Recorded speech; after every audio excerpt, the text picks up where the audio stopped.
Las Vegas. 23 continues. Don't go anywhere. This is the Call of Duty League. El Asilo, Hydro, then Hotel. To be honest, New York is looking to get this done in 4. I see that Hydro in game number 4, they're looking to lock that up as kind of a safety net, even if they don't win that El Asilo control. Was eventually the ending game score 6-1 for New York. So if you are Minnesota Rocker, I had the opportunity to talk with Attach on our podcast, the podcast, and he told me their two main focuses are S&D and control. They feel like their hardpoint game is about 50-50. They can square up with any team. But if you can start securing these S&Ds and get back to your bread and butter in controls, this team is definitely has opportunity to try to walk away with this chip. Oh, I'd love to see it. Just everybody, a number of different jerseys here in the venue, everybody going nuts. You have to absolutely love to see a performance like that coming through from our underdogs. There is the map results, 252-26. We talked about it. Mr. Attach going for 29 and 19. And now, well, the reason, Jay, why we're talking about this so much, how important this opening hardpoint was, and you obviously discussed it, was the next few maps that we're about to have. Search, Destroy, and Mercado, as you discussed. Dominant, really dominance on display if you are New York. But we got to get back to that conversation of Minnesota, how much practice that they have been doing. You have to imagine when it comes down to the vetoes, you know that the subliners want to play you on Mercado. This is a roster that very well could be in the lab throughout these last few weeks on this map. You got to be in the lab, especially with the teams that you were scrimming against. We're talking about Toronto Ultra, Atlanta FaZe, who are the second best Mercado S&D team that we have in the league. So you're getting some great reps. You knew exactly what cost you the last time around, and that was New York just throwing them so many different looks. On their very first attacking round, they go off to beat. Right. And now you're forcing Minnesota Rocker to now change their defensive setup, put players on that side of the map. On their first defensive round, they don't stack towards hedge. They know that they're going to have a trophy, but they play towards middle. They just have so many different looks. Minnesota has to be ready for those mid-game adjustments. Yeah, they absolutely have to. Trying to learn from some of your prior mistakes is going to be huge, but tell you what, man, this is a guy that it's never going to be fun to load up against. I know Clay was talking about it earlier on the desk. Hydra has been hitting unbelievable numbers. And Search, Destroy, Jay, what? And Major 5, he was at like a 1.79 something absurd. I'm being told we have an audio bite here from Mr. Paco himself. Let's go and take a listen. You just recently took over like #1 S&D KD so far throughout the entire year. Like, where does that come from? Like, what has allowed for you to catapult yourself into being, I guess, considered one of the, if not the best S&D player in the game right now? I've been working on my S&D a lot. Just myself, watching a lot of S&D by myself. At home at like until 2 a.m. just literally watching what other people are doing, what should I do when they are doing this. And I feel like as a team, we worked on S&D a lot. With Troy, with Javid, all my coaches, my team. So we're just on point. So it just makes my job easier to do on the map.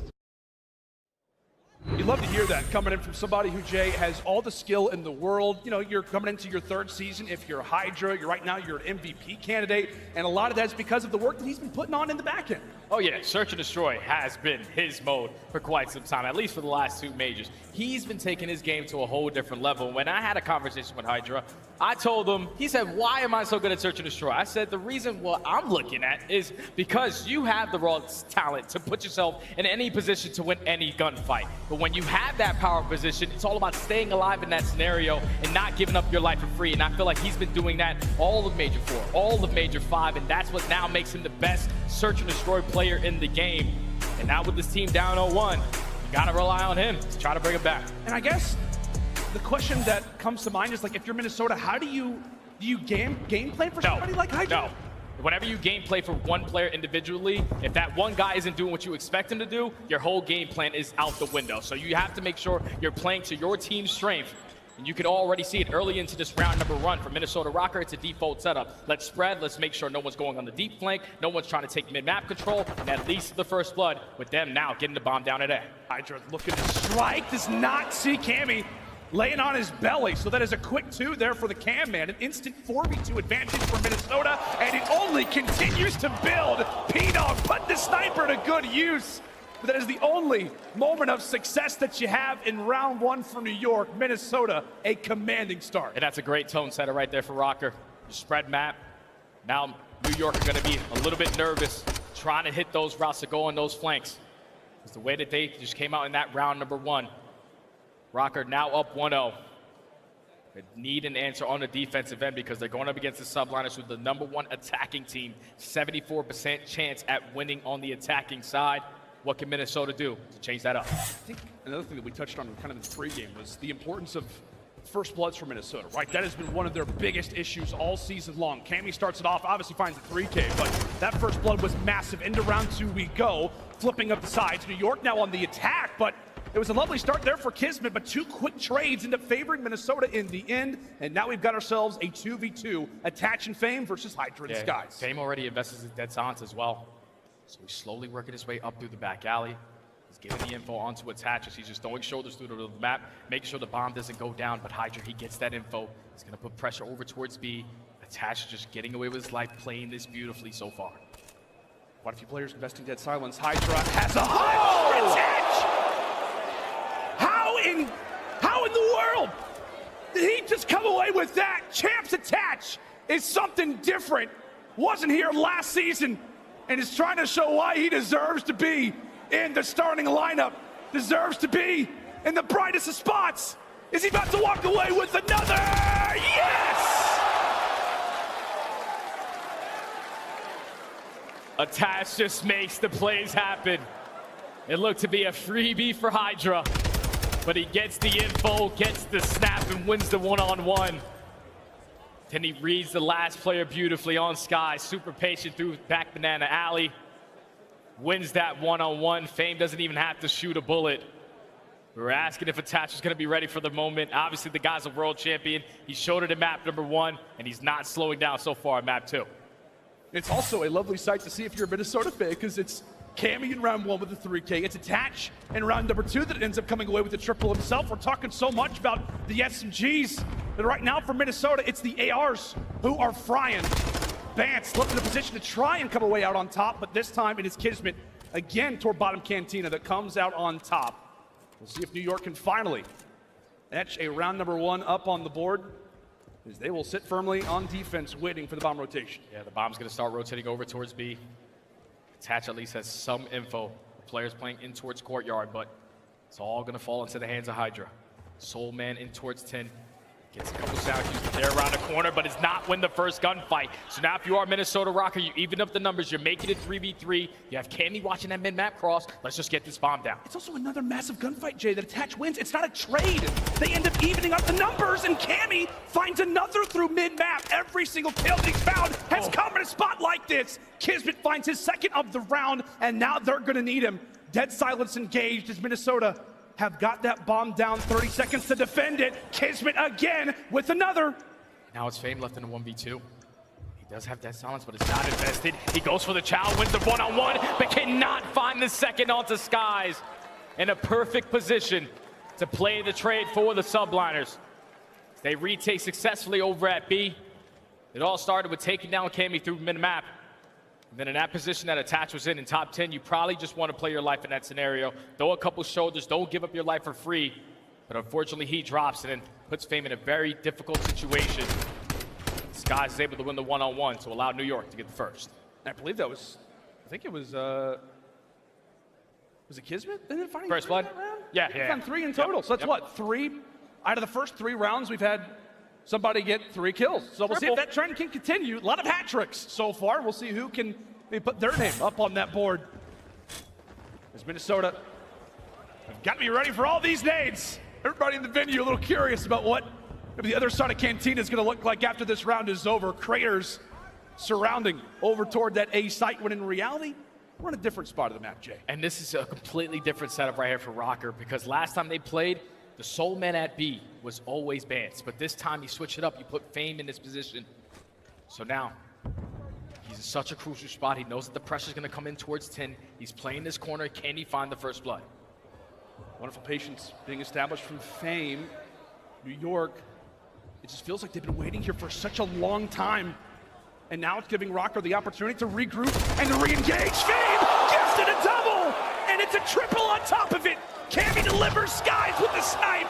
Not gonna be there. Patience pays off here in round 4. And Rocker have definitely done their homework. They know that Kismet likes to be the island player over towards A, especially when they're applying pressure over towards B, but Fame, he's not nervous for the moment. wins the one-on-one versus Priesta, finds a second onto Hydra, and just shuts down that play right there from the subliners. Telling you, man, the practice in the last 2 weeks for Minnesota Rocker has been on point, and it's been showing so far. They're playing some stellar Call of Duty. They are indeed. Excellent work so far from the Rocker, coming away with the crucial kills, a veteran-like play. Coming in from the rookie, as we said, in round number 4. New York in desperate need of an answer, and that is the way to get right back in this round, get right back on this map. An instant 4v2, but you still have Attach and Cammy alive. This next kill very well could dictate how the remainder of it goes. Aggression there from Hydra established, and from there, it is all up to Attach. Now a 1v3. Can't cut him out, though. Can't cut him out. He finds the first kill onto Hydra. That's the most important one, but Priesta with the repositioning takes control of the middle of the map. They trap Attach. And New York subliners with the aggression over towards Hedge. They're able to stop the bleeding forward now. But what a scary gunfight right here for Hydra. He's able to win it versus Cammy. Throws down a couple shots to Attach to try to play his life as long as he can, but his teammates eventually find that final kill. Subliners down 3-2. I think of that moment, right? If you're Hydra, you're just like, you're looking at that scoreboard. Well, obviously, he's nothing. We are. We're seeing he's got, he's 1-4 right now. We talked about it. He has been unbelievable in search and destroy as of late. Props to the Minnesota Rocker. Well, obviously not allowed for him to have any of those crazy sprees, but just felt like in that kill where he wants to go through the doorway. He's just trying to get going. Try to get a little bit in sequence. Is now into this next round we go. Minnesota once again answering off the rip, and it's Cammy with another first blood, Jay. Oh, Cammy takes down Priesta. Such a crucial fight because we pay attention to your mini-map. Hydra already invested that dead silence. He's gonna be behind him in through dark, and he is gonna get spotted by Fame. He gives the comm to Attach. They take down Hydra. Now it's a 4v2. Skies does take down one, but the trade is there. Now it's all up to Kismet. Minnesota Rocker on the back of the first blood. Play for the information. Allow the teammates to help each other in those scenarios and walk away with the round again. Now up 4-2. And how about you, Jake? But it kind of builds upon the point that we made last round, where it feels like Hydra's trying to get going. He's trying to make plays. We talk so often in SD about how at times it can be Kismet who's the one making flanks. Hydra's like, no, I'm going to go ahead and do this. Invest that dead silence as you talked about, and he is shut down again. Minnesota have absolutely done their homework. They have been waiting eagerly for this series. And as we said, the last match that they played at Major 5 was versus this New York team. And so with that in mind, they've got a lot of research to work off of. Into the next round we go. And thankfully for Minnesota, you have got nobody here at this B site. Yeah, there's no one over towards 10, but at least Skies is able to get that shoulder in and spot them on the left side of the map. So his teammates know where the pressure are coming in, but everyone's going to be laid off the rotation. They're still thinking that the pressure's going to be over towards Cantinas, but the bomb is going to get freely painted for Minnesota Rocker. Now it's a 4v4 retake with 45 seconds.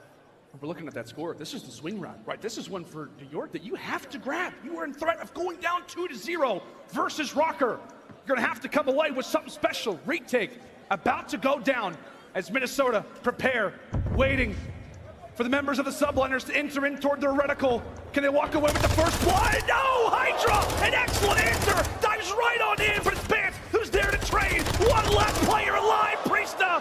15 seconds to go. He's gonna pull off something amazing. Pull off a miracle. Time continues to tick, and this will be the round. Minnesota now up 5-2. That's just a perfect play call right there for Rocker. They apply the pressure over towards 10. I thought Skies, when he threw that shoulder, he was going to give the info to his teammates so they can slowly start to work that retake a little bit earlier. But by the time they applied pressure to get in towards the site, you saw Attach. He was all the way across the map watching that deep flank. He finds the timing to reposition through the middle of the map, find that first blood, and start off right in the trade engagement. It leads to Minnesota winning the round and now finding themselves at game point. New York have to figure something out because Minnesota, they are making the adjustments, and it might be a nade to do it. Play was touched on how many free nades that we're going to see so far. Not a ton on Mercado, but how in the world does that gunfight not get finished off? We'll leave that for later time. P-Dog with the snap, and now it's all up to Fame. Makes it a 1v2. Still plenty of time on that clock, but it's about to go down. Now 45 to work with, 2 players to face off against. This is not going to be an easy site to retake, but he's got information. does not work out. New York able to stay alive for the moment. Yeah, big nade to start it off, man. They needed that one to start off with that first blood. You apply the pressure over towards Hedge. You come out on top of the majority of those engagements, and then Fame in the 1v3 does take down one, but once the bomb is down, Skies gets that info that he's applying the pressure through tunnel, Priester through top balk. Go for the double team, Chow, to stay alive a little bit longer in this search and destroy. So now the subliners are down 5-3. But just the way that Minnesota Rocker have been playing on the attacking rounds, some pressure over towards A, some pressure over towards B. If you're the subliners, it's got to be a full-on split.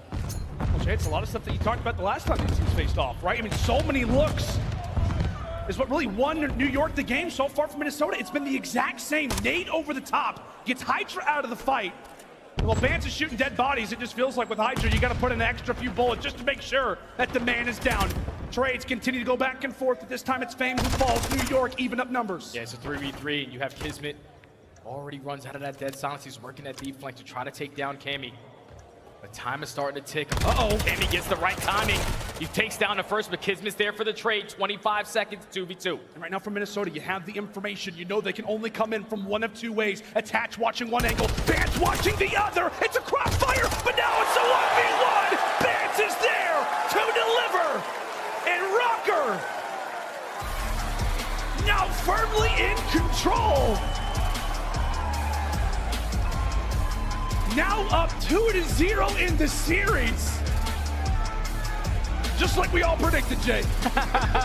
Exactly like we predicted, Lando. Minnesota Rocker, Mercado, so far this morning, this afternoon, has been their playground. They've taken in map number 1, the search and destroy. They had so many different looks that the subliners were not prepared for. And even though they did lose that first blood battle, they were clutching up in these engagements. Fame was making plays.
Making plays. Cammy starts it off with 3, attached with multiple one-on-one clutch gunfights. Minnesota Rocker are looking like a well-oiled machine right now. Teamwork on full display. Now they're up 2-0 in the series. I don't want to talk too much about what was being discussed in the green room, but we were hearing that during the veto process, Minnesota looked a little shaky. Oh, yeah. Potentially, maybe didn't really know what was coming.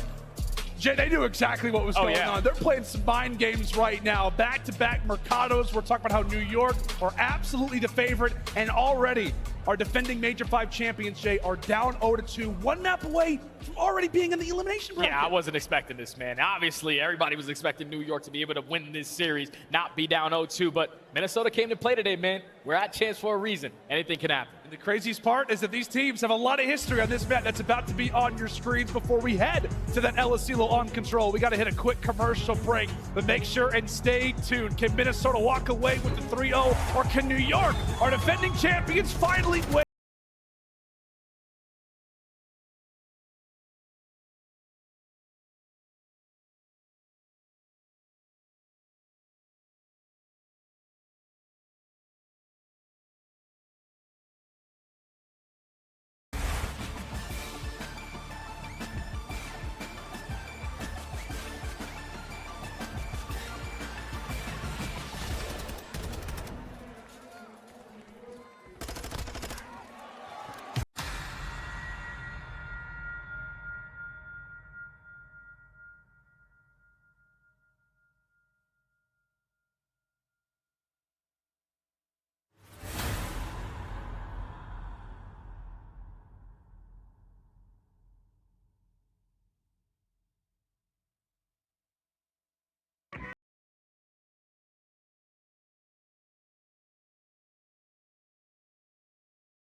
The CDL is brought to you by your favorite Orange Bandicoot. Pre-order Crash Team Rumble today. Available June 20th. The Call of Duty League is brought to you by Monster Energy, the official energy drink of the CDL. Alrighty, friends, welcome back to CDL Champs 2023. We're just in our first series, and we're already witnessing what could be one of the more wild upsets of the tournament, maybe even of this season. Our defending Major 5 champions, the New York Subliners, Jay, are down 0-2 versus the Minnesota Rocker, who just lost to this very team 0-3 just weeks ago, and now we have our Game 3 up next. Are you feeling a sweep, or do you think this is for New York to wake up? I just think the way that Minnesota have been playing so far in this series, the practice has been shown. Yeah. They know exactly what they need to do. They know exactly the maps they're going to play against the Subliners, and El Asilo was the biggest one that was circled because they know New York are not messing with them on Expo. You don't want to play New York on Hotel, so El Asilo was already locked as soon as this matchup was in the books. So if you are Minnesota Rocker, up 2-0 in this series, definitely caught a couple people off guard. You have the opportunity to close it out in 3 because this used to be your best controlled map. You were 10-0 before you started losing a couple. 6 out of the last 7 times that they have played it, they have taken an L. But when you are practicing against the #1 control team in Toronto Ultra, the #2 El Asilo control team in Atlanta FaZe, you best believe they are ready for this match. That's exactly right. As we said, practice-wise for Minnesota, you're coming into this match and you know what that swing map is going to be. And as you discussed, right, they're faced off against teams on the other side of the bracket. Just a wonderful opportunity here for Minnesota to play a map that I'm sure they have been working on day in and day out. But now for the Subliners, you have to rely on Old Faithful. You have to rely on a map that you've taken pretty consistently versus this Minnesota team as of late. And right into round 1 we go. It is New York on the attacking side as the Bulldog looks to get things going. A lovely little 3-0 start for him as we are halfway through at A. Yeah, Kid's had a slow start in that map #1. He's looking to bounce back. Try to allow his teammates to start off the reverse sweep. That's already 2 segments done at the A point.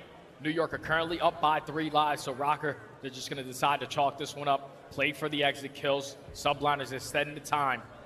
It's all about fighting for that map control. And look how patient Skies is playing in towards white. He knows that his teammates are all on the opposite side of the map, but that's a power position that you have to hold. Yeah, it's great work from New York to just be aware of each other's arrows, the comms, Absolutely fantastic right now. Problem being, Hydra's out of the fight. So that's now going to allow for Skies to maybe have to reposition. A few of your players are dropping past that 50-yard line. So all of that wonderful play, all of that patience ends up going to a bit of a collapse. But we'll see if they can build upon it.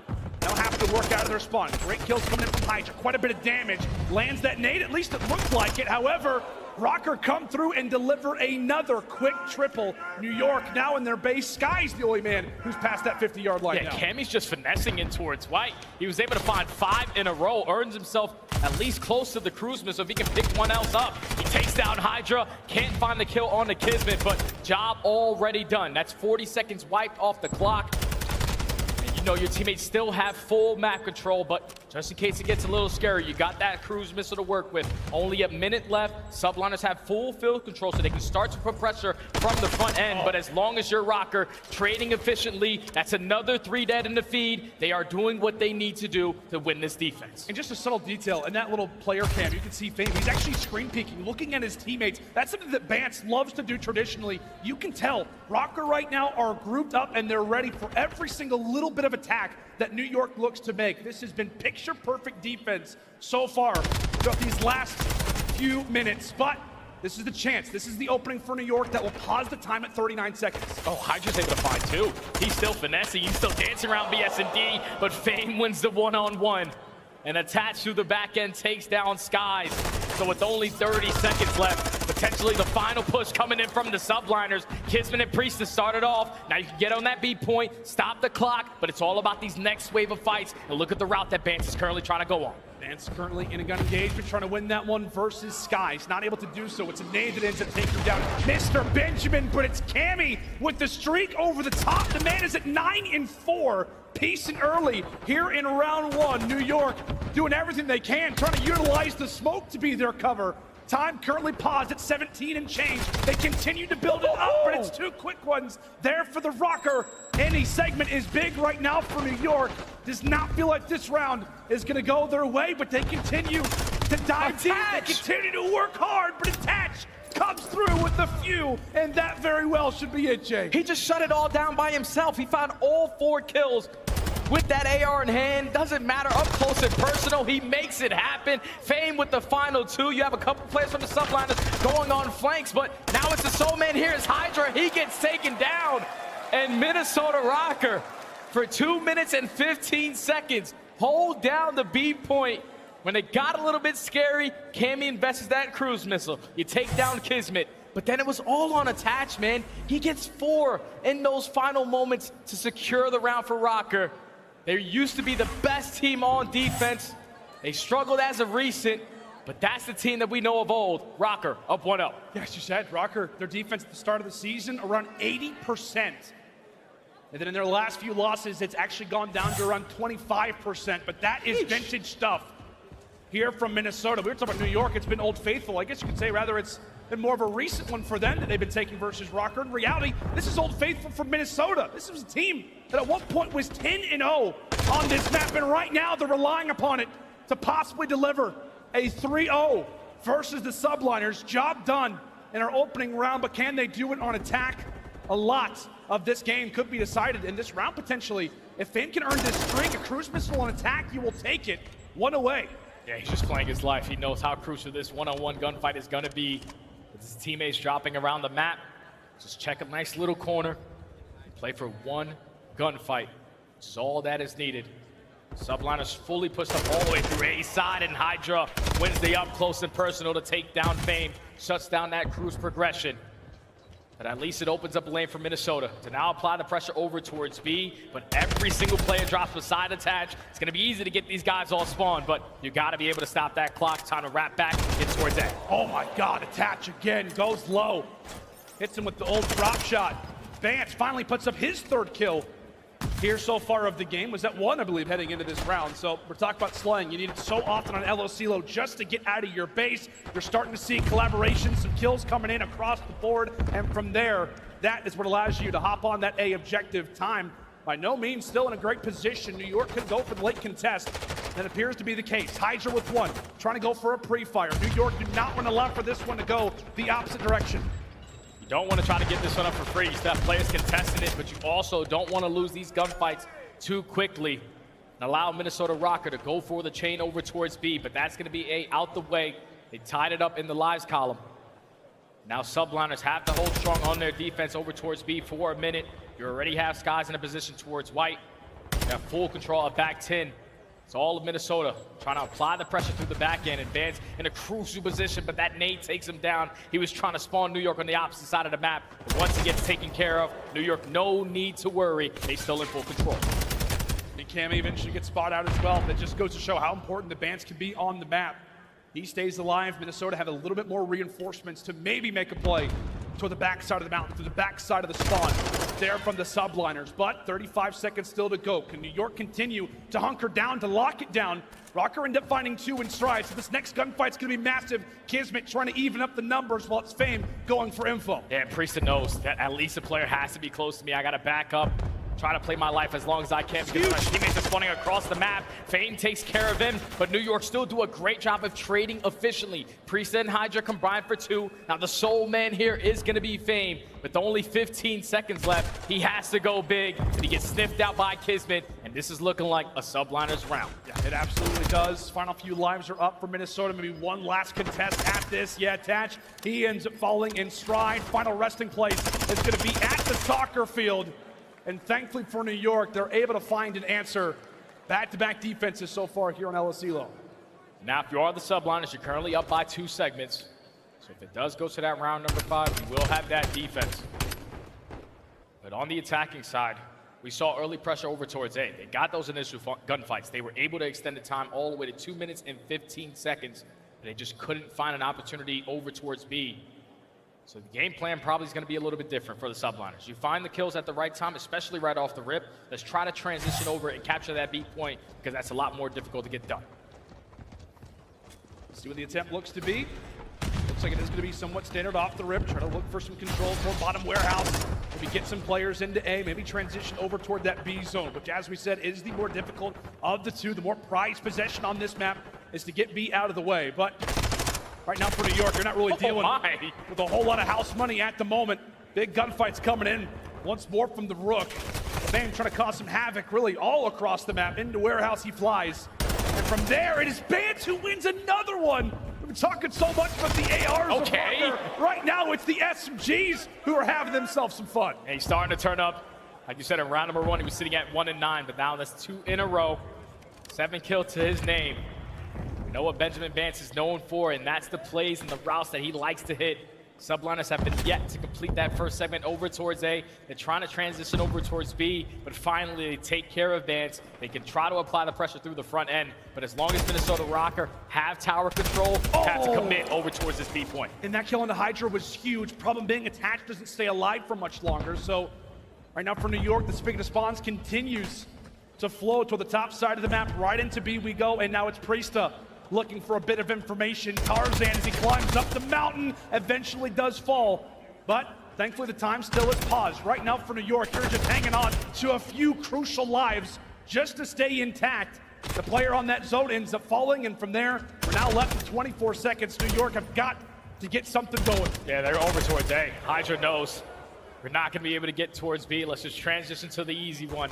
Only 24 seconds left. You have to just clutch up in these fights. Fame has him one shot. Bance is going to fly for the kill. And now it's Priesta, the only guy here. He gets cut down. There's only 20 seconds left. Subliners have 2 segments done, but you cannot lose the round like this because Minnesota are going to take back the lead. Yeah, that's the problem, right? You have really nothing done on the objective side if you're the subliners. There's kind of a no-duh type of situation for Minnesota. They instantly recognize the push has got to be made over at A. But thankfully for New York, they've won a few fights out of spawns. Right now, it is Hydra and Skies, the Val Pals, who are trying to lead the charge and to keep this round going collectively on a 5 spree as we will gain another minute on the clock as New York desperately continue to search for the first attack of the game. Yeah, they're able to extend the time, but for how long? Because there's only a minute left. You only have 11 lives remaining. You only have 1 to 2 more good pushes to make this attempt happen over towards B. You don't really have a lot of map control. Fame takes down 1. Fame takes down the 2nd, and Bance with the 3rd. New York forced to hit the reset button besides Skies. And with only 45 seconds left, Rocker just need 1 more hold. This gunfight, I was gonna say, it's massive right now for Skies. He's got a lot of work to do not only needs to find this kill, but also needs to kind of establish himself in top party, continue to be a beacon for attention. But right now, Attach, he's just having a blast. He's hanging out on the backside of the map. Skies eventually pieces him. That's going to be 2 right now for New York. They found that opening. They've got 3 players surrounding this objective. Right now for Rocker, they're put in a spot where they're going to have to contest, Jay. Oh yeah, and Fame, he's trying to find the opening through the flank, but that's already the second segment done. Not a single player from Rocker is near the point. Fame eventually does take down Priesta, and unfortunately the team name for Hydra, but it does not matter. The subliners needed one opportunity. They get 3 dead. They know that Fame was in the back of their space. They leave him alone. They stack the point, and eventually leads to the round win. At the very end of that round, subliners able to clutch on up. Now put themselves up 2-1. I can imagine sitting in the back, we have the opportunity to see the coaches and stuff, that are watching the game, trying to strategize, figure things out. I think in that moment, when that nade lands, we see the team kill, I think Cinder and D-Roll, their heart had to drop 100%. in that moment. Just like, wait, okay, a team kill happens? Okay, cool, we still got the round. Sweat off the brow if you're a New York fan.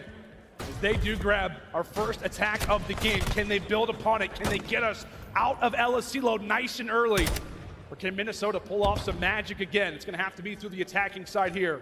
And already it is Bance eager to get to work. Yeah, Rocker had to start off with this one. It's going to be back-to-back attack aggressive. They want to try to close it out in 3-0. Already 30 seconds knocked off the game clock. Subliners in full control of Radiant Tower towards A. So you're forcing Minnesota to apply the pressure up through field.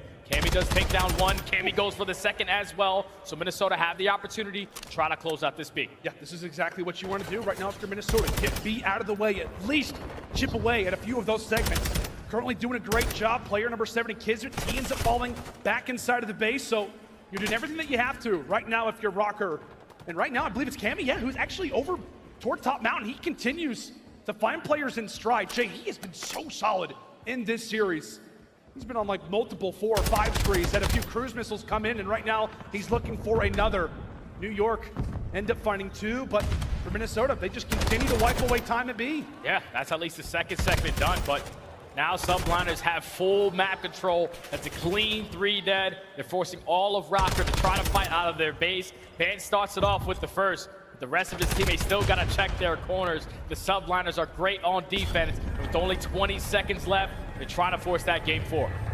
Fame, understandably so, has to bring in the cruise missile. Information is all that he will have. Cammy desperately hunting for something, but he ends up getting dropped as well. Rocker working from their base, but there is a man who still remains, and that is Bance, bringing out the AR, keeping the game afloat. They jump on B. Can they gain this extra minute? Bance falls. Cammy 2. Can they get over toward A? It looks like they have. Minnesota hanging on by a thread as New York continue to style. This map is over.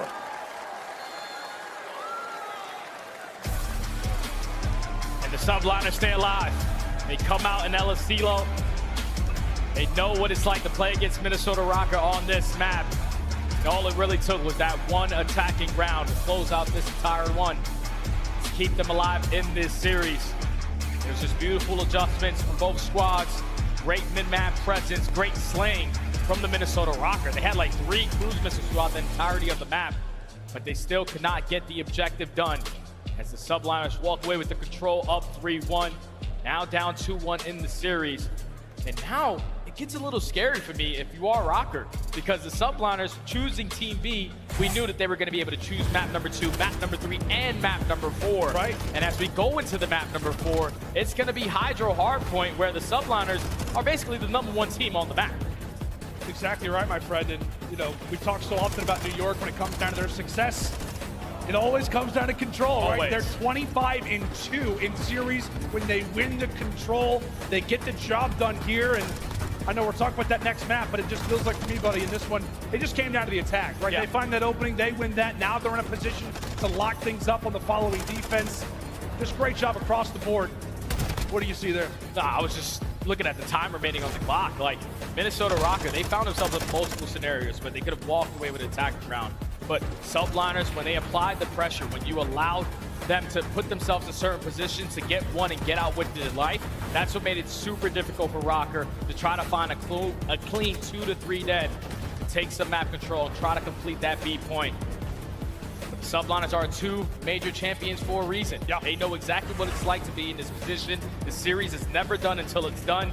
With them winning the control, they have a date on that Hydra. Yeah, it's wild, right? Because we're talking about instantly, right after the first 2 maps, Minnesota feeling good, all momentum at their side, and just with that one map, it feels like the entirety of the series has shifted, just given the talent that New York has, given the massive disparity it felt like between both of these teams coming into this series. But talk to me a little bit more about Hydra Hardpoint. What have you seen so far from both of these teams? New York, Minnesota, who do you think comes out on top? Give me the reason why. Oh, the reason why I believe New York are probably going to take this map is because they're #1 on rotations. That means they're getting their better side of the map every single time, and they're also second in hold percentage. Their SMGs love to hit the water routes. We know what Kismet likes to do, so that's something you have to definitely pay attention to if you are a rocker. And if for Minnesota, the way that they have to get it done is the same way they got it done in map #1. That was all about the breaks, man. You win a couple key rotations, that's perfect. But if you can break the perfect setups coming in out of subliners, and that's the way you did it in map #1, you have the ability to do it in this map #4 to close out the series. Now, I don't know, like, does it almost feel like to you, though, in some ways, this is a bit of a positive for Rocker to play Hydro? Again, kind of maybe stats out of the way a bit, but at times on Hydro, like, this is a chance where you can kind of slow down the game. It's so much focus on the spawns, maybe an opportunity to catch a few of those aggressive play styles out in the open. Is there any merit to that? It's a positive thing going forward if they win the series. If you walk away with this in a 3-1 and you haven't really played Hydra a lot with this roster, you're feeling fantastic. They're only 1-1 ever since Attaches entered the lineup. They played it twice. Yeah. Lost once, they won once. So they know what it's like to play on this map. But when you're playing a team like New York on Hydro, and if you beat them on it, that's going to instill a whole bunch of confidence going forward throughout the rest of the tournament versus teams that they weren't expecting to play Hydro. If you beat the best team on Hydro, why not? That's exactly right. And another thing that we can discuss when it comes down to really both of these sides, but specifically Hydra and the boys of the New York Subliners. You and I had the chance to chat with the Subliners ahead of that Major 5W. Yeah. What did Coach said you're constantly talking to us about? Confidence. And what really does it take when you're going through an elimination bracket run like New York did at Major 5? It takes confidence. You've had your fair share of some wild elimination bracket runs. New York have done the same. It is so much about relying on your teammates and really just kind of getting the momentum flowing. And right now, New York has the momentum. Yeah, you just took the last map, and they know. They have won 2 majors this year. We know what it's like to hold the trophy at the very end. We're never out until the series officially says 3 on the opposite side. So you best believe Troy Highcal Michael Sender is giving them the speech. He's hyping up Hydra. He knows that guy is different, getting them a little bit gassed up going into this map #4. Who's a good boy, Hydra? You're a good boy. Let's go. Let's try to win up some Hydro HP. Let's get ourselves right back in this series. Tell you what, it also would be kind of fun to kick off champs with a good old Game 5. Ooh, you and I, we have a history with those. Bryce and Son, we're looking at you guys. But to Hydro HP we fly. Jay, we're taking a look at the records. You can see the numbers absolutely favoring New York as this is their map choice. But and there's 2 players you're looking at, one from New York, one from Minnesota. Who's that going to be? I think it's got to be Attached from Minnesota. He set the turn early in that map #1 HP. And then on the opposite side, it has to be Skies for me. The other main AR for this roster had a slow start in that control, even though it leads to the W. They didn't really have the best performance in that map #1. So the ARs in those power positions, it's going to be some crucial one-on-one fights between those 2 players. So Jay, I want to talk about Hydro for a moment, right? We got a lot of new viewers watching champs. Obviously, when it comes down to this event, incredibly excited to have you guys. What is Hydro all about? What are teams looking at right now on the map? Right now, what you're mainly paying attention to, we know, in a majority of these hard points, the P1 is always going to be scrappy. It's all about the gunfights going into the next hill, and right now, Minnesota Rocker, even though they're not getting time off of this P1, there is no need to panic because P2 is a money hill. You just cannot allow any players from the subliners to slip through. Multiple water routes that you have to try to pay attention to, but screw the water. We're just going to go right through the front. The subliners take down 2. They're trying to flip the spawns, but at least Minnesota Rockers still staying alive on the right side of the map, gets that spawn for Vance to win that rotation towards next. Yep, New York hit all the time at P1, but you're not angry about that if you're Minnesota, as you said, given that you're going to have that hard point up next. Hydra looking to make the play. Oh my God! See you later, Vance, and it's a break instantly from New York. As solid as you'd like. My God, what a break that was, Jay. I'm speechless. That's just a clean 4 dead right there from the subliners. Now it's time for They Kismet even to had go like for a swim. They even had a stun come over the top and kill Oh yeah, somebody. Priest took one down with a stun as well. So now if you are Minnesota, the game is shaking up a little bit. You were expecting an answer over towards B2, but with the subliners finding an instant break and with only 20 seconds left, you are now forced to give this one up. Rotate early over towards P3, put your team in the proper setup to get some much needed time to try to get back into this game. It's like if you're in the Minnesota comms, you just hear everybody just with the side and you're like, Oh my. okay, well, I guess we're gonna try to rotate. Maybe, I don't know, maybe try to recontest this a bit, but my goodness, already off the rip, New York up major rocker. Well, now you're gonna have to be the ones that stay composed. Skies gifted a free 2-piece, and from there, it's time for Hydra to get going. And now Minnesota have to get out of the hill again. They know that the pressure's coming in. Teammates are spawning all the way across the map. We have to clutch up in a couple of these gunfights, and Cammy's the man to do it. He takes down 2. Hydra takes down 2 of his own, and with Priest in this position, they get the close back spawns. Hydra just did it all to break this hill individually, and now he's applying pressure through the front end.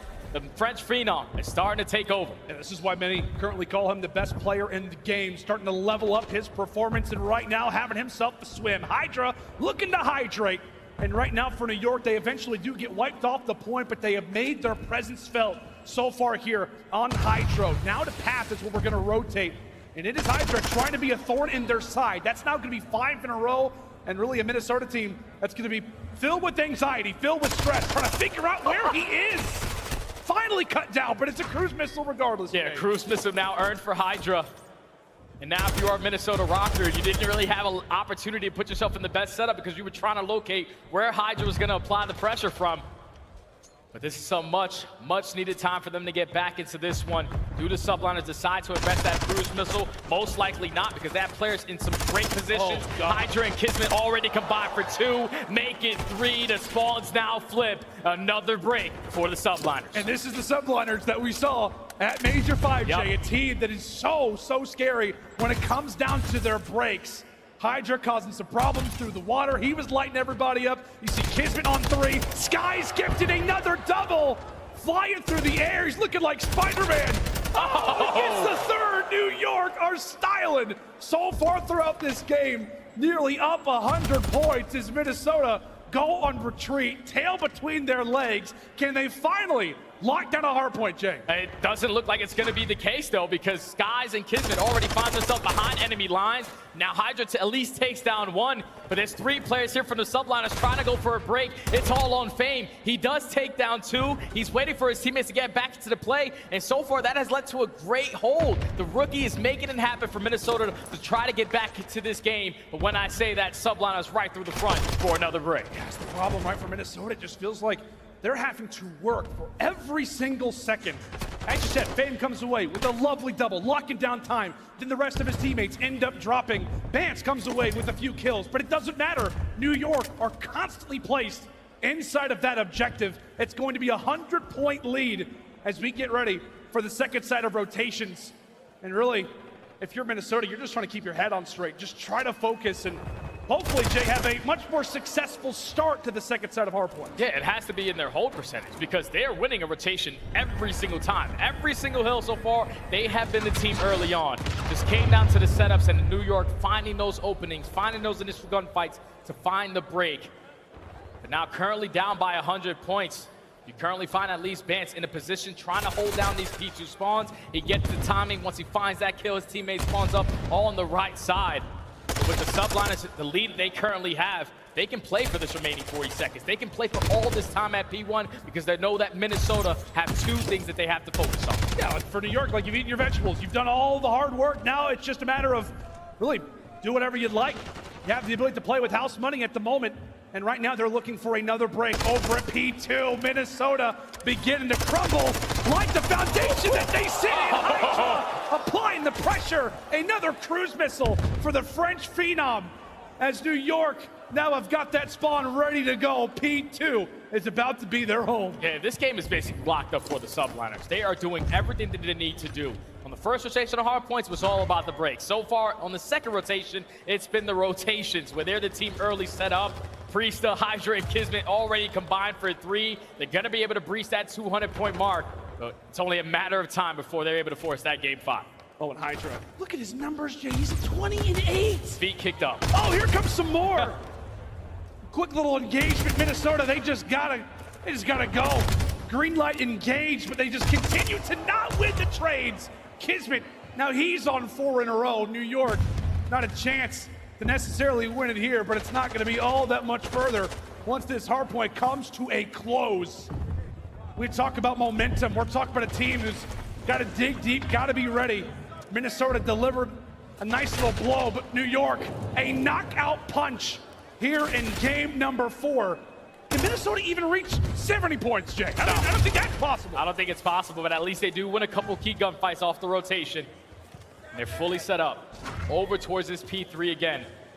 But now Priest on the route, trying to flip these spawns for his teammates. He knows they're applying the pressure through the front end. All they need is one break to close out this game. He gets the first gunfight. Transmissão invested. Hydra takes him down. Subliners are in. They're going to close out the game. It just feels like you're faced off against a guy who's been like grinding in a few different games. New York, they have every single attribute, every single thing going in their favor. And that very well could be the knockout blow of this series.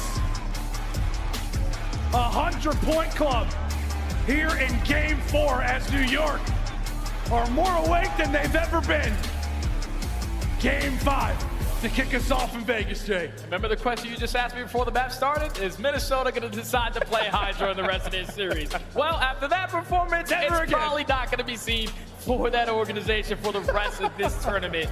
The Subliners, best team on Hydro, now extends their record to 10-3. You just saw the way how easy the map was for them. It's not like Minnesota were doing anything bad. The first P2. The first P2, right off the rip, man. They get like 20 seconds off of P1. Minnesota like, all right, it's all good. Don't worry, we got the rotation. We're gonna be fully set up with about 20 seconds to put ourselves in the best possible setup.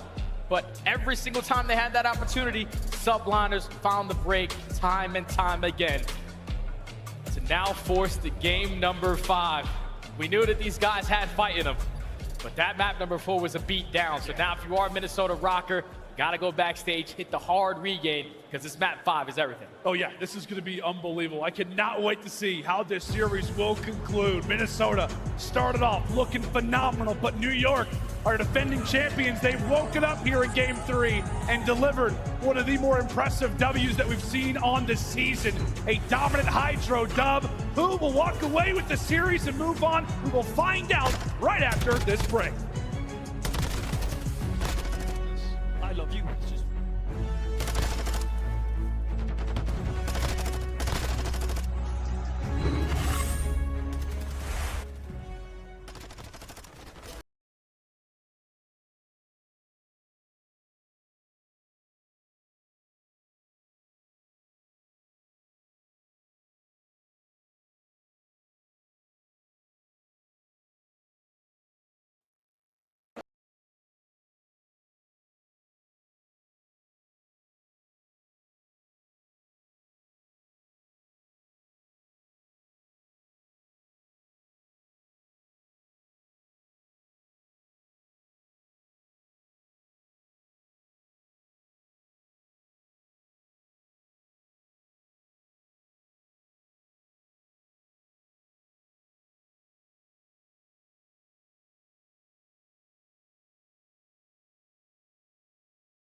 break it by his damn self. This guy is just unbelievable when he's playing at this level, and that showed in the scoreboard. 250 to 66 to now force the game number 5. All hail Hydra. That guy knows what's up. Understandably so. I mean, maybe we could, I don't know, get a few more of those signs. Potentially, if he walks away with the series, he definitely deserves it. As we said, an MVP candidate, judged by many as the best player in the game, has himself an unreal performance there in the Hydro, and hopefully looks to help deliver this Subliners team a Game 5 dub, which, as we said, Jay, right now this man leads all players in overall S&D KD on the season. Do you look to him to maybe be that same impact player for New York, or are you looking at someone else? No, he's definitely a guy who has the ability to take over on Hotel S&D. Talking about the flanks up through Shandy. Super fast attacking rounds where you're getting in power positions like couches over towards bedroom. Hydra has the ability to set the tone nice and early. But you see the map too. Attached, the world champion, 10-5, 2.0 KD. Didn't have that best. Actually, no one from Minnesota had the best map, number 4. Yeah. You got to completely shake that one off, because it's all about the Game 5. First one of chance, baby. Let's get it. Yeah, let's go, Vegas. Let's hope this is one of many here on the weekend. It's time to find out, can Minnesota deliver us with the stunner, or can New York get the reverse sweep? Hydra answering early with the first blood. Backs up and gives a little high five to P-Dog, who finds one in stride. Thankfully for Rocker, they at least are able to drop one in the meantime, but are still down in man advantage. Yeah, it's attached advance now. Left to try to clutch on up. You see the game plan for the Subliners. That's just all stack, hit a conga line right up through the diner. They take down attach. Now it's Vance left in the 1v3. Too many players from the Subliners in your line of sight. As Hydra starts it off with the first blood, Priesta with the second. And then just keep themselves in the man advantage the entirety of the time. Great teamwork for New York on full display in round number 1. You can tell Bance in that situation, it's like, okay, I guarantee I'm going to see somebody. Yeah. Then he sees everybody. Yep. So in a spot like that, you can tell for New York, feeling good. Paco, no, he just delivered a crucial blow there to Bance. Round 1, going the way of New York. I tell you what, man, for Minnesota, obviously you want to try to win as many rounds as possible, but it feels like round 2, round 3, you got to get something going your direction. You need to see something positive pop up on the scoreboard for once. And did we just see Hydra with a sniper in hand? Like, this guy's just different. We always were talking about Skies, his impact with the sniper. Yeah. But so far, it's been Priest in map number 2, Hydra now in map number 5. Skies is trying to get out with his life. He does have that bomb in hand, and he's able to do so with great team shots coming in out of Kismet. But right now, the Subliners, they're getting all the information. They know exactly how Minnesota are playing this. It's all about the adjustments from now. Take a look at player number 8 as well. Priest, rocking dead silence. He's just going to be below fame in a situation like that. So players just moments away from potentially going for the engagement. First blood, as we said, means so much in this game mode and in a Game 5. As everything goes on pause for a moment, chaos about to ensue, Jay. Yeah, Kismet invested that silence, takes full couches control.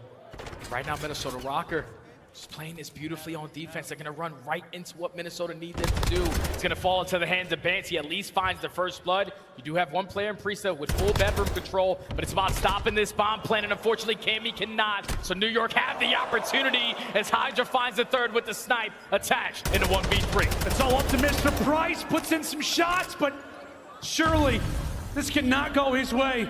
An unbelievably clutch player, but 35 seconds to go. A to retake. Surely there's just no way. And with time continuing to dwindle, I think he realizes as well, maybe better to hold off. Not feed New York more. Not feed Hydra more. Looking for anybody to showcase a leg, showcase an arm. Finally gets the engagement, but it's New York again who comes out on top. 2 very solid rounds.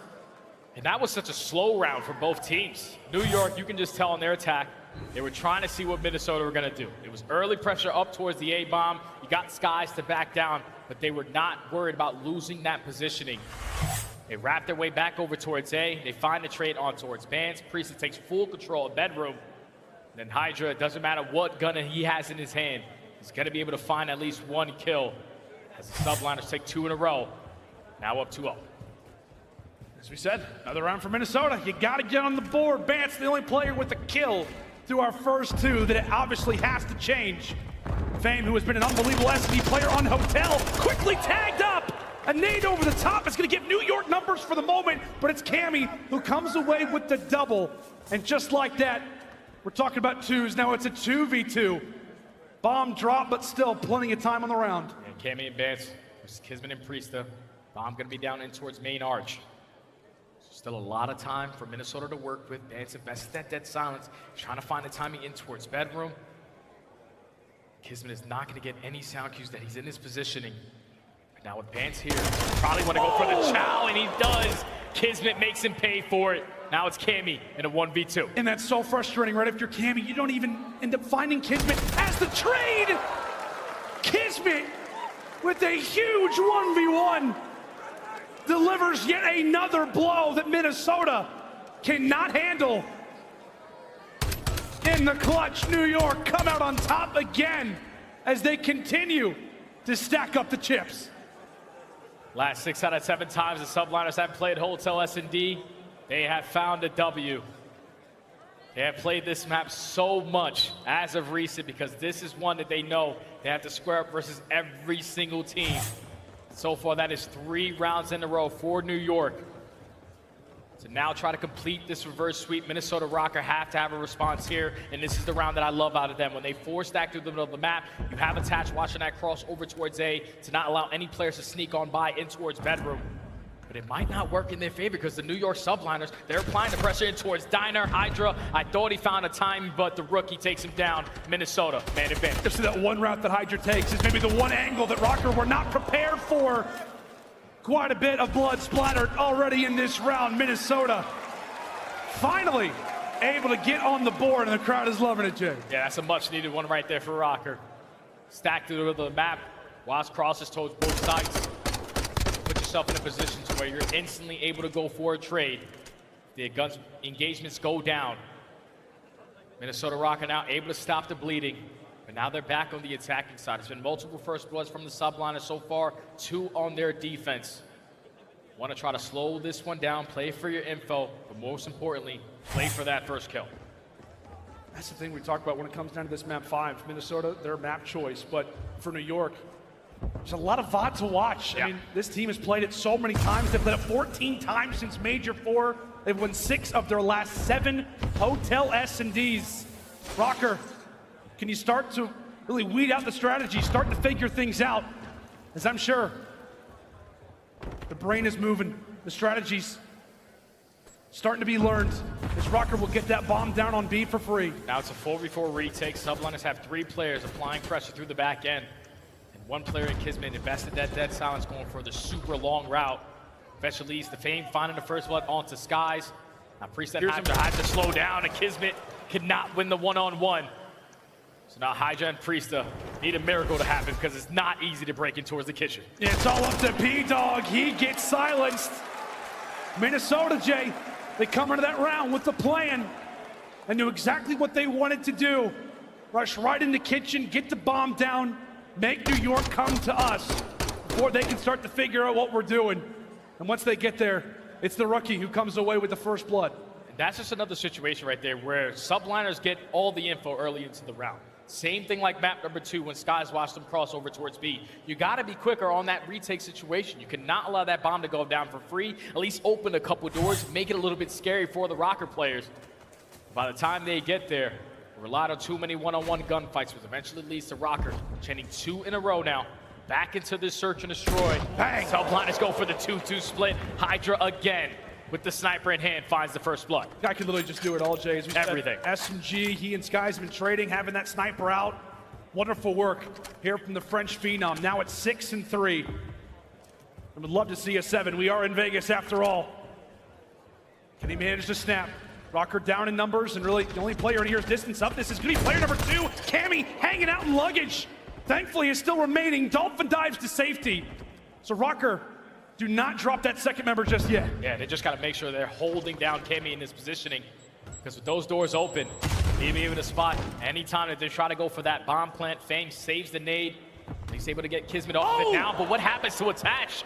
Fortunately, he nades himself, and now it's a 2v4. Yeah, and Fame should surely get sniffed out. He ends up getting eventually left now in a 1v4. Yeah, the pinch is there.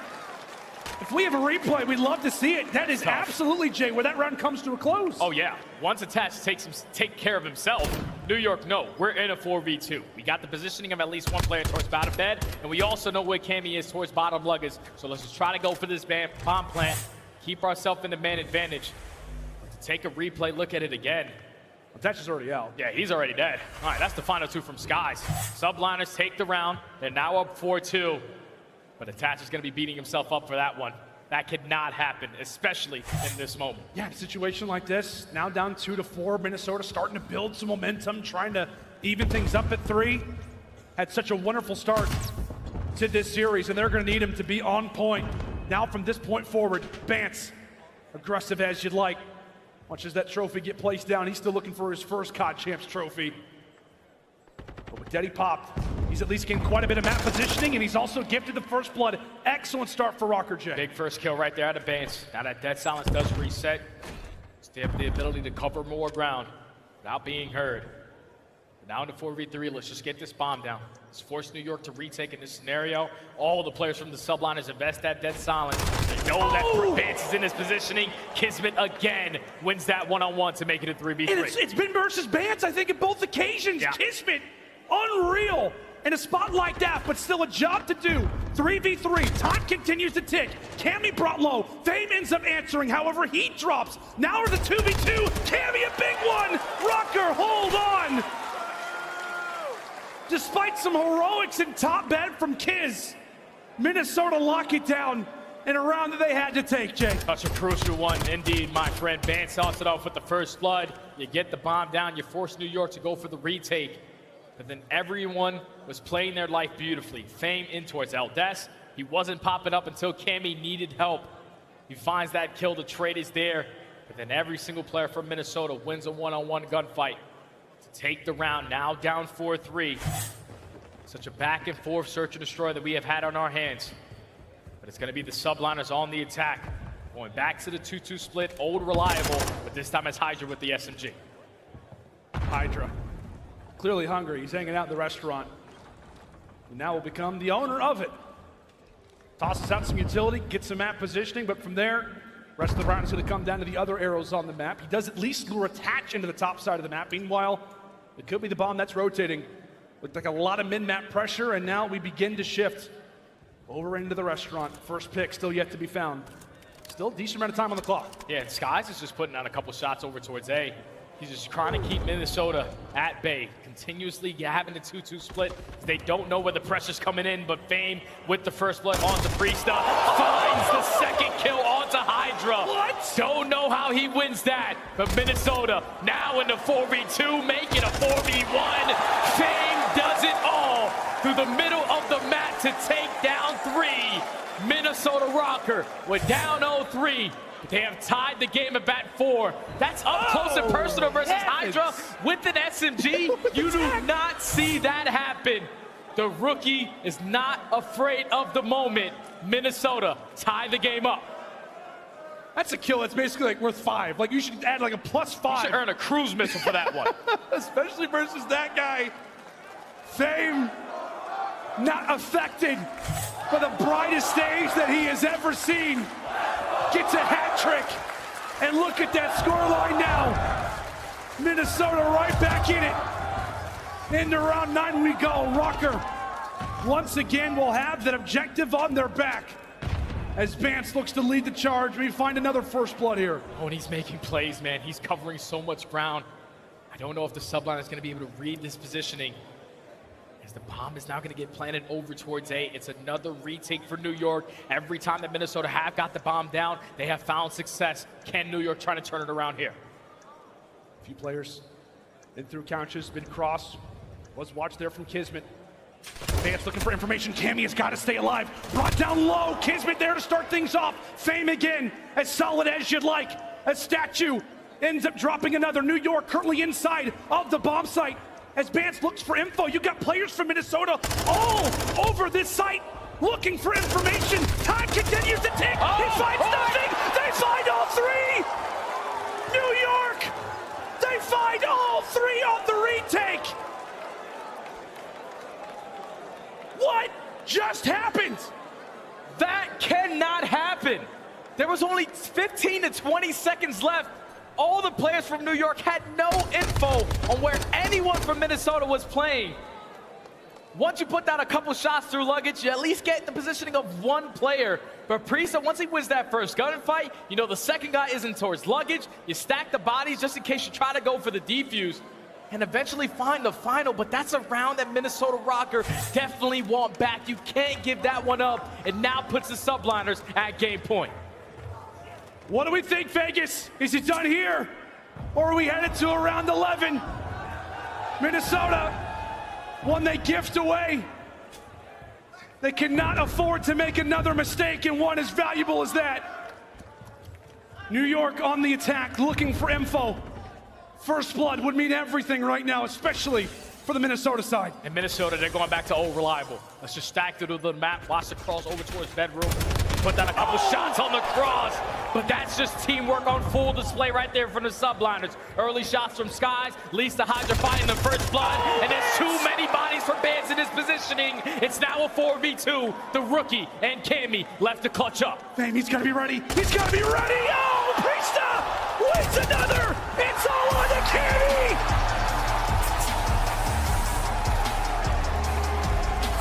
No upset today. New York says place your bets on us.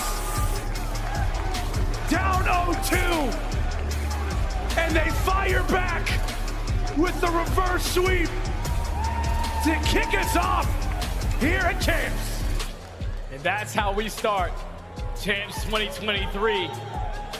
Two-time major champions go down 0-2 versus a team that they just 3-0'd 2 weeks ago. But they know job is not done until the series says 3 for the opposite side. They start the fight back. In the control, they close out 3-1. The Hydra hardpoint was an absolute slammage. But when you got to the game 5, it was just an early success from the subliners to go up 3-0, have a nice little comfortable lead, knowing how Minnesota liked to play the map, and then make the adjustments going forward. Hydra with the snipe, Priesta with multiple first bloods. Subliners are two-time champ for a reason, and it was on full display there. They complete the reverse sweep for our first series at Champs, man. This is only number 1. That's exactly right. I know. We felt like we casted like 2 different series. Yeah. Minnesota start, New York's finish. But I'd be remiss, Jay, to not bring up. We obviously need to highlight New York. Oh, yeah. But right now, we should be in round 11. Right? We should be in round 11. Had that play for Minnesota 100%. Minnesota, they're going to beat themselves up for that one because there's only 15 seconds left. They have to defuse the bomb. At least one player has to drop his gun to stick that bomb defuse. When you put down a couple bullets through a door, at least New York get the info that no one has an angle to at least watch the bomb. Yeah. They all have to eventually go for the chow, and then at that point, subliners win all those gunfights in that moment. That was the deciding factor in this entire series. Yeah, that's the best way that we could possibly have to start off Champs. A lovely little game 5, but that's going to do it for myself and Jay as we now toss it over to the main stage. We've got Blaze with our guy, Priesta. Hey, once again, everybody, welcome to COD Champs, okay? Give it up for the New York Subliners. I got P-Dog on the main stage, and, you know, you guys won Major 5. In this series, down 0-2. You would have lost that. You would have been down horrendously. But how are you feeling right now after that comeback? I mean, it feels great to start off a tournament like that. You know, we definitely didn't want to lose the round 1. So coming out and doing that, we got the blood flowing, and I think that's going to lead it into our next matches for sure. Yeah, I think it definitely will. Now, I don't know how well aware you are when it comes down to your control stats, and when you win that map, how you guys take over series. After you locked in that control, talk to me about your mindset, the comms going into game 4 and 5. Were you guys fully confident right there? Oh, yeah. I mean, to be honest, Mercado can be an iffy map for us sometimes. This is kind of a coin flip in certain situations, and honestly, they came out and played it well. But going into the third map, we kind of just knew we were going to bring it back. Like, all of us went to the back. None of us lost full. We were super confident. Like, we just knew. Like, we all had the trust that we were going to make that comeback. Yeah, man, and we all saw it on the stage, okay? And Priesta, when it comes down to your skill and gameplay throughout the season, it has been magnificent watching you on the come up once again. Talk to me about what you want to say to the fans out there, the subliner fans, your personal fans out here while you're here at Champs. Yeah, man. Shout out to all the fans, my family, my friends, everyone out here.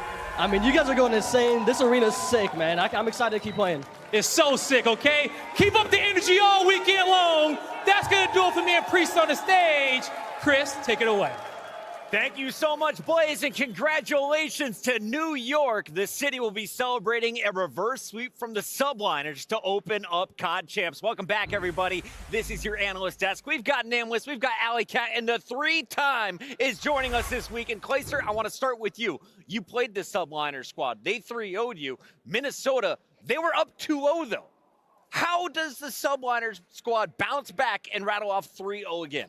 I think the subliners in previous iterations of this team, they would have lost full. They would have been broken after going down 0-2. But honestly, it's a testament to the growth of this team, the maturity in this team. They've come back from worse, and you can see it right now. Right there in that interview, Priestess said, none of us lost full. We all knew we were going to win. We just had to bounce back, and it showed right there, three straight. Absolutely. Now, Allie, we got to talk a lot about New York. But first, can we give some credit to Minnesota? Yes, because absolutely, this whole desk, we all picked New York. Some people even said 3-0. Minnesota came out with games 1 and 2. No, that was an incredible performance from Minnesota Rocker. I think their biggest misstep in that series had to be letting that Hydro hardpoint come through. I mean, we've seen what New York and what Kismet and Hydra specifically have done on that map and mode. And I mean, they're 5-11 as well for the Minnesota Rocker. I think they test their luck when it comes to Hotel or something else. Personally, I even said it before this series started that Hydro hardpoint was going to be kind of the safety net for New York Subliners. And clearly, 250-68, it gave them the momentum that they needed into that game number 5. And most importantly, they drew Hotel for their game 5. And Nameless, this has been the bread and butter of the New York squad over the last 2 weeks. Yeah, you know, I feel like in this map set, Chris, you're okay with splitting those hard points, right? Like, you got one of them. It comes down to, can we win both search and destroys? And we get to that game 5, and New York have 3 fantastic search and destroy maps: Mercado, Hotel, and Asilo. And if you're Minnesota, you got rid of Asilo, and you picked Hotel in this series. They picked that map number 5. They could have played Fortress and made it sort of a toss-up. I think that is maybe a missed opportunity for them. But like we said, there's a lot of preparation that goes into these games, and they pushed them to a game number 5, Chris. This is a major championship squad. Minnesota definitely played up to their competition. New York just come down. New York powers forward. They will be playing against the winner of Optic Texas or Boston Breach in the next round of the winners bracket. But we're going to see Minnesota now drop down to that elimination bracket. Allie, if they're going to stay alive in this tournament, who looked good on day 1 that you want to see return on day 2? I think they all had their moments throughout this entire series. I think we saw a Cammy maybe that we were waiting for. I think Vance had a great game number 5, and Attach was a monster in the first 2 maps of this series. So I don't think we can count them out yet. I think for Minnesota Rocker in that game 5, they just needed to be a little bit more confident in the plays that they were making. There was many opportunities where a player looked like he was going to be in an opportune situation and then slowed down just a little bit as if he was second guessing himself. So Minnesota Rocker, painful way to lose, but to fight it all the way there to that game number 5 against our Major 5 champions, we can't count them out yet. Absolutely. Shout out to the Subliners. They won Toronto. They win their first match of the day, and they also score your first Scuff play of the game. Let's take a look at it. Clay, you called this guy the GOAT backstage. Young Hydra, the Phenom, was doing work on Hydra, opening things up 25-10. Honestly, the way Hydra has grown as a player, it makes me so happy to see. I'm a proud dad over here. He's just moving around the map. This Hydro performance was insane. We lost the map to them about this scoreline in an online qualifier. They are so well practiced, so well put together on Hydro. You really just can't watch every route. There's too many routes. Yeah, we got a stat from our guy Tim. This is the biggest differential we've seen in hardpoint, right? So they absolutely fried them on this map. And you know, we were talking about New York, like the ability Hydra has to just get lost. Like, he's able to cheat steps, and his teammates will make up for it, you know, later in the game. It's just unreal. Hydra on Hydro. That is our top performance so far on the weekend. But remember, this is just day 1 of 4, and that is match 1 of a billion. Let's take a look, though, at what we got moving forward, because we still have 3 more battles here on the opening day of action. Up next, you are going to see the showdown of Atlanta FaZe versus Seattle Surge. We got Optic Texas versus Breach, and we'll close things out with Toronto versus LA, all here on day number 1. We want to thank everyone for tuning in. Make sure you are joining us. Get your collection started right now with Upper Deck. Today, you can get the 2021 Call of Duty League trading cards by Upper Deck, the official trading card partner of the CDL. Collect your favorite teams and players on UpperDeckEback.com or scan the QR code on your screen. And of course, we got the Shop Alley, the best and brightest gear. New York Subliners showcasing their hoodies that are on this website. Yeah, you want to look like your favorite players up on stage? Make sure you check out shop.callofdutyleague.com and get some swag. We're going to break. When we come back, it is battle number 2 on the day. The number 1 seed takes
And we are back. Call of Duty Championship Weekend 2023 continues as we have the opening day of action all in our winners bracket. The top 8 teams have made it here to Vegas.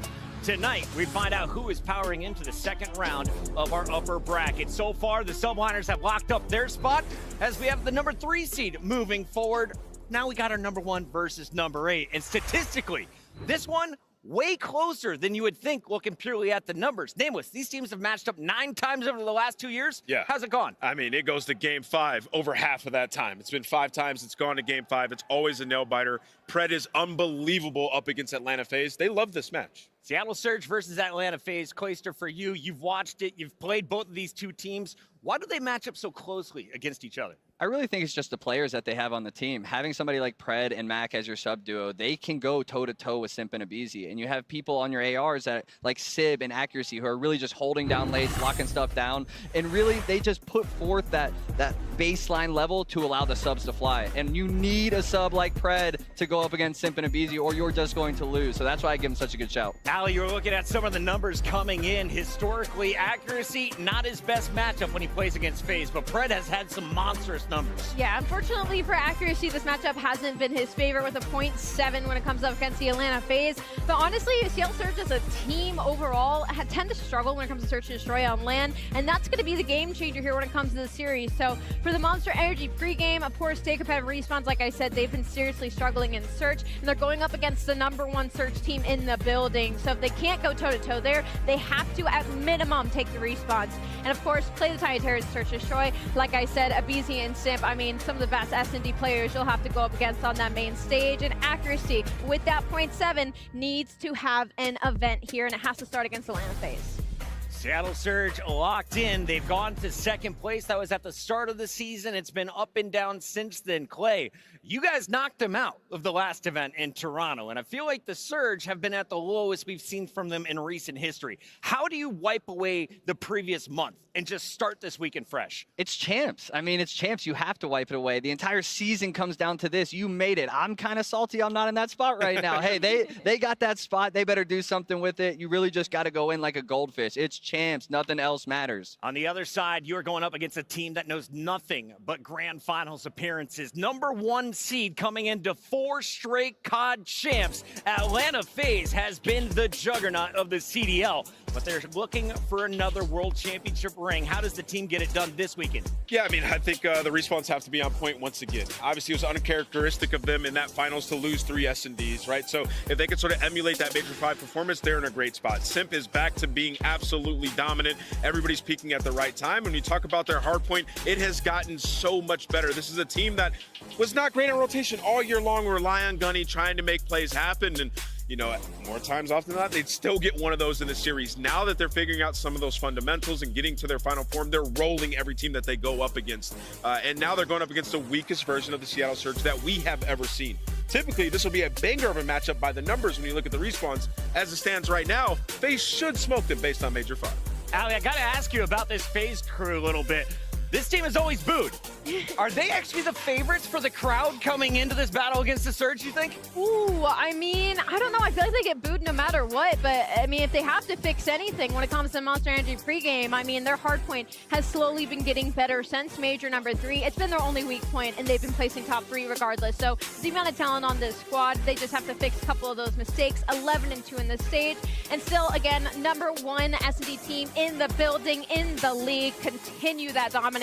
And again, we're going to see that control El Asilo. That writes a very good situation for the Atlanta FaZe team, simply because last time they went up against Seattle Surge, it was El Asilo game 3, and Simp dropped a 2.27 on their forehead. Yo, Cell is glowing. Can we talk about the fresh cut? That gotta be that's the crispiest cut I have seen in Las Vegas, dude. And Clay, we were also talking about how insane it is what Cell's been doing lately. Ridiculous. 1.3? Honestly, a 1.3 average blows my mind. That's like what I shoot for every series, and it's hard to attain it in one series. This guy averages a 1.3. It's insane. His brain's different, man. His gunny is different, and you all will get a chance to see it across at least 3 of our 5 games. Let's take a look at this best of 5. Ali, you've crunched the numbers as always. Who has the statistical advantage as you take a look at a lot of Embassy in a Mercado Game 5. Yeah, I will say again that LCL control kind of raises a red flag for me for Seattle, but I like the 2 embassies to open up this series. I think it gives them a lot of opportunity to cushion themselves for the rest of the maps. Yeah, if it goes Game 5, it's absolutely over. It's Atlanta FaZe all the way. Seattle haven't won that map on the season, so they're looking to close it out in 4. I will say, man, I really do like the first 2 maps for Seattle Surge. They've had success on it throughout the season, and they've played Atlanta FaZe tight on those as well. I like that call. It's time to get to our official predictions, and best of luck to everyone who is still alive in the perfect bracket race so far. New York is powered through. Question is, who goes through in match number 2? I'm taking the number 1 seed. This is easy for me. I'm calling Atlanta FaZe. Clayster, where are you landing? Gotta go with the Tiny Terrace. I'm going FaZe. Going with FaZe. Old teammate's going to get the dub tonight. What about you? I'm going to have to go with Atlanta FaZe. Allie's locking in Atlanta FaZe. Is the desk going 4 for 4 again, Nameless? Yes, I'm going Atlanta FaZe. You saw the graphic. Chris, was it first, second? These guys are dominant at COD Champs. All right, with that said, we have to talk a little bit about the fan vote because as we saw, Seattle Surge was on that right side of the screen. Just 6% of the audience thinks Surge can make a run to a championship. If they're going to turn everyone's mind around in this first series, what do you want to see from this Surge lineup? They need to start out hot. At COD Champs, like we just saw in that New York match, New York came out that first map a little flat. They rebounded in the last 3, and I need to see Seattle come out swinging map 1 to set the tone for the series. Allie, we've got a lot of people in chat talking about who's going to drop the most kills. I got to get the correct answer from you, though. Throughout this series, I don't care about KD. I want total frags. Who's going to be on top of the leaderboard? Oh, you don't care about KD? Don't care about KD. Most frags. Most frags. Oh, man. I'm between a BZ and Pride right now. I think I'm going to go to BZ. Accuracy. Most frags. Listen, he's going to have a bounce-back game. This guy's going to be in the absolute mix. We're going with Lamar for most frags. This match is just a few moments away. Get your predictions in right now as we are waiting for the players to kick off game number 1. Did we get the map count from everyone? Does anyone see this going to a game 5? I actually do. I actually do think it goes to a game 5 and Atlanta FaZe seal it up. Yeah. And why do they lock it up in a game 5? Well, when you look at Seattle, 0-5 on Mercado Search and Destroy. That is the game 5. But then you got to think, though, like, why did they put it in the series then? It's like, they've been working on maybe they've been working on it. Maybe it's gotten better. Don't matter. You got an Abeezy and a Simp. Yeah, you got Abeezy and Simp running at you at bomb site. I do know that Mercado was Seattle's auto veto for a long time, up until this last stage. And so this last stage leading into champs, I think they've been workshopping Mercado, although it hasn't went their way as much as they would have liked. I know we played them twice, and I think it was like 6-5 both times. So they've definitely been putting a lot of work into Mercado S&D. And while we're waiting on Simp, by the way, he's the last player to plug in. We're waiting for him to check in his settings, which you need to do here at Champs. This is a very important game number 1. Can you tell me about this player? Because when I was away, he was taking home esports awards. He was taking over every Call of Duty honor. But I feel like he's kind of faded to the back this season. Everyone's talking about selling him in a Abeezy. What should I look for from Simp? Yeah, I mean, Simp is a monster, right? Like, this is a guy who we just have such a high expectation for him. When he's not dropping 1.3s and 1.4s, people are saying that he's underperforming. That's not the case. He's got superstars around him, right? So he just has to be a player who's going to come in, fill some gaps, and make plays happen when he needs to. Why do you think Abeezy has the ability to just go out there and go rogue and be that entry man and sort of just get lost behind enemy lines? Is because he has Simp to take that back seat. If Simp wanted to play like that, he could, and nobody can speak to this better than you, Clay, as you team with both of them. Of course, and I think one of the biggest things is there's only so many frags on the map, all right? We got Cell average at a 1.3, Abe going off. There's only so many kills on the map, and Simp is the type of player that will do whatever it takes to win. So if he has to get in the hill, if he has to drop a point A, but they're still going to win, he's going to do it because he will always do whatever it takes to win. Yeah. Las Vegas, give it up to Clayster for his first ever fill segment. The match is ready. It's time to go to the stage with Blaze. Let's get this going. Yeah, Chris, the match is ready. The second one of the day. But are you guys ready for it? The first team coming to the stage. Get ready. It's the bad boys from the West. Here comes the Thunder from down under.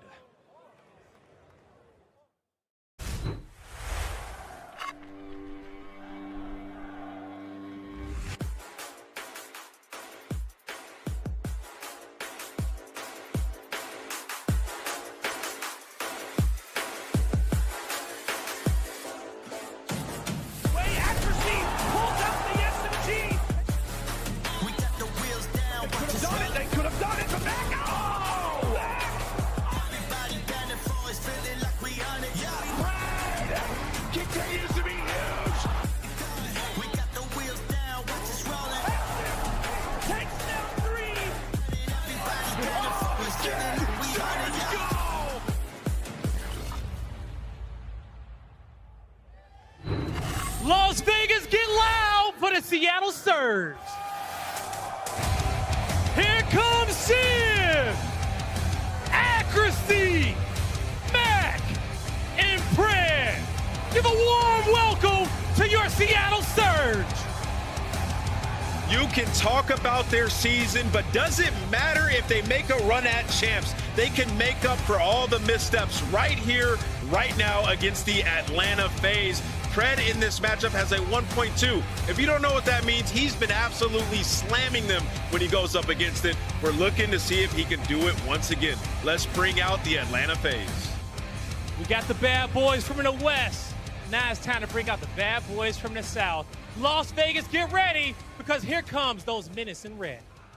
100 racks up in my safe. I've been dreaming of pulling up in that Wraith. Take the stats, I ain't got too much to say. I got Gucci on my belt, but my pants sag. Wouldn't be surprised if my biggest hater made a fan page. You taking notice from your boss, you man-made. Grown at getting touched up by the handshake. Don't think you hear me right, let me clear my throat. 100 racks up in my safe. I've been dreaming of pulling up in that Wraith. Take the stats, I ain't got too much to say.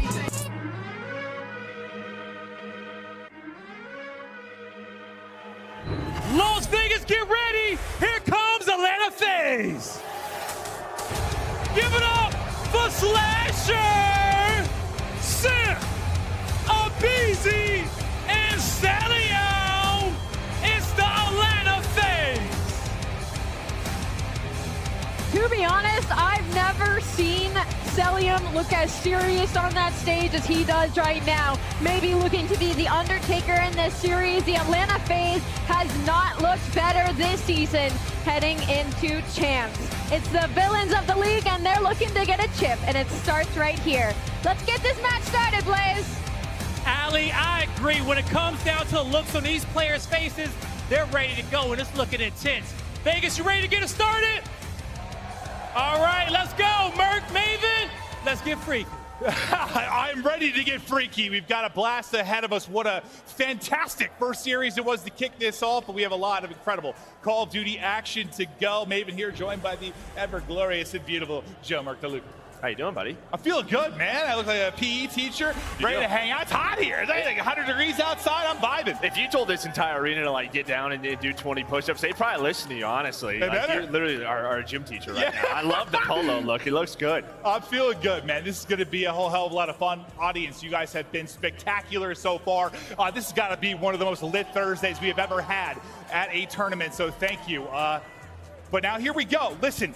Joe and I have casted a lot of Seattle versus FaZe. If you just looked at this on paper, FaZe should come in and slam them. But even when Seattle have been struggling, when they've been at their worst, when they've been on their up and down cycle, this is a matchup they have always lived for. Yeah, I mean, listen, respawns 50-50 are on the year, right? I mean, they are right there. The problem is search and destroy. I think it's 10-2, 10-3 in favor of Atlanta FaZe. No surprise there. The problem is that last major, Atlanta FaZe, they took their respawn to another level. Probably should have won Major 5, one Celium kill away maybe from winning it, but doesn't matter then. If they played that respawn, I think we all think in a best of 9 on a Sunday, they should have another ring. And I think there are some Seattle fans and maybe players that blame FaZe for how this year has gone. You think of that gut-wrenching round 11, the dead-eat cheese, the hip fire that hits and takes out Pred. They might have won that tournament. This year could look so different for Seattle if that moment goes differently. Can you turn it all around here? Come out with a bang. And I like what the Death said. I think it starts with this map number 1, Embassy Hardpoint, one of their best maps, but 3-1 is Atlanta FaZe versus Seattle Surge on this one. You talk about a couple of hardpoint maps where your subs have to get going. But for me, I'm looking at Sib. I need him to be that superstar once again versus this Atlanta FaZe team. Well, see if he's able to bring it too. I'll start here for Abizi and Deddy out quickly. Slasher lining up multiple as well. Going to be a very tough gunfight there with the sub at range versus Sib. And Sib, you need to come alive, need to have a big series. There's 2 for him, Joe. Nice shots there. Obviously some early time here for Atlanta FaZe, but on rotation, you have Macity in position, you have Sib top gas, a big one-on-one about to go down. Slasher is going to win it, ready for that gunfight. Now over to Simp, wins the initial gunfight, and Now just trying to play his life. And we saw at Major 5, it felt like he was back in his bag, right? Playing at such a high level, but all the rotation kills right as the hill pops going to go the way of Seattle Surge. Yeah, you heard Nameless talk on the desk how, like, he'll play for the win. He'll do whatever it takes. Not that he was getting away from that, but he was playing around himself a little bit more, playing a little bit more selfish, looking to pop up on the map. And I think that team just needs it from time to time, even though you have the superstars. Just Simp is one of the best players to ever play the game. Assert your dominance when you can. Yeah, huge break there. That's going to be 3 dead for Atlanta FaZe. They're going to get on the hill now. A little bit too easy. Accuracy still alive in the back. Going to get behind that truck, try to play his life, and able to find the kill on the hill. Zabizi tries to get in a position, but he's taken down over to Slasher with the sub. Able to take down 2, now up to 6 and 2. He had another great major as he finds 4 in a row. And this is what he was brought on this team for, to win another ring. But probably with a couple of headshots to give them that scrap time as we head on over towards P3. And I think we talked a lot about the respawn improvements and, you know, Simp's tournament, but Slasher, yeah, he had an amazing tournament. And he's a guy who's taken a lot of flack this year. Knew he would be the scapegoat, but he has stepped up in a big way. And Lordy, do they need that? But Abizi getting cheesy. 3 in a row for him, 7 and 3 start.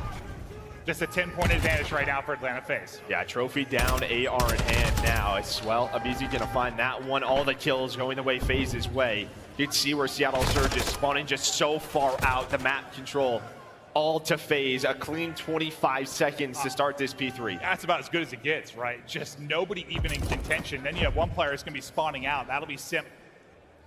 I see he's under CDL sub. They said he was the last one to get in. Maybe having some issues getting started, maybe on a different account. Not sure exactly what the deal was there, but looking to get it rocking and rolling as he is trying to connect in the gunfight. It's a few through for Seattle Surge, looking for the break. Not going to happen. FaZe still in control, and it's 5 in a row for Abizi. I mean, that is one of the cleanest P3s I think we've seen all year. That is a full 60, usually with the nades, the stuns, the ladder, pistols. Like, usually that's very messy. Celium able to win that gunfight.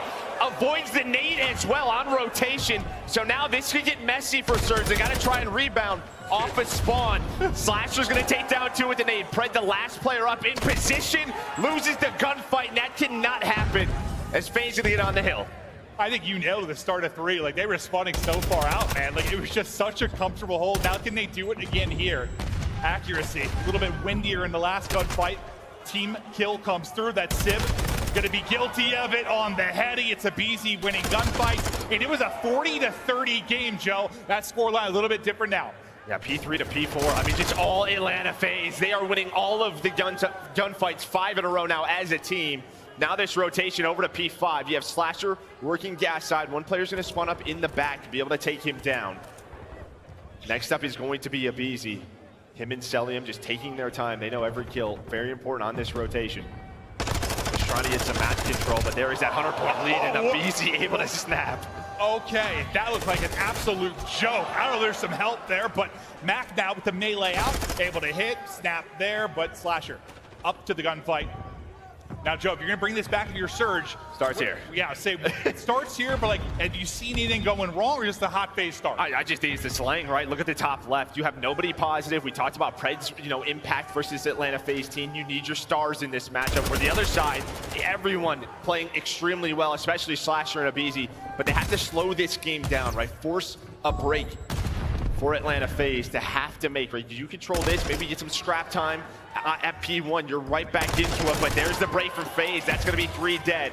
And well, with this time, they're gonna keep that 90 to 100-point lead as we go into that next set of rotation. Yeah, the break comes with 20 seconds left, so not maybe the end of the world, but just being in such a hole as you are as Surge, any second gets painful. It allows you, if you're FaZe, to kind of play for scrap, play for that junk time, and slowly get closer to that 250. I think, 20 seconds at a P5 on most other hills, not a big deal. I think here, that's a lot of good time because this P1 is just so messy. It's not where you can earn a lot of time on the map. So Abizi now on another 5 spree, potential MVP, starting to go off here in game number 1. Plays the toughest position in the game and makes it look easier than anyone has in the history of the game. Keeps rolling, 20-6. This man's inception in the league changed the position as we know it, and he is on a tear. Not a tiny one, a massive one. 7 in a row, 21-6. Dropping a bomb here in the map 1 as he is just dancing. But finally going into Brett. Yeah, able to earn that cruise on rotation is Slasher, pre-fire and throwing the nades. I guess the good thing for Surge, while that was happening, there wasn't a ton of time earned, so still the lead. Right around 90 points. But on rotation, everyone getting kills for FaZe as they set up for P2. They have backtrack control. They have gas control. Another rotation for Atlanta FaZe. Seb just trying to get it done from the truck. Might be a flank on through. Beast map is cut, but not going to matter as Sib is able to push that out. But FaZe so far dominant. The advantage is there. They are coming out swinging. Let's go right to a FaZe listening.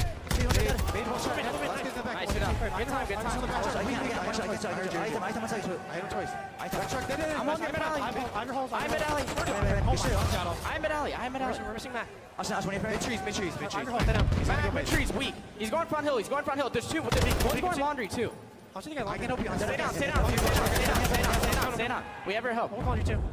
Need a front side down. I don't know laundry. Front side time. Front side down. Nice. No one holds it. Find the lower back. He's on me. Bottom gas. Top gas. Challenge. He's top gas plat. He's on me. Top gas plat. I'm trying to stay. I don't see him. He jumped down. I spawned holes. He might chase me. He's back gas still. Dead. Nice. They're gonna be top on me. There's one signing top. I'll see him top nerd. I need top. I need top. They might try and pinch you. I'm looking at it. I'm looking at the bottom edge. Behind the heady. I'm gonna yes. Take your time. We have a streak. I'm a streak. I'm trying to switch out. I'm trying to flick top off. Listen, one is on the planter. Push top. Close door. Door. No flank. Chopping. Top. I killed him. One more on time, but one was an orange. I'm sorry, DPD. Hold on. I'm trying to time. I'm pitching gas. There's probably max spawning. Grenades on time, guys. I got 2 tips off it. Yeah, I did too. Max spawning. Trees. Might be bottom orange. Yeah, mid. It's top time. He went in orange. Let's want to P4. Let's want to P4. Let's want to PDS. I'm trying to hit side P4. I'm pushing on. One's in orange. I know.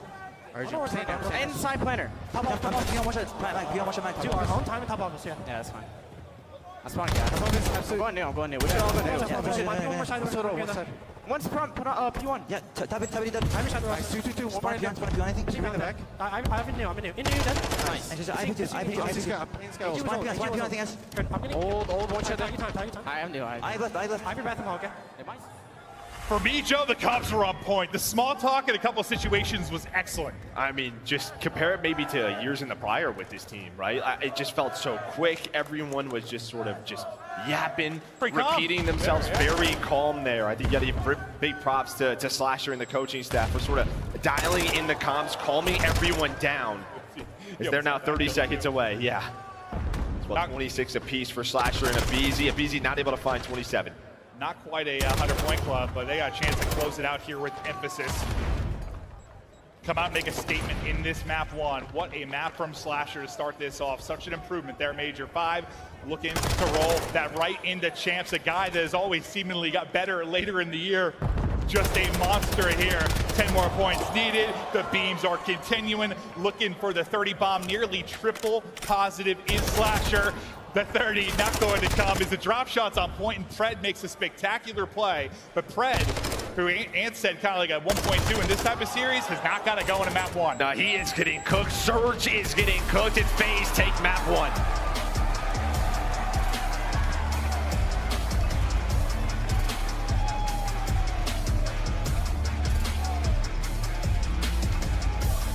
I think the comms were a big deal because I know that wasn't like the most stressful map, but it is like the first map of Champs. And sometimes even when like Alec was on this team previously, like he'd be kind of that general in game. Like, yeah, he'd talk a little fast, get a little panic sometimes, and I think that would maybe trickle down a little bit to the other players. Not all the time, but you'd hear it there. Outside of Cell, who's always kind of talks that way, everyone else was dialed in. It was clear, it was concise. The small talk with like that balcony fight and the help was sensational. They are locked in, man. That was the calmest FaZe listening ever. I mean, you would not expect this to be Champs. And yeah, I think now I wasn't sure with this Surge team because, you know, they have been a team that has a ton of ups and downs as a roster. Always have. And as Clay said, you're going into Champs to sort of just forget about it. We have to lock in. Not the map 1 we were looking for. Just your stars didn't get going. You didn't make it messy for Atlanta FaZe. I just think you look at the P3 and P4 right off this first rotation. That lead never went away. Well, yeah, I think this is when we started talking about it. It was a 40-30 game. You go up 100 from that P3 to P4. And yeah, from then you never look back. And like, it really gives you, when you're up that much, like 100 points, like it gives you a little more freedom to not play however you want, but take some extra risks, maybe rotate a little bit later at times, hit scrap. Like you have more options when you're sitting on a lead like that. Yeah, no doubt. But now we're going to an embassy search and destroy, which, I mean, FaZe has been lights out in. There's obviously that round 11 that happened at Major 3. I mean, there was a stretch they didn't play it for 3 months. Yeah, people didn't play him on this map for this reason, and we'll see if Surge can lock it back in. You have to think, you know, we talk about why Champs is different. You have a couple of weeks to prep for the matchups. Search and Destroy is where a lot of preparation is done for these teams. Do they have something to pull out the last event of the year? Yeah, I mean, you heard Clay talk about it. He can probably speak to it better or as good as anyone. Like, Champs is different. It's $1 million for first place. It's different. They are feeling the pressure. Everybody here, the crowd has been terrific. It is just the entire environment so sick. But 250 to 112 is going to be that first map, and yeah, you got a chance to bounce back, but I think there was some pressure on that first map for Seattle, and you can't be feeling good. Yeah, I mean, I wouldn't say this necessarily pressure. I just think if you were hoping this was a series, you were looking at map 1, right? Just because, I don't know, Embassy, you can get going. We've had so many Pred Mac moments on that map where they're getting double and triple kills.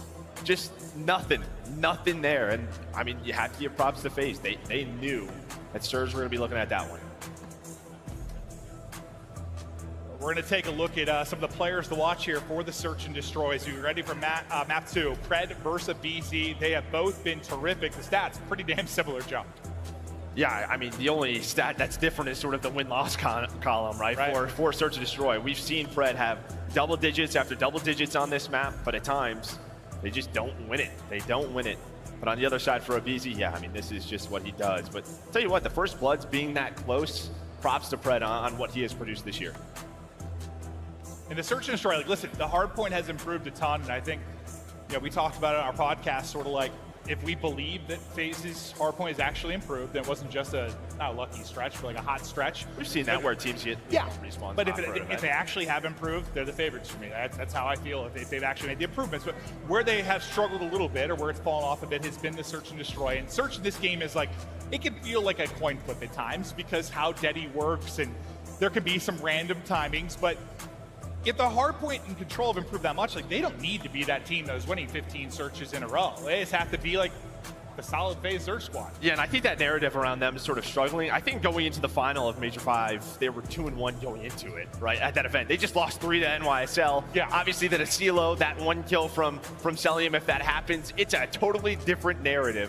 But yeah, I mean, maybe they kind of know, all right, we have to focus up on some of our fundamentals. They're reading us this really, you know, very well, but they're Search and Destroy gods for a reason. Yeah, I just don't know. I mean, if the respawns are there, they just don't have to be what they were. They don't have to necessarily be gods. But I just think with any team that we've seen work really hard to improve in one part of their game, like, you've seen a little fall off somewhere. It's happened basically all the time. But what do you bring here at Champs? Because I wouldn't be surprised if they were absolutely lights out in Search and Destroy and they get back to the absolutely dominant form. Probably looking to rebound after how that final went in Major 5 with the 3 losses. But against Seattle here, can they take the 2-0 edge, or does Seattle bounce back behind a massive map, maybe from Pred? Does he have what it takes to shock? Tie this one up. Yeah, we're gonna take a look as well from you know, these two on your screen. Their stats at Champs, what they have done the last 4 years. It's pretty good. It's unbelievable. I think it is one of the more impressive stats in like the history of Call of Duty. Yeah. When you take a look, just year 1, they won. Yeah, cherry pick any stat you want. Like, this is one of the most unbelievable stats ever. The consistency that these young men have had at Champs.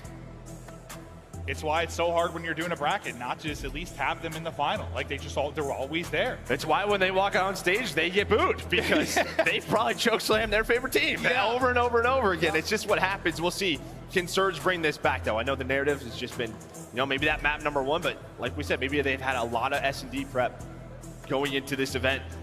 Can they get them going? We know, we saw it last year when they get fired up, the energy's on the stage, they are different. You kind of said the difference in Champs is like, you know, you know you're round 1, you've got weeks to prep for that. You really just focus in, like, where can you find the gaps? I guess I think if I had watched FaZe in Major 5, I'm probably thinking maybe Search and Destroy is where you find that opening, right? You probably put a lot of time into that, I would think. Yeah, you saw the stats there, 4-9 for Surge, 12-3 for FaZe. And I think all 3 of those losses are in round 11 fashion as well. But here we go, map number 2 underway. Knock, knock. Oop, can't quite get the kill. Gets the shots in. Mac with the first blood. Slasher quickly there with the trade, but the player who first got to the shots in, able to get away at least for now as we go to a 3 versus 3.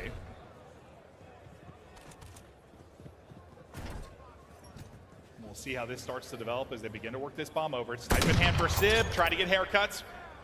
Not quite going to connect. Tries to stun for info there, close. I mean, as soon as Cell hears that, he goes for the nade, backs him down, and when he backs down, that means, okay, we could push this forward. So Simp able to take down Pred, bomb being planted on the other side of the map, accuracy going on the flame. What kind of timing does he get? But Simp has to stay alive, and he does not. Yeah, that gets so hard for Sib in that situation, but a little flick of the wrist there as the shots hit. The flick of the thumb as he connects on the shot. We'll see it again. Simp. Snap, bang. You haven't seen a lot of it maybe these last couple of years, but if you've been following his career, you know he can hit it with the big stick. Yeah, I mean, finds it on the ground, watches that flank, able to connect. A nice round for him, 3 in the round, but it just starts with the info. As soon as Cell knows there's a sniper, the nade goes out, backs him down. They know then they have to clear orange. Simp able to win that one-on-one, immediately goes to the bomb. Just all the right reads there from Atlanta FaZe to start off this map. 3-0 for Simp. We'll see what he can carry forward. The aggressor early going to be a BZ, but the stun's all hit, and he's kind of locked up here for now. But it's Simp cruising on forward. The first 2 kills go to Atlanta FaZe. 4-0 start for Simp as Deddy is out, and he is a hunter. Yeah, Mac is pushed up, but he gets spotted by a BZ, and then Simp up to 5. A BZ able to win another one in these 2 rounds. Convincing on a FaZe. Yeah, I mean, you just didn't play them here for so long. When they were in their bag and on that tear and search and destroy, you just didn't match up with them here. You knew you were going to get bodied. Just right back at it. Yeah, great teamwork there, right? They know that a BZ is kind of in a very vulnerable position. He's saying, hey, I'm getting stunned. The nades are going to be coming in. So what do? They get aggressive through that side door. Simp able to help out his duo in a BZ, and that just leads to a round win. One way to take the pressure off him, getting 2 kills. That gets it done. 5-0 start now for Simp. You only have 1 kill on the Surge side, and that is Mac. And that's basically what the first blood of round 1. You have not gotten a kill since then. They need something to get going, and not this one domino falls and the rest right with it. And I like this from FaZe, slowing it down. They kind of know, all right, we're down in an 0-2 hole. Surge may try to get aggressive here, try to find some opening with the first blood, but they just wait. They watch all the doors, don't allow anyone to get aggressive. And now with 50 seconds, we're going to start this push. You see the nades coming in at accuracy. He's got to back down, play his life. Next up is going to be Pred. What timing does Pred get? Pred, I think, is getting hunted by a BZ. Max able to find 1, but Pred plays his life, has the Deddy reset. Now in a 2-on-3, a Slasher finds accuracy. Streak ends for Simp. You start to get some kills flowing. If you were Surge, flying on forward, Cell nice is catch. Caught. Slasher. Last one up at a 1 versus 3, 25 on the clock. Maybe he had a free pick, not going to happen. The crossfire is in, round on the board for Surge. They play it passive, they take their time, they get the round winning. Good job. I mean, accuracy is staying up as long as he was. You know, pressure really flowing to him, aiding out. He was like, van, the truck, the van, just kind of backing up, making layers on the map, and the teammates stepped it up. Yeah, now one-on-one. I mean, Pred versus BZ, he was getting chased by BZ for so long, able to win that, because then that leads to the next kill, right? Then he's in the base, able to find Celium, secures that round win.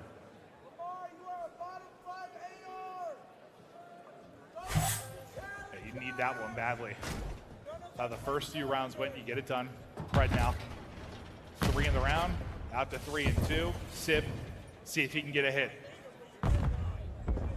Jumping across, and that is not easy. That is a ludicrous shot. Out of Sib. Now Pred, that'll be 5 in a row, and it's a quick one. As this map 2 flips on its head, Surge taking over. But the flick to open it up from Sib, disgusting. That is just unbelievable out of Sib, and then Pred able to find 2 on the flank. That's 5 kills in a row for Pred. You saw after last round, he saw some energy from him. Can he get going? You see him common. But yeah, the first blood, just that dolphin dive right behind that block. How many times have we seen that shot not hit? A lot more often than it does. That is for sure. I'd love to know the percentage just on that shot in particular. It's probably not high with Sim. A wondrous moment. Now Deddy out for Mac. Pred's already on the flank, already through side door. What's the timing like? He's gonna be, not able to find the BZ. Now has to play his life. Slasher gonna be looking for him. The map is split right now. Both teams just taking each other's side. Who's gonna find those kills? So far it's FaZe, Selim and Simp.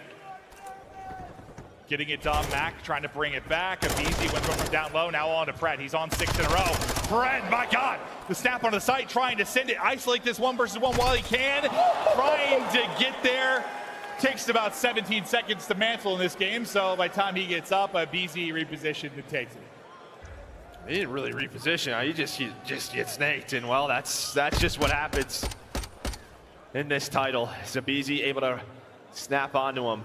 But I mean, if Pred finds that first blood, maybe things a little bit different. It's just one of those, you know, do you shoot there? Do you instead try to look for someone on the flank? It's a kill, probably. Yeah, it's definitely a kill. But the fact that Abizi's able to play his life, and then they win the gunfights on the opposite side of the map.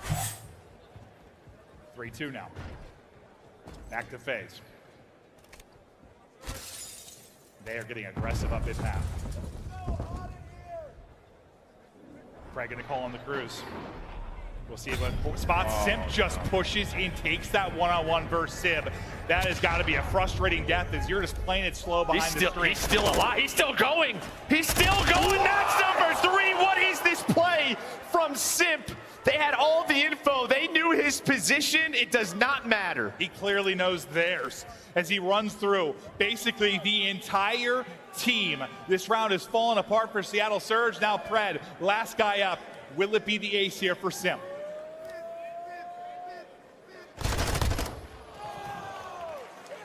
Won't be the ace, but it's all smiles for Simp as he just one by one gunned him to bed. I mean, as you said, they got aggressive middle of the map, and he just takes the first gunfight. Of course, Sib, I think he's got the snipe out. He's probably watching it. Maybe he gets caught off guard. As soon as that missile's called in, obviously Pred's giving him the info, but it doesn't matter. Simp.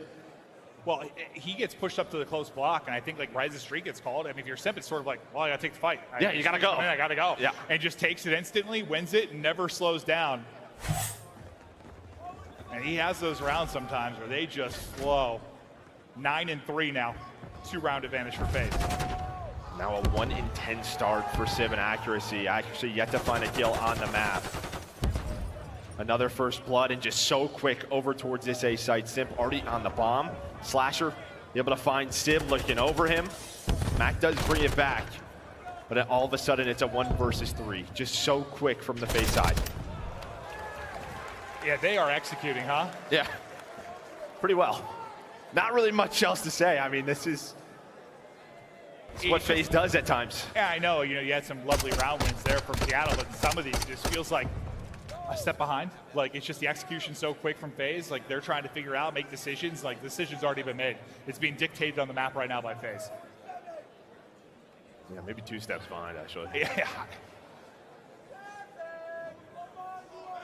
This has sort of been one of the struggles for Surge all year, just their map pool in general, right? Like, where do they go to? Even map 5, they're 0-5 on the year on Mercado Search and Destroy. If we can get there, it's always been something that has been tough for them. Well, yeah, I mean, it was what auto-ban for them for quite some time, but they've been working it in and not a lot of success, but we will see. Nice first blood there. Off the top rope goes Pred, but another one waiting before he can get ready for the fight. Abizi already there quickly with the trade. Now the other end of the Tiny Tears, it's Simp, but it's Sib with another lovely flick.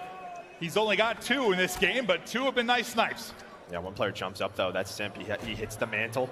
The doors open. Sib just trying to play his life running, wasting time. There's one player in Abizi.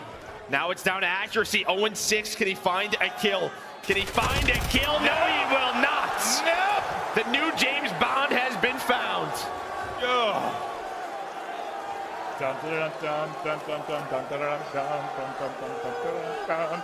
You'd make a great Bond.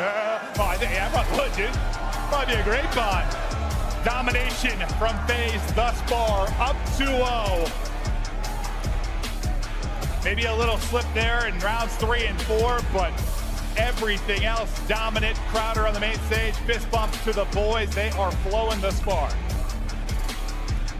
I mean, not much else to say. 150 point winning map number 1. 6-2 right there at Search and Destroy. What you would want to see if you are a FaZe fan. Some unbelievable individual moments though out of Simp. I mean, just round number 1, 3 kills, finds a sniper on the ground. That round where the streak is called in.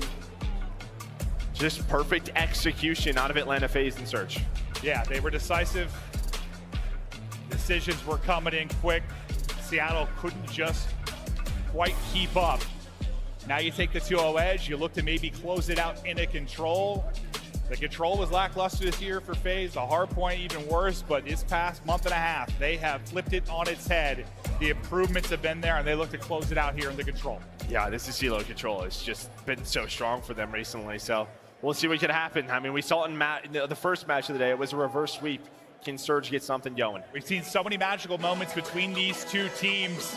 It feels impossible right now, but maybe Seattle bring it back. Simp is him. We had to break. We'll see if they close it out when we get back.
The Call of Duty League is brought to you by Monster Energy, the official energy drink of the CDL. The CDL is brought to you by your favorite Orange Bandicoot. Pre-order Crash Team Rumble today. Available June 20th. Las Vegas, hello and welcome back. We get ready to rumble here in the map 3, but you see a shot of a BZ, one of the best to ever do it. We chatted with him about what it's going to take to win this event. Let's take a look at his thoughts. Everybody knows all of the storylines and the history of what it would mean if you guys were able to walk away with the championship, you know, how many it would be for you and Simp, you know, the whole team, etc. But like, what would a world championship say about this team and about the Atlanta FaZe franchise? I feel like it really show how hard we worked throughout this whole season, because I'm telling you, I feel like this season we've worked the hardest we ever have, and I feel like it needs to show. So I feel like us winning the championship would mean the world to every single one of us. Now, this is your 6th season of pro competition. What's something that you've learned this year? Something I learned this year, I wouldn't say I necessarily learned something this year. I feel like, if anything, the learning experience for me was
they're doing, but you just heard from a BZ. I mean, it wasn't the best year for them last year, still very good, but not a lot of wins, well, 0, so trying to bounce back this year.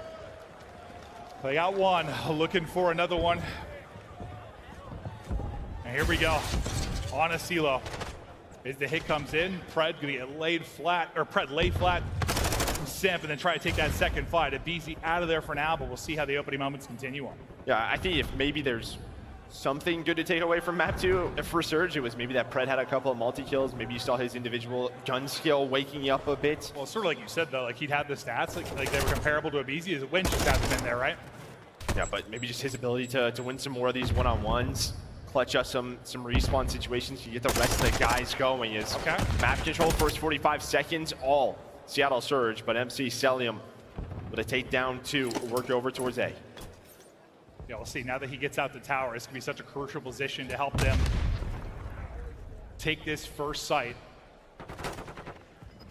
And there come the beams. Celium already putting shots in range, allows Slasher to then move up the map. Now Cell does drops. That's a big kill. Lamar able to take him out, and accuracy with a big moment. He has the 0 and 7. It is a struggle there in map 2, but some big kills there, at least for his Surge side there. You see Simp with attacking. We've seen this more and more. I think it really started last major. You know, with Kismet, we saw, you know, him as a sub really pull out that third AR, especially on offense, attacking over towards B, especially. You can get top hill, you get over towards barbecue, you know, on that back balcony. Just so many spawn kills, so many great positions with the AR. So starting to see that from a lot of these teams, just changing the meta. And Simp is gonna have to win another one-on-one. No, not gonna have to. So time extended for 1 minute. Now Atlanta FaZe has to capture B. Yeah, it was a real slow opening, mostly dictated by Surge. They had a little bit of a life advantage, but now that's starting to go the other way. We're tied up 18 lives right now. Celium looking to pounce. Here's one below, up over the top. And BZ's actually able to get that kill on the comms. They come through. So now Cell trying to push out these cuts. Get shots and player rotating out of spawn right now if you are Seattle Surge. Timing not good at the truck, but the snap is lovely. The tracking on point there for Slasher, but you still have one on the point, and that was Mac. He's no longer there. Yeah, I think he gets a little help there, right? The team shot comes in, but still the snap. I hope so. Yeah, I hope no, so. He definitely did. Unreal out of Celium.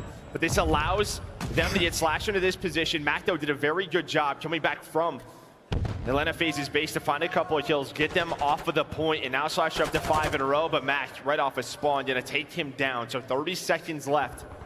10 lives still remaining for Seattle Surge. FaZe, they're gonna have to go soon. aBeZy trying to play his life, and he does it well. Ascelium is there for the trade. Yeah, I mean, there's potential here to bleed them out in lives, but you're gonna have to keep that clock stopped. This is gonna be tough, though. If that's gonna be the case. Yeah, it's gonna be tough. You saw that stun, it missed a Pred, so thought maybe he was gonna be able to make the play. Able to find one nice shot from Sib, but you still have a player here pausing the clock. 6 versus 10. Mac now trying to wait for his teammates, but he's gonna get pushed. It's now Ascelium's turn to try and stay alive. Just such a back and forth battle as accuracy with the double. Accuracy, another huge multi-kill. Just around 10 seconds now to go. 5 lives left. Can they get to the point, though, if you were FaZe, to try and clutch up?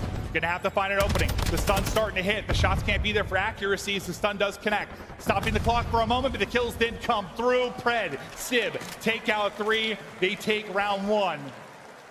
And you had an opportunity there if you were FaZe, but the defense strong enough from Surge. Yeah, and honestly, I think it's a very important round for Surge. Just the way those first couple of maps have started, starting off on defense. You lose that map, or round number 1, and it just looks scary. It looks like this is going to be a quick 3-0. They're able to bounce back here. I mean, the 2 in the back, accuracy got with the double was big. I thought Cell was going to back up and not chow, but I didn't see if it was his stun or like Simp threw one over the top, but he tried to chow with the stun, I think, but accuracy still won it, and then things kind of fell apart from there. Yeah, Cell's definitely challenged. Yeah. 8 and 5 start from Pred. There's the info, there's the kill. aBeZy plays it well. Only 4 HP, he nearly loses that one. Yeah, nice little B start here, though, for Surge. You have one player on the point. Mac now getting aggressive. Can you get any work done on the objective, though? They have one player on it. Pause the clock. You can see they're just so worried about the flank right now. You have 2 players watching it. Slash are going to take down Mac. That's going to free up Tool so they can push on through. Just tried to get the wall bang through. The second chow comes in, though. aBeZy taken out of the picture. But not quite the second tick of progress at B, so that's starting to get cleared. It's a very slow, kind of controlled round for Surge. Maybe just trying to get them to run at them, trap them a bit, maybe transition over towards B with a couple of kills. That's going to be the play. A nice one-on-one here for Pred, but aBeZy just backs on down. As we all know, the aim assist, you don't get it through that fence, so always a difficult gunfight for both of those players. That second tick does come through, and they just transition over towards A. So great work done here. Not a lot of kills on the map for either teams, but the objective going the way of Surge. It feels like it's as decisive as we saw FaZe in the search and destroy. It's like right now, it's like, where do we go? Like they're all over the map. Over the map. It feels like they are just multiplying as they're making the play everywhere. A about to finish. There was still a presence here on B. There still is one with Sib. A gets secured. Yeah, you've only lost 7 lives, but you need half a tick and you are done with this round 2, and the advantage is there as Sib. Good job winning fights and a tough position through this fence, as you mentioned. Nice snap on, but the Vaznev simply too strong, like a dolphin goes Mac, and just able to take out one. Yeah, I think Sib just stopped shooting there. We've all been in that spot, but yeah, I mean, honestly, just early in the round, I mean, FaZe just felt like they had no idea what the hell was going on. It seemed like they were indecisive because the plays that Surge were making. Like, Era's like, do we go A, do we go B, do we pay for this? I didn't know what was going on. I was like, what is happening right now? But both teams played so patiently. But Surge in such a good spot to go up 2-0. Only need 1 tick. Now the pressure on. Every time a player touches the zone, FaZe are going to have to push on up. And now, potential to win this offensive round. Slasher trying to be able to find it, but that's going to be all 4 dead. Sim already on it. Pred working on through, and that should be done. All what right, a round from Surge. Surge coming alive now in the map 3. I'm going to have to go back and rewatch that one. So I don't know what was happening. It felt like they got so much progress done for free in a way, like in the sense of just not many kills, like so much damage being done on the objective, but like not really having to win a bunch of fights. Like they just kept FaZe rotating, second guessing. Yeah. So I feel too, need to watch back the first minute and a half of that. It's what you wanted to see though from Seattle Surge, trying to battle back. Get a map on the board. I mean, they win this, we go to a Fortress Hardpoint, and we know these 2 teams have battled on that one. Maybe go back to Major 1. It's what was like a 150-point comeback for FaZe to win that map 4 on Fortress. All to be brought back then by Surge, but Pred lightened it up. A double there, nearly out to double positive. Accuracy gets one as well. Another solid start here from Seattle Surge. As the patience and position paying dividends, the hip fire hitting with the tack. 4 in a row, looking for 5. Surge finally dancing. That's what I was saying, right? Map 2, like there were some individual moments for this guy. They just could not put it together as a team as he is getting going here in map number 3. Double positive, but everyone contributing on this side of Seattle Surge. It feels like they have just woken up. I don't know, after map number 2, you go to the back, try to regroup, talk to the coaches. But a great showing here on this LSCLO control. FaZe in the blender. You've lost 1 life if you are Seattle Surge. Just dominant. Here in LSCLO, 30 seconds left to go. You have no progress whatsoever. On the offensive side of things, it can be like a lightning strike. 1 moment, and you can find the objective and find the round, but there has just been no opening. Finally, they're going to get onto B, sit ready and waiting. That's 4 in a row. Maybe another chance here for FaZe to go on the point. At least stop the clock with 22 seconds to go, but Mac is out and hunting. Slasher caught with his pants down. Easy pickings for him. The flank now coming through for Simp, and another win from Mac. The X factor for this squad. They need him to go massive, and he's solid here, 14 and 10. And I mean, while that was going on, Cell was in the back of the spawn for a long time. He really hasn't been part of the map right now. They have just left him back there, and that started with that first kill on Abizi. Once he gets caught, that opens up a position on the flank. They're able to work, but now Cell, of course, uses the car, able to take down 2, has the entire team in a trap besides 1 player. That's Pred trying to do what he can as FaZe staying alive in this round, about to get another minute on the clock. Yeah, you were saying he wasn't really involved. They're leaving back there. Yeah. No, you were right, and then he got involved. And now they're worried about he's been able to pick up 3, maybe 4, get snaked. Adios accuracy, put in the dirt. As Cell is on 6 in a row, and this mound has just been his haven. Spots 1 office spawn, still just dealing with this, but the rest of the team locking it in, right? You've had Pred alive on the other side of the map inside of white, so while this has been great for Celium, his team just not able to do too much. Finally, they take him down. Here comes the reinforcements for FaZe with the trades, but can they find the kills on the point? Accuracy, Pred locking it down. 40 seconds to go. 3 ripped off the map.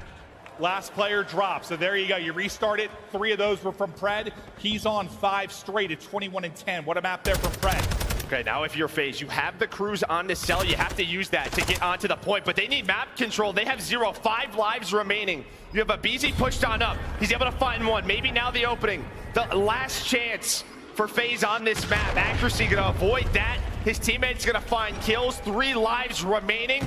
You did not expect this from Seattle Surge. What an Asilo control. And well, they are still alive in the series. We're headed to Fortress. Here we go. We didn't get a map. I know. We didn't get a 3-0. Finally.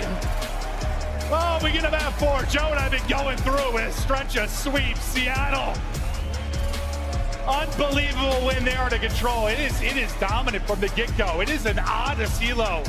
I don't know what was going on. But they control the pace. They dictate the action. They lock FaZe in with a vice grip. And just dominant stuff out of Seattle. And it's a hell of a way to bounce back. And yeah, maybe you're right. Just a couple of those moments with Fred, just getting some kills in the Surge. Maybe it lights a fire for him. Not a big map 1. Map 2 a little bit there, and then 3 we see him take over at 23 and 11. Yeah, I mean, great map out of Cell, but the other 3 just could not get involved. It just felt like a lot of the multi-kills not going their way. And you can see, just who was on the objective. It was really just a BZ and Sim just trying to do some work. You just never really had a stack. There was never a 4-down moment. There was always 1 or 2 players alive for Surge, winning individual one-on-ones that kept them in rounds. Well, it's a great job from Surge, like you were kind of saying, but you feel like if Celium's in that position for that long, especially once he starts to get kills and divert attention, like they should get progress, right? But they just don't.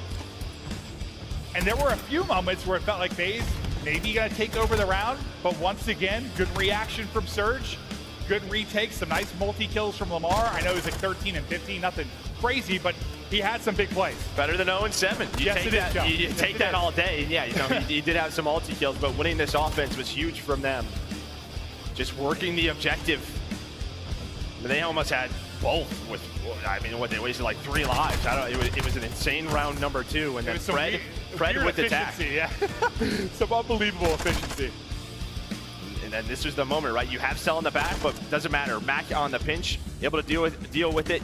You leave him in the back, and you're thinking right here, but I mean, I guess they have to get done with A. And then you just had no map control. Surge took it away from him. I was thinking after those first 2, I mean, this was done. It just felt like they were dead in the water. It was all Atlanta phase. But what in map 3 wins 3-0 in convincing fashion. Now to Fortress, where, I mean, I always go back to that major one where these 2 teams played here, and it was one of the crazier hard points on the year. Seattle at that time, they were a solid Fortress team. They were up like, I think it was like 150 or something before FaZe brought back one of the crazier comebacks we've seen on the year.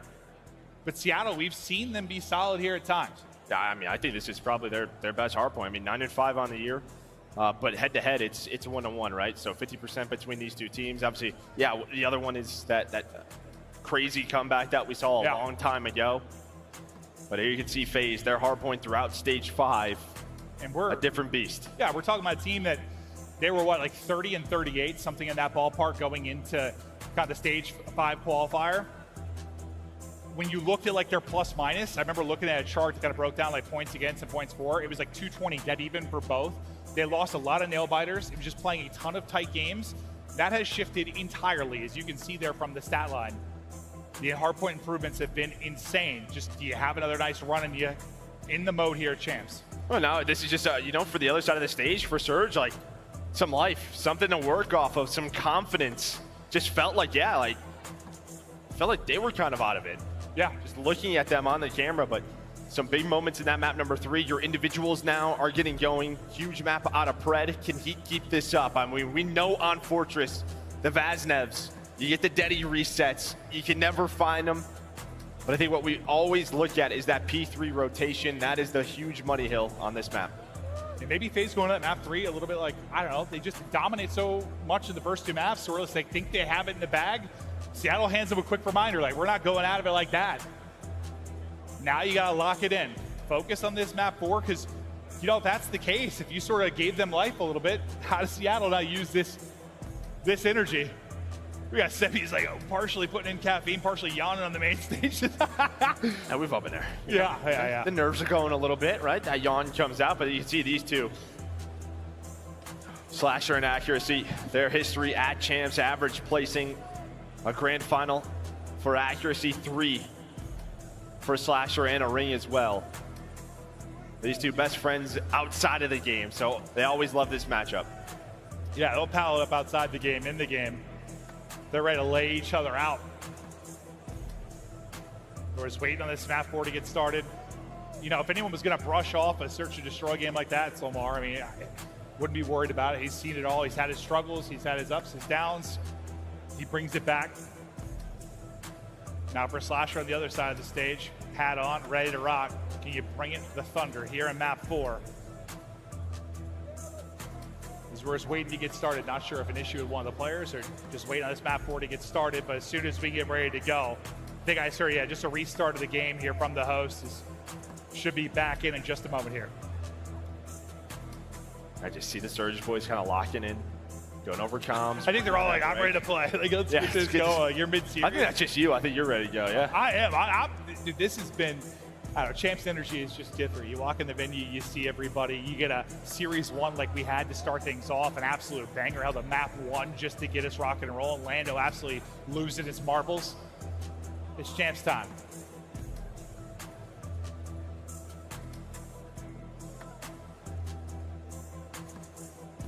Cell kills me, dude. Why? I don't know.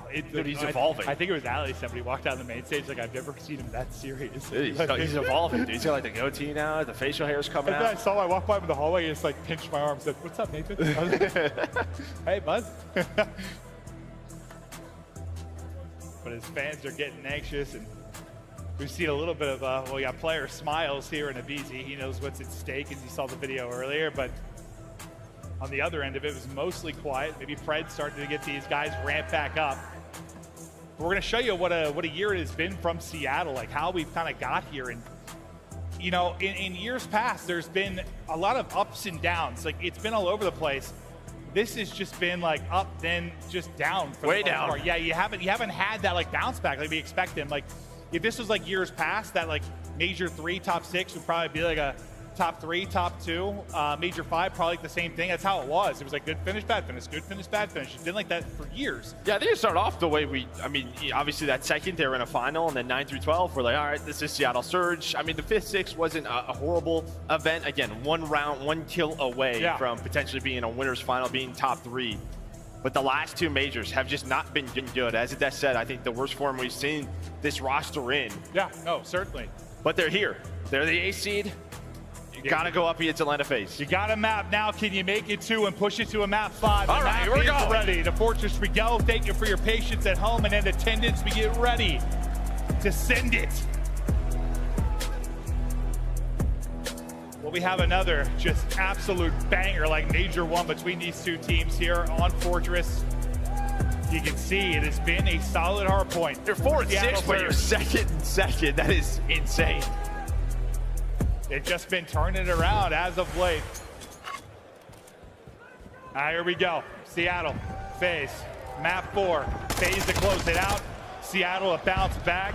Pred needs to get deep into his bag here.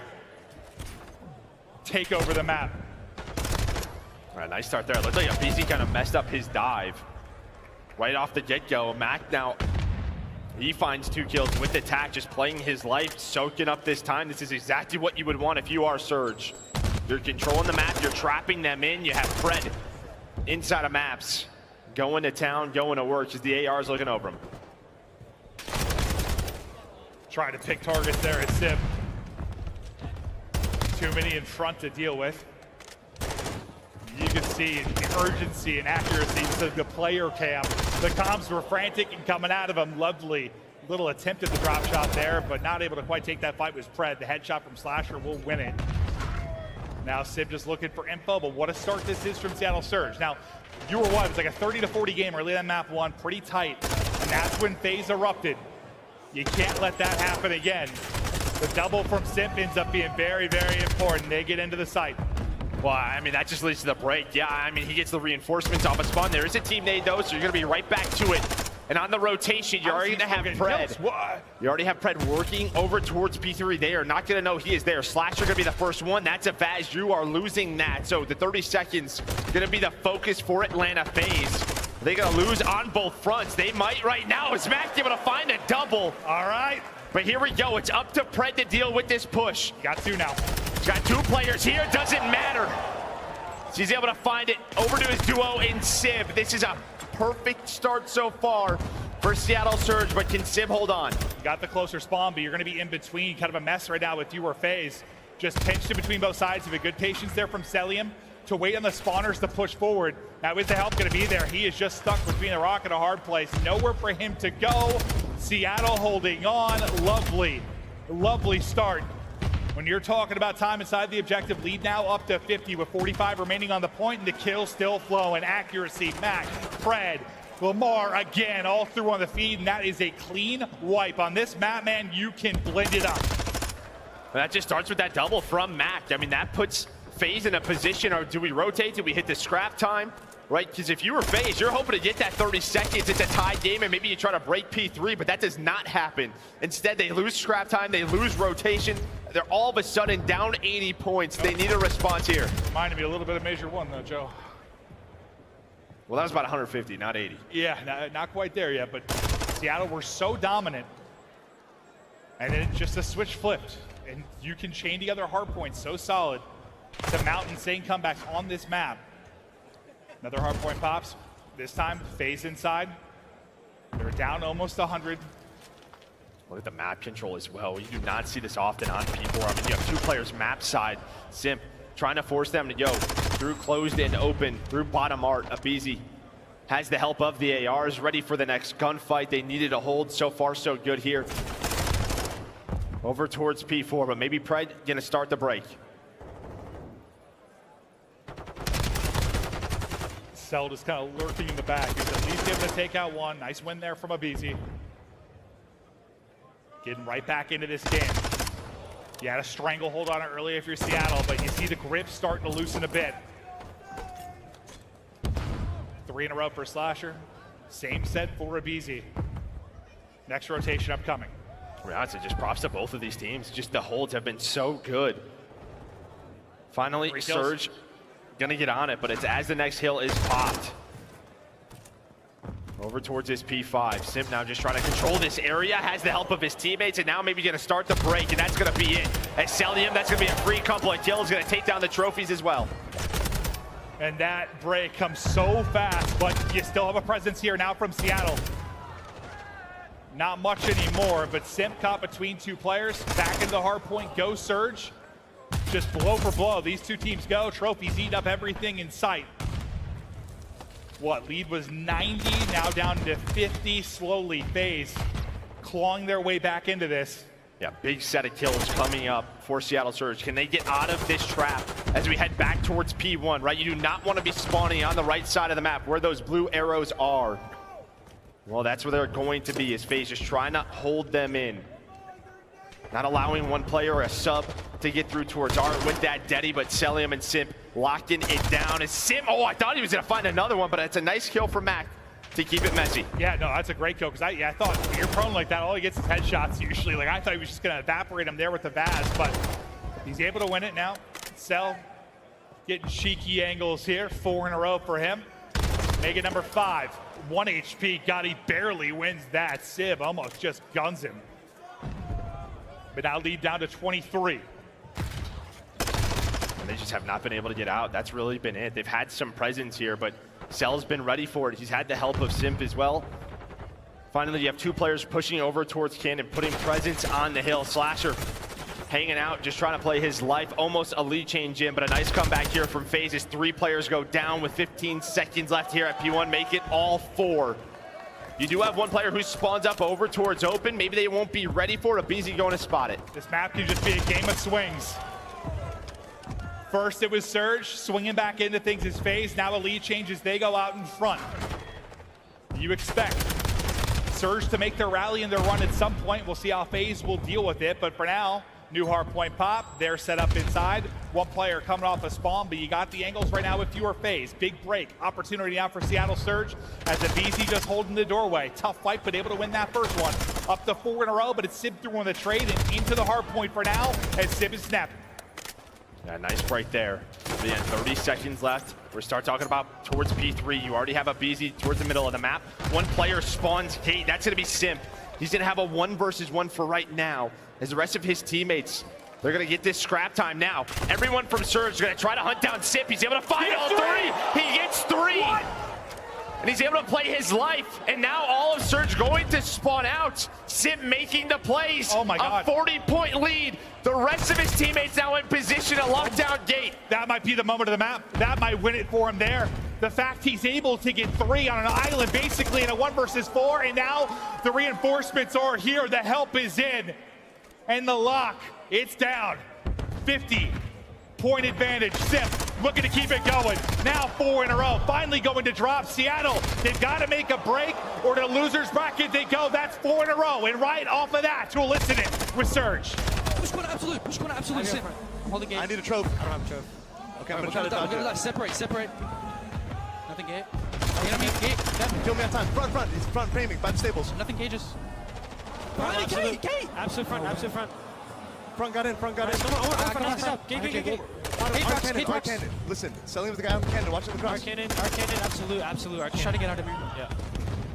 Landed MC. Nice. He's absolutely on the right. I killed him. Okay. I'm running the right. Should be good. Dante, get up hard, okay? Yeah, I'm good. Some maps. I'm running away. I'll play stage. I got time. Let's fucking hold this over. Yeah, once gate. I'm blocking. I only have gate. I have bottom out. We're good. He was front or pillars. I have bottom out. Pillars? Yeah, front or pillars. I hear him. I have bottom out, guys. Come on, Deb. It was front or open. All going left. Open and fucking every single backstairs on me. Back door. Look at your back door, Mitch. Back door. Side door. Stay there. Look at your front. Take your front. Watch your front. Front door. Tag. Easy. Front door. Nice. You got it. Give me side door. Hold the fucking hill. Nice. Keep going left. What's maps to me? Going left. I don't have left. I have stage. Going left. I have the hubs.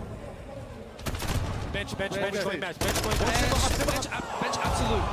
Nothing in single. He's gonna get match. Stage one shot, Austin. Bottom right. Absolute. Nice, stay left. Side door, Austin. Okay, set up on you. This is fine.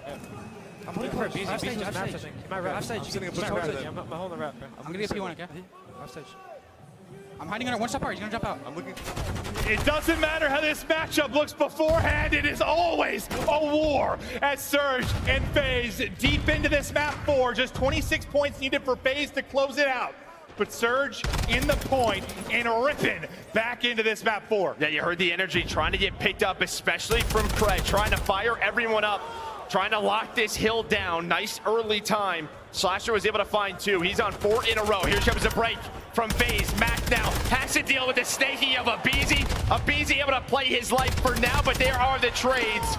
Nobody in the hill, but map control over to FaZe. We saw it last time through.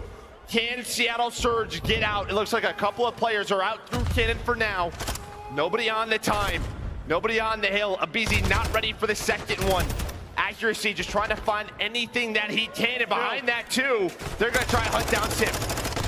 And Sip, that pillar gets smoked, but then he gets dropped. It's Max stepping it up at 25 and 25. But back into the point with the spawns go FaZe. Sip with 2, Cell with 2. Back in they go. Now, just 15 points needed. Next hard point about to pop. First player in. Accuracy. The kills coming through. Abizi, the one trying to make the play for FaZe. Yeah, has Deddy trying to just finesse, right? Trying to put all the focus onto him. A cruise missile, maybe the saving grace for Atlanta FaZe. The callouts are there. They're in, able to take down the player on the hill. The reinforcements, though, are there from Sib. Sib, Pred, the duo, the young talent trying to lock it down. Is Sib trying to get this break, at least has the contest. Off spawn, Slasher trying to flip those spawns. Sib trying to do what he can. That's gonna be 3 dead. Are they gonna be ready for Slasher? It looks like they are, but it gets 1 player to spawn on him, so it's a 2-2 split for now. Here we go. It all comes down to these final moments in the map 4. Is the next big rotation incoming? Who is going to make the plays down the stretch? Big kills through for FaZe. To the point we go. Sib trying to win the fights. Not going to happen. It's FaZe on through. 5 points needed. That may seal it. Just can't get close enough, and we are done. FaZe move on.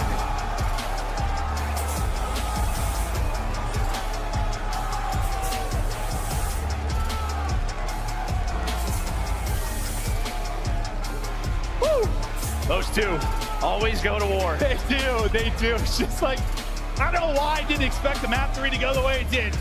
And the fact we'd at least get to a map 4 like that, like, whatever the situation is with Seattle, they play FaZe so tough, and they test them here. But it smiles out for Atlanta FaZe for now as they get the win.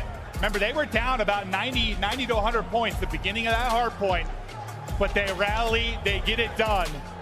And Sent maybe with the play. I mean, he gets a spawn out gate. You highlighted on the mini map, and then the fact he gets 3 there.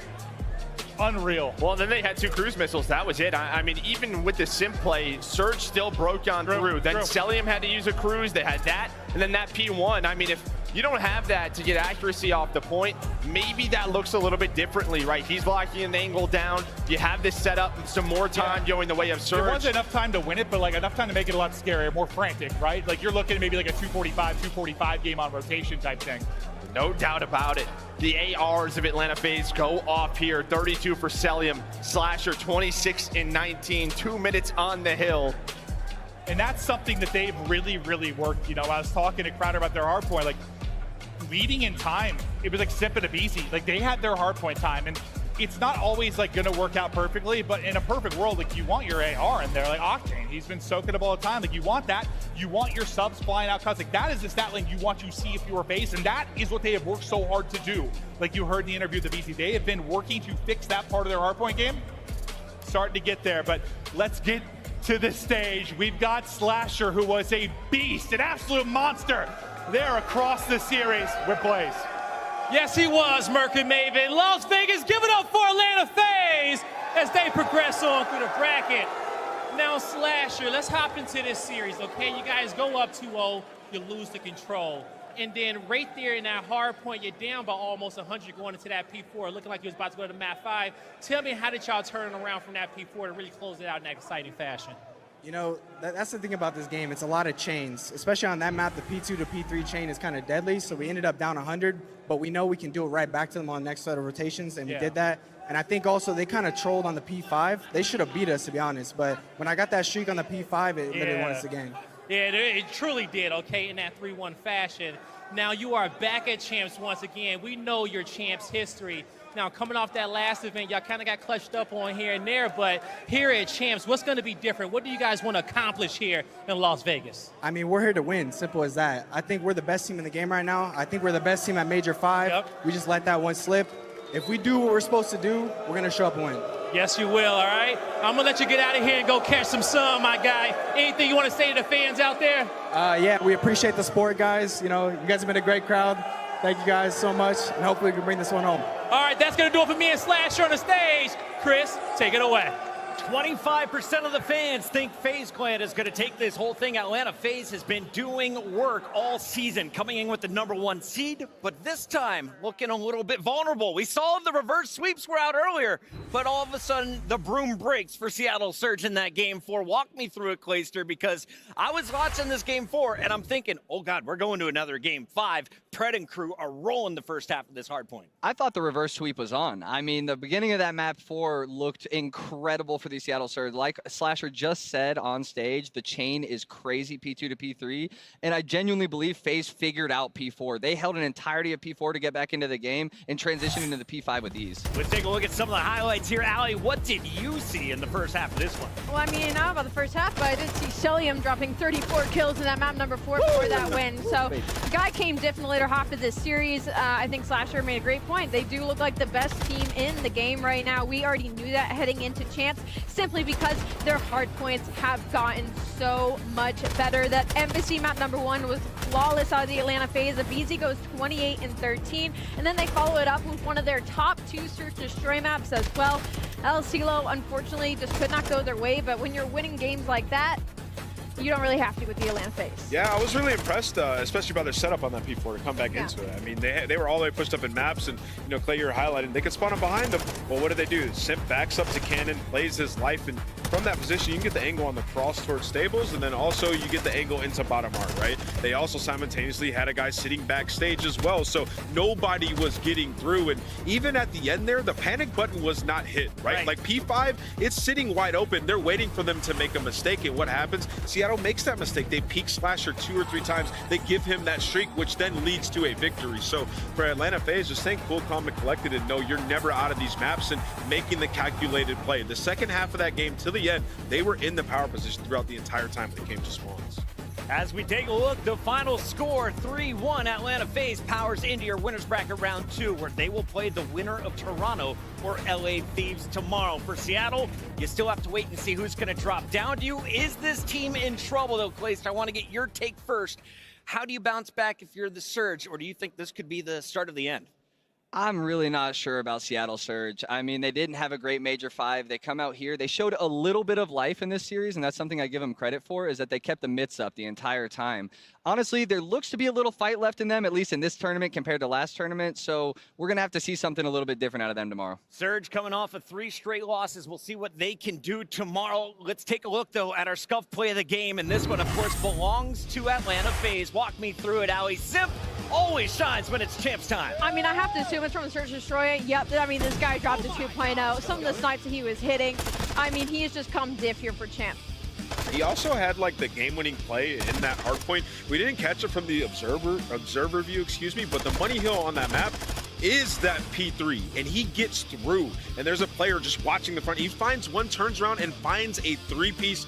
Those are the moments that we spoke about before the series started. He is able to make those plays and get you game-winning moments. He is simply that guy. He's a Champs MVP candidate. We've got a few early on. Chat, let us know who you're liking so far. And, of course, a big shout-out to everyone who helped us determine our All-Stars this year. Let's get it started right now. It's our All-Star ceremony with Blaze on the main stage. All right, thank you so much, Chris. Las Vegas, it's been an awesome event.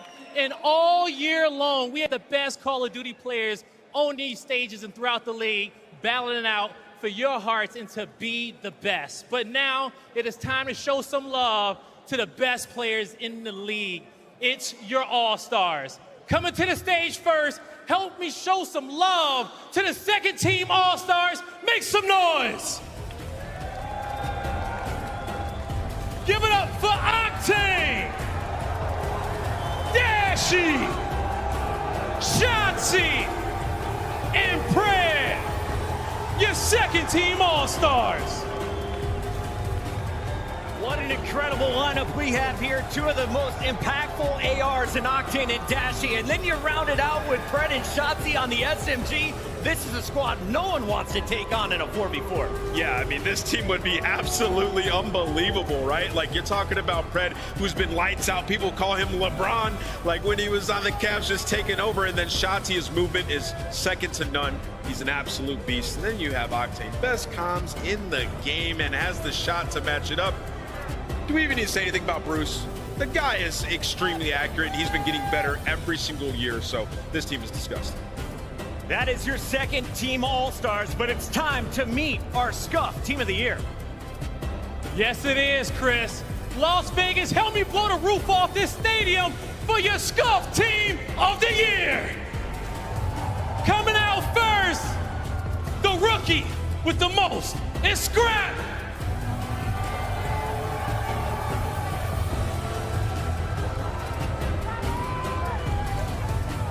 Coming out next, it's the biggest showman in the league. Show some love to MC Sally M.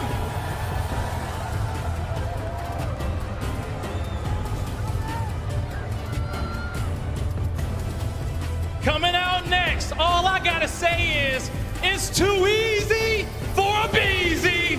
Give it up.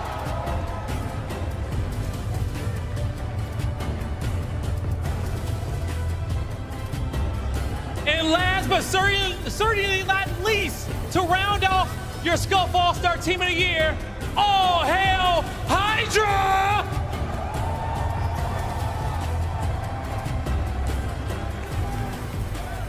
One more time, Las Vegas, give it up for your Scuff Team of the Year!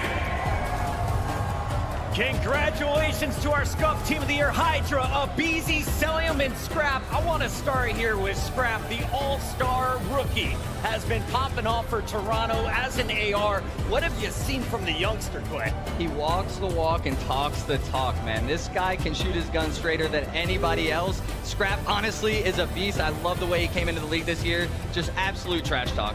And one of the most impressive things when it comes to Scrap, not only being a rookie, not only be able to back his Bart, but the fact that he is always in the top 10 KD leaderboard with all the SMGs in the league. He is one of the more aggressive ARs that we have in the team, whose engagement surpasses the majority of the league. So I think not only that, to be able to play at that high level and high aggression that he does and succeed in the way that he has and completely overturn kind of the game plan of Toronto Ultra that used to be cool, calm, and collected. I see them standing up. I see them getting rowdy, and it's because of Scrap. I mean, he has been incredible all year long. The #1 AR, according to our fan vote, is going to Scrap on your Scuff Team of the Year, but he's not the only AR locking this squad down. We've got the King Cobra backing him up. Yeah, I mean, you talk about accolades, he has those. He has world championship, you know, whatever. But when we talk about individual play as well, there has been bars that have been set by players in the past. He has exceeded that and set an entirely new bar that I don't know if anybody can get to on a consistent basis. We talk about 1.2s, 1.3s, kills, what you need to do on the map and take over in the big moments. Celium does it time and time again. The kid is an absolute monster, and he's been in the MVP discussion for 3-4 straight years. Absolute beast. The community got it right. Celium representing Atlanta FaZe on our Scuff Team of the Year, as is his teammate. 2 from FaZe will land in your #1 squad. Abizi gets the honor for his performances. Record-setting kills, especially on maps like Mercado. When you talk about Abizi, you talk about first bloods. This guy does it better than anybody else when it comes down to the entry sub role. To see him evolve what an entry sub actually is and become the player that he is today, it's honestly mind-blowing how good this guy is at what he does. And every single match we see it, he just goes off. Incredible stuff from young Abe throughout this season. Allie, when you're watching this young man, what is most impressive to his game to you? It's just how comfortable he looks on the map at all times. It feels like he always has the game plan, and it seems to work out. One of the only 1v4s on the season, and it's just in the manner that he does it. It's always a smile on his face. He's always having a great time in game, and I love the interview we saw earlier from him saying, I realized maybe the work wasn't being put in last year, and I really took that to myself and decided to change as a player, and it has very much shown through the fruits of his labor for this Atlanta FaZe team. His bank account is full, but the trophy case looking empty, looking for another ring. We got Hydra, though, also chasing his first ring. He gets our Scuff Team of the Year honors, and for good reason. One of the most exciting players to watch since day one of MW2. Yeah, I mean, the guy's been unbelievable, right? And he was nasty when he first came to the scene, and I think he might be the most improved player this year, right? So Hydra, he's gotten to the top level 1-2 championships this year, has an MVP. The guy has been the best search player for about 2 months now, so he's just honing in on all different types of skills when it comes to Call of Duty, including a new language, guys. Let's talk about that. This guy came from a different country. He's redefining what it means to be a foreign player in the Call of Duty League. The guy is an absolute beast, and he is the face of the New York Subliners. Australia represented, France represented in our second and first team of the years. Congratulations to all 8 players. But talking about our #1 squad, Clayster, break down these numbers. How ridiculous is this feat? These blow my mind. We're talking about averaging over an entire season, averaging a 1.2 in hardpoint from Hydra and Cell, a 1.27 out of Hydra and S&D. Like, how do you average these numbers over an entire season? I can't do it one series. Don't do that to yourself, Clay. I've seen you do it in plenty of series, but I also love how young I feel like both of these teams are. I feel like definitely the new generation of COD is moving up. I got to give a big shout out to everyone out there in the crowd. Thank you for your energy and keep it coming, because we still have 2 more matches. For everyone at home, though, make sure to get involved with your packs right now. We got the Champs bundle up and rolling. Be like the king. Grab it right now and complete your blueprint collection. Rule the battlefield to get your 2023 Call of Duty League Champs pack today. And of course, while you're online, stay in the loop by signing up for the Call of Duty League newsletter. Receive breaking news, event discounts, and more. Just scan the QR code on the screen right now. It's COD Champs. It's day #1. We come back. Optic takes on Boston.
He has been consistently a top performer for FaZe and has played a large role in the team's dominance this season. His best performances often came on Search and Destroy, where he led the league with 489 kills on the mode and had an incredible 1.25 KD. After a season full of clutch performances, aBeZy has continued to look better and better with each major and is quickly reminding everyone that he is one of the best SMG players in the entire league. That is your 2023 Scuff Team of the Year. Guys, I'm behind the scenes right now with the CDL observing team, the Hot Hands Lounge. They're affectionately known. These 6 guys, you've seen their work more than any of the casters, any of the front of house people that you think you may know already. Just haven't been able to put faces to names. Funny thing about it is, this is the first event this year that all 6 of these guys have been in location at the exact same time. They're bringing you the sights and the sounds, so make sure you guys do them some favors. Get online, get on Twitter, follow them at the Hot Hands Lounge. They are by far the most passionate people in the CDL, maybe even more so than the super fans. There are few people have watched more gameplay than the casters, and the Hot Hand Lounge, well, they may be some of them. Here we have a jam-packed audience, though, in Las Vegas. Everyone gearing up for this next Winners Bracket Round 1 battle. We've got 4 more teams to play, and 2 of the biggest names taking the stage next. Optic Texas is taking on Boston Breach. And Clayster, I got to get your thoughts here on the GM moves here from Boston Breach, because we're seeing a player enter the biggest tournament of the year after never starting in any game during the regular season or any major. Yeah, I don't know how he's going to deal with that, but just don't think about it. If you can hear me, just don't think about that, how this is your CDL debut at Champs playing Optic Gaming. I have no idea. Yeah, Optic Texas, sorry. Yeah, I have no idea how you're going to deal with that, but good luck. Yeah, it's going to be a little bit tough if you're looking at the numbers, but Boston, they felt 4th was not enough. They kept making roster change after roster change. This is the 3rd iteration over the last 3 months, and they feel that this might finally be the solution. Listen, I said it on our Twitter Spaces the other day during rehearsal.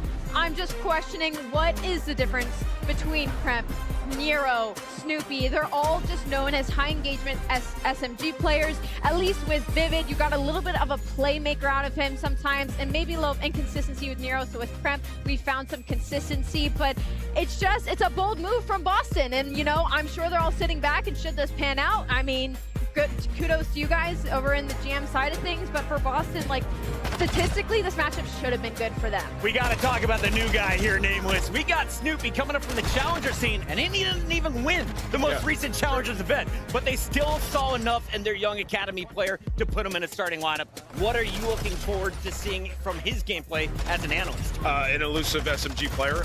You know, I've talked to a lot of people about Snoopy, some of his teammates on Boston Academy. They say that he has incredible movement, possibly the best in the game, and we're going to see that going up against Shotzi, which is 1, incredible, but 2, the kid comes from Search and Destroy. When you look at his statistics in Challengers, he was great in that game mode, and mind you, that's what they lost Game 5 to Minnesota Rocker, round 1 of the last tournament. They could have used a Search and Destroy All-Star, so I think what they're hoping for is a guy to come in here that's going to play with confidence, play with that swag, and take over when it comes to those Search and Destroys. If he gets confidence, that is going to be huge for Boston Breach. That's your Monster Energy pre-game. Snoopy needs to have an impactful debut because he is facing off against the fan favorites, the squad that is always loved no matter where we go, Optic Texas. Let's talk about this team.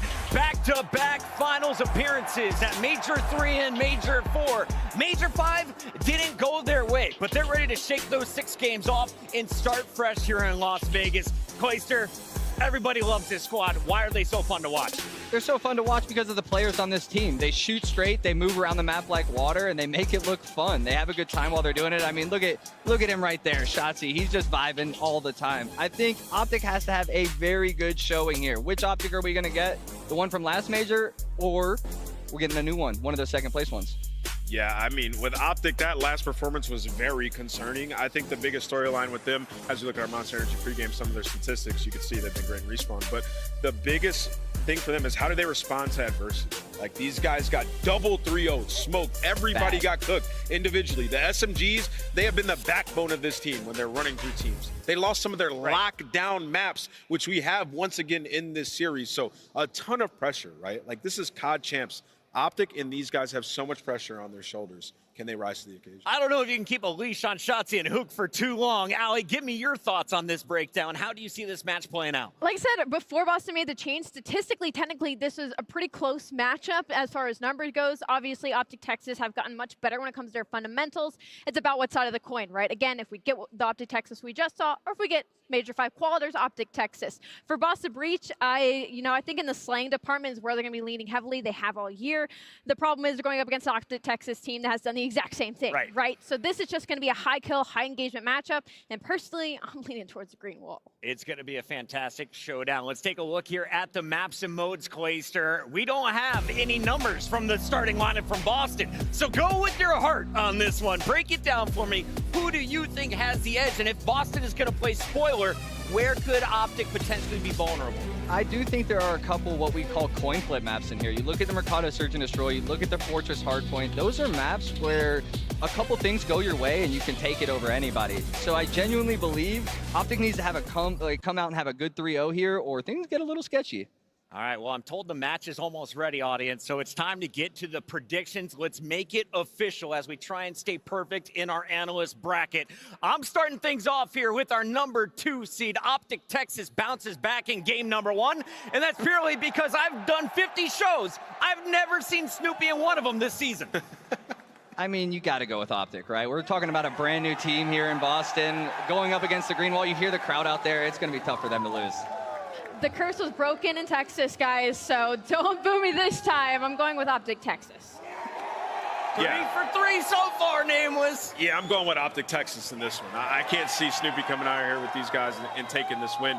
I think Optic respond. That was an uncharacteristic tournament. They're going to be on point. All right, well, we, of course, need to make this more interesting because you all blanked me with the Optic picks here. So let's go back to most impactful player. It doesn't need to be kills, deaths, but Clayster, for you individually, for Optic Texas, bouncing back, who's the guy to watch? It's got to be Shotzi. Shotzi needs to be Shotzi this event. He needs to show everybody why he's a world champion, why he deserves to be the captain of this Optic Gaming team. Shotzi needs to be Shotzi. Since Scump retired, I think Shotzi is the new face of Call of Duty, and he is here to play for a title. Let's get this battle started, Blaze.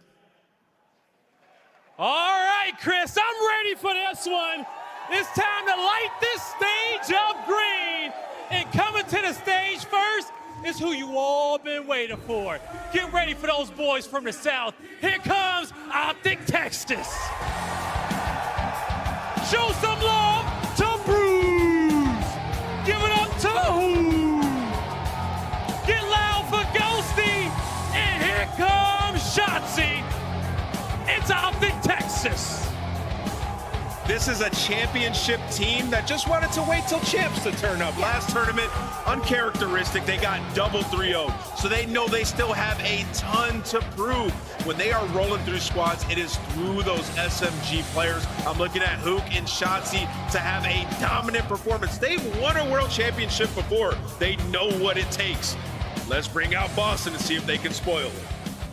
Let's see if they can spoil it, Ant. It's time to hack the stage. Get ready. Into the breach we go.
Las Vegas, I give to you.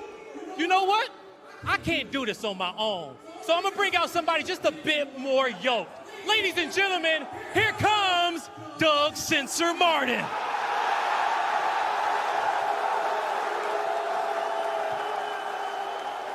Ladies and gentlemen, introducing your 2023 Boston Breach! Awakening! Grab! Snoopy! Beans!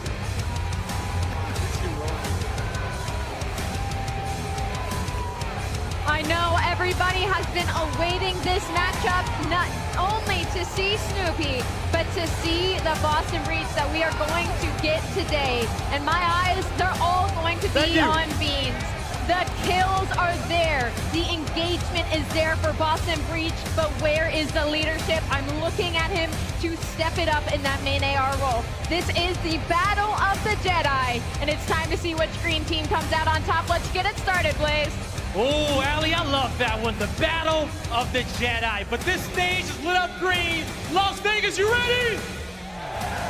Let's toss it to our casters. It's Miles and Chin. Thank you very much, Guy. Wow, what a welcome, what an intro. Boston certainly got a couple of boos, but Doug saved them in the end.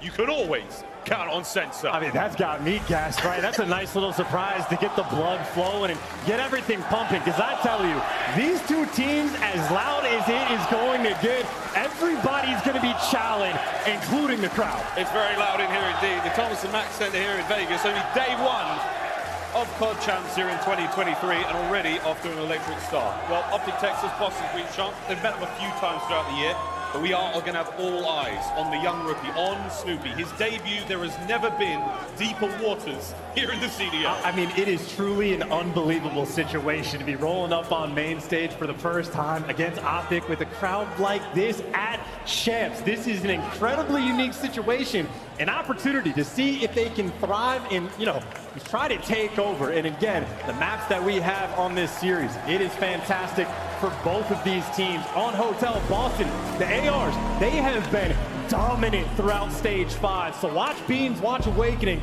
of course, as a unit for Optic. 15-4 record on this map. Oh, do they love Hotel. Well, we're going to see next level gunny in this series. And for those of you at home wondering what we mean by that, pure gun skill, fantastic fights ahead of us. We're going to see it all here in this series. We start things off on Hotel. And look, my earlier prediction, if this series goes the distance to a match 5, one of these teams might break the kill record because everybody ready to slay in this lobby. Let's see what this new rookie can do. There is nothing quite like it so far. Green Wall in strong attendance here in Vegas. But off to the races we go. It's Hardpoint, and it's Boston in first. And that is a nice fight for Optic Texas as well. I know if you're a rookie, I know if you are feeling the pressure, you need to get the kills flowing to get the vibes going as well. Nice little bounce back for Boston, and there you go. Snoopy's on the board. Snoopy's on the board. Well, in Hardpoint, we played first at 250, and as well, there's a roar for every kill. The most important thing is the score. We'll see that slow but surely climb up. And it's the particularly Texan side of green so far. Yeah, one thing Optic was certainly missing at the last major was those rotations, was the calm communication to put yourself in good spots. And well, they might be getting shot down. Snoopy flies through and picks up a 2-piece. The rotation all ready for Boston, making moves towards P2. Yeah, Boston will be the white arrows on the minimap, and so far, big wins from them all across the board. Beans with another huge. That's the second. Here comes Hoot, silently towards the point. Snoopy reads him. Lead change, Boston. Yeah, make no mistake for Snoopy and everyone on Boston, the mechanical skill is absolutely going to be there. The gunny that is in this lobby is out of control, and the kill feed is out of control. 4-man white for Boston. They're going to get so much time. The force free for Snoopy, and I must admit, so far so good for the Wonder Kid. He joins the roster late into the season. Will it be enough? 20 seconds remaining here on the second hard point. We go over to the other side of the map in a moment. And Optic are challenging this as well. They're trying to fight for the final bit of time. You have to be careful about how you work it through, but with the back spawns open, you take away an extra few seconds, and Optic very much stable on the rotation. So a 30-point game at the moment, but Optic will be in firm control of Kitchen. You got guys like Shotzi pushed out all the way back towards back plat. So right now Optic in control to bounce back. Optic to Kitchen first. Snoopy now on the approach. Can he get the break for breach? Whoa! Gets Dashi into the point he flies, finds himself Hook. Optic still hold it. 3 players on the point, time's there. And it's a moment like that, right, for Boston. A lot of gunny, but then just flies in for the chow, and there's no actually play being set up for that break. And now for Shotzi, has some intel, set up for the kill, but Boston right now, oh, they're shooting. Oh, here they come, Crimpin' Beans. It's not a southern delicacy, it's a hard point break for Boston. They're in, Awakening, can't take down Big Bruce. The final kill comes through, 22nd to Optic. And that is a bounce back that you need from Dashi. Couple players on Optic, honestly, getting gunned, but you hold on, and just like that, you take the lead. So one strong hold on Kitchen, Optic right back in this game. And more importantly, ahead of the rotation, 2 players, though, get gunned down, and Boston, they'll be in the hill first, but Shotzi, he is behind enemy lines. Optic Texas with a slight lead going into the bar hard point. Shotzi now from behind. Will he be able to catch Snoopy and the rest of Boston as they've now got the time? Here comes the hit. Finds one. The second. Brett with the third there. Trades it down. Open hard point for now. The foot race is on. Yeah, that's the difference between good gunning and good comms. They were completely unaware that Shotzi got behind him, and little mistakes like that go a long way, but it is still a square up around the point. And Ghosty, entry man with an AR, getting the job done for the moment, has the coverage as well. TAC 56 is dominating the feed. Optic looking strong. 30 seconds remaining on bar. Shotzi there with the covering fire as Optic looking to soak the remainder. Bugadashi the feed. 20 now to go. Across map we fly towards the restaurant. 3 drinks are done. Now it's time for dinner. And Ghosty starting to get things going. It's a 4 spree for him. It's a spree right now for everyone on the side of Optic. The kills now going their way. They have the lead, and they are maybe a little ahead of this rotation. Dash should be the first towards the point. Shotzi's going to be there for the help. You got carpet covered, and this is just straight chow. There's no flanks coming through. This is all gunny. It's going to be a headbutt. No one in the point just yet. Optic first toes in. Crimp with the nade. Here comes Ghosty trying to slow him down. Beans taken care of. Dashi, whoa, no more bullets remaining. 2 HP. Snoopy now with a pinch. Shotzi cuts down 2. Hard point, Optic. And now it's going to be impossible to weed out. You're going to chow with the stun, but still impossible to kill. 4 kills free for Shotzi. Trying to keep these players at bay. The quick chow, not good enough. There's number 5. Boston flying forward is over to Snoopy. He finds himself one. Ghosty with the trades. Lovely teamwork from Optic Texas as their wheels are turning. Wonderful hold here on Kitchen as they push the lead forward. And this is so much time that Optic's going to get as well. So they are running the lead up and out. These are nice kills for Boston to be getting to try and secure that rotation, but you are down by so much. Optic, they are in firm control. Optic running the show on Hotel so far in map 1. The gameplay good. Let's listen to the comms.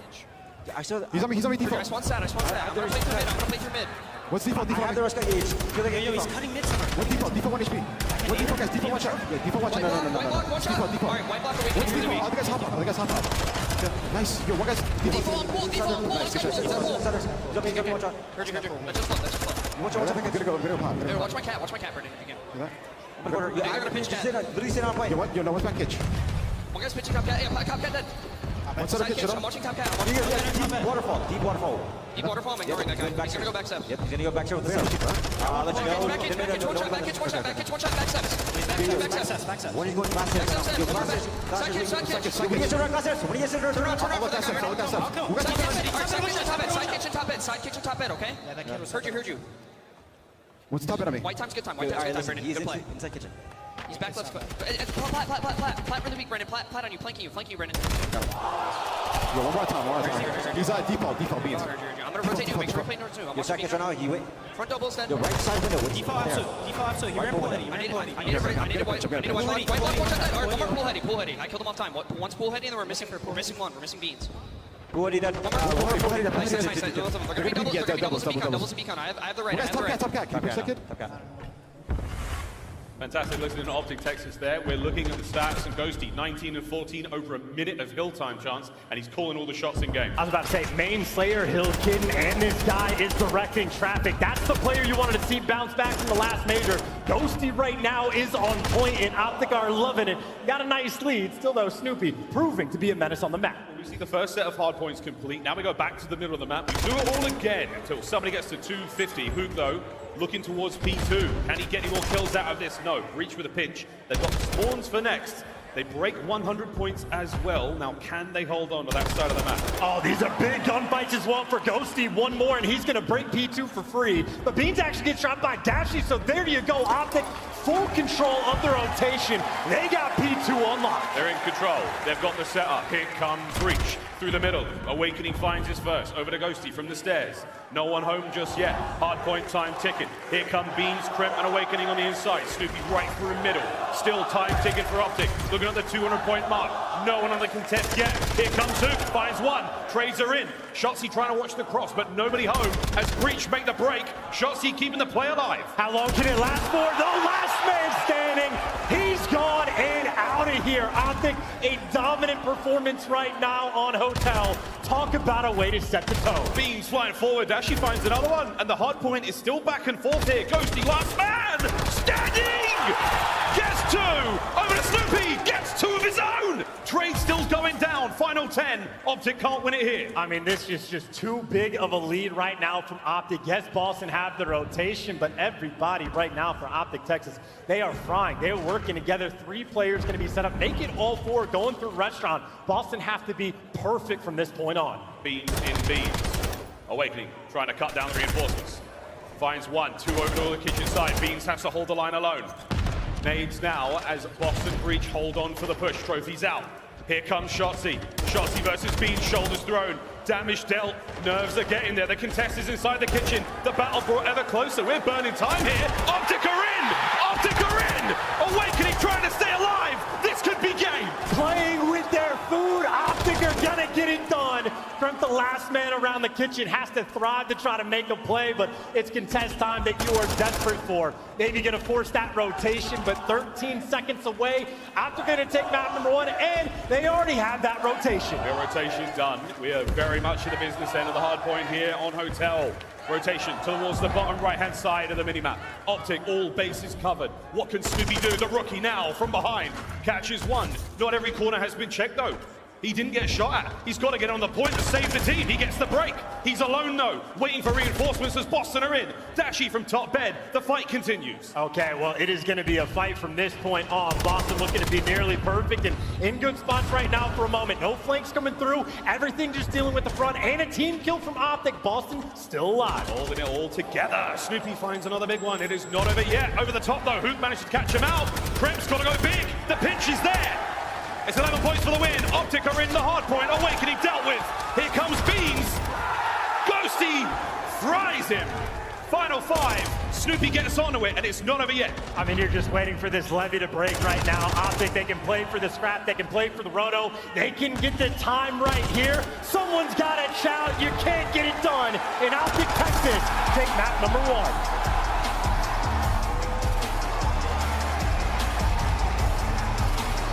One down, 2 to go.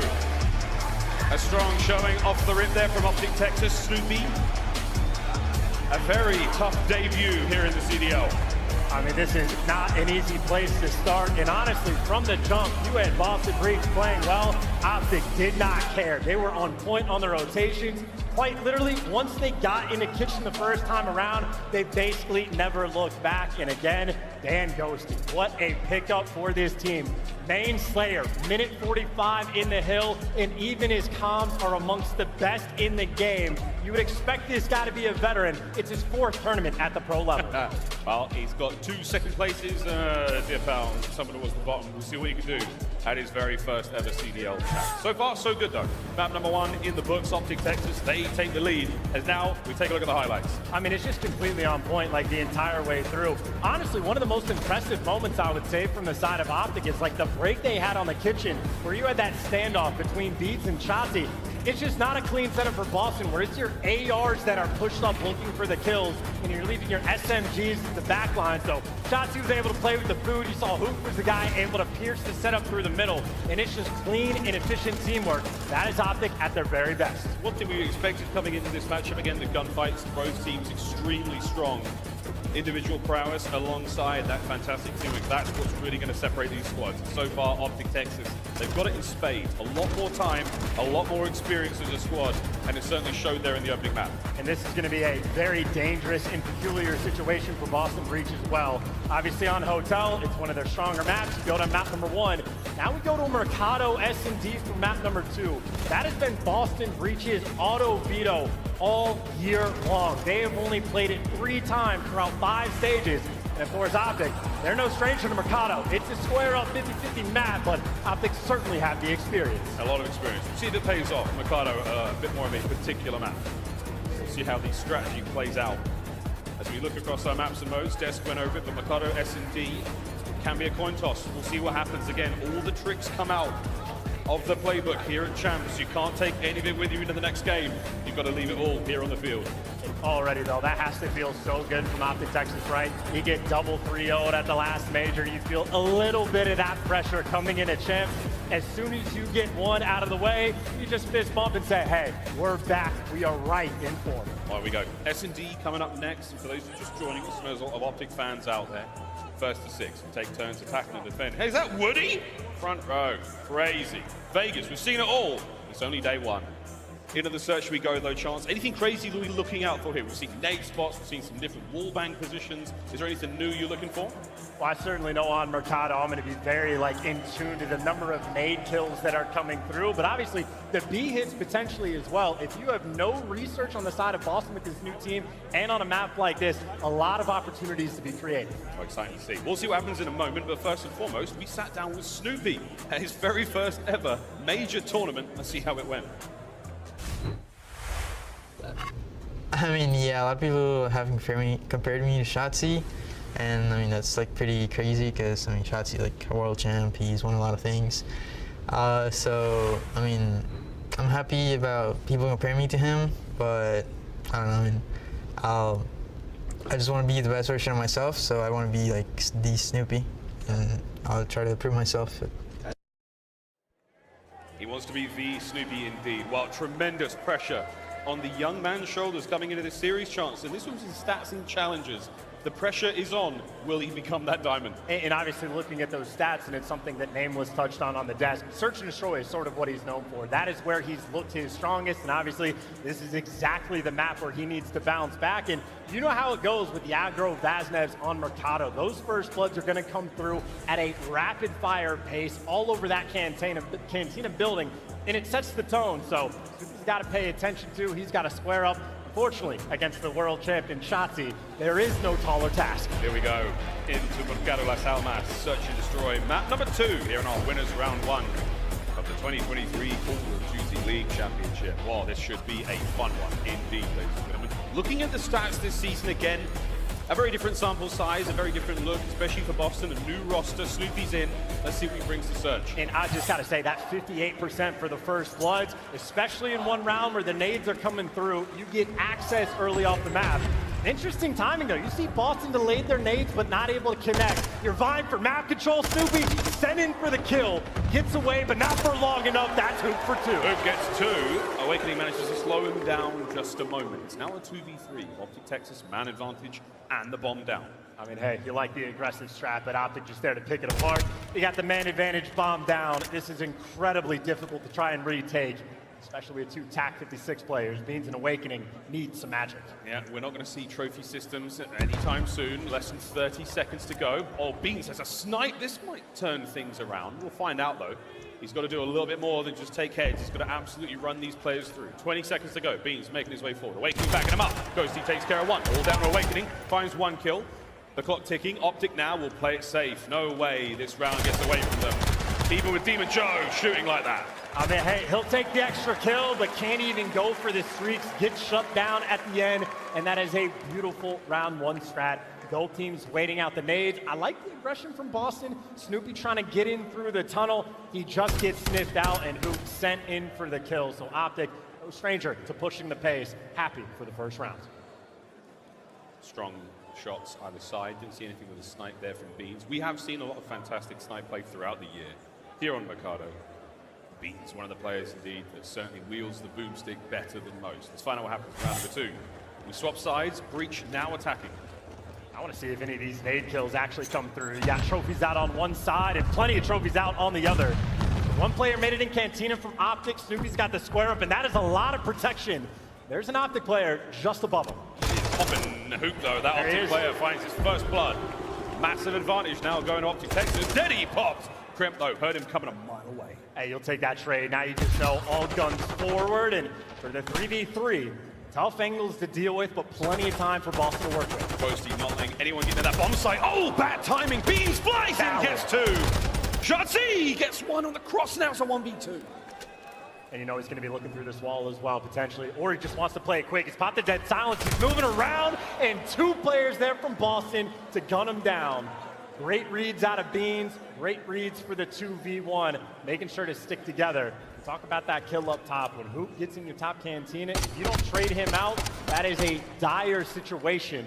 But Kremp delivers there, and for the final kill. Nice little bounce back round. Kremp does use his dead silence, so you won't have that in the next round. But either way, you step into the wrong back alleyway there, Shotzzy. They took more than your wallet and your keys. They took the round. Here we go into the third. And it'll be fun to see what Boston wants to do on the attack, or Optic rather, if they want to just consistently go with those A hits. That looks to be the case. So nades out, standard trap, but the nades are good enough to get that first blood. Between knives and trophy systems, we nearly saw a double betrayal. Man advantage. Gone. Beans somehow managed to find one there. Technically 2 on the round. Oh, 3. Round nearly. Dashi now all alone, the 1v3. What can Bruce do?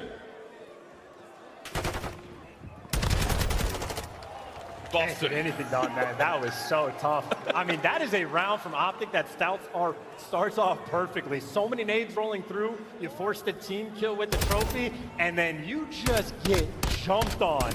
Awakening 5 and 2 in 3 rounds. You had Beans flying bottom cantina with attack 56. Boston, they are not playing with any fear in their hearts. I think he blows up Kremp with the trophy, and he's like, uh-oh, I need to now fill that hole. That's the most important spot right now. And you see the game plan, too. It was round 1. Snoopy flying through tunnel to go to bottom cantina. This time, Beans doing the exact same thing. So Breach, they are looking for the aggression.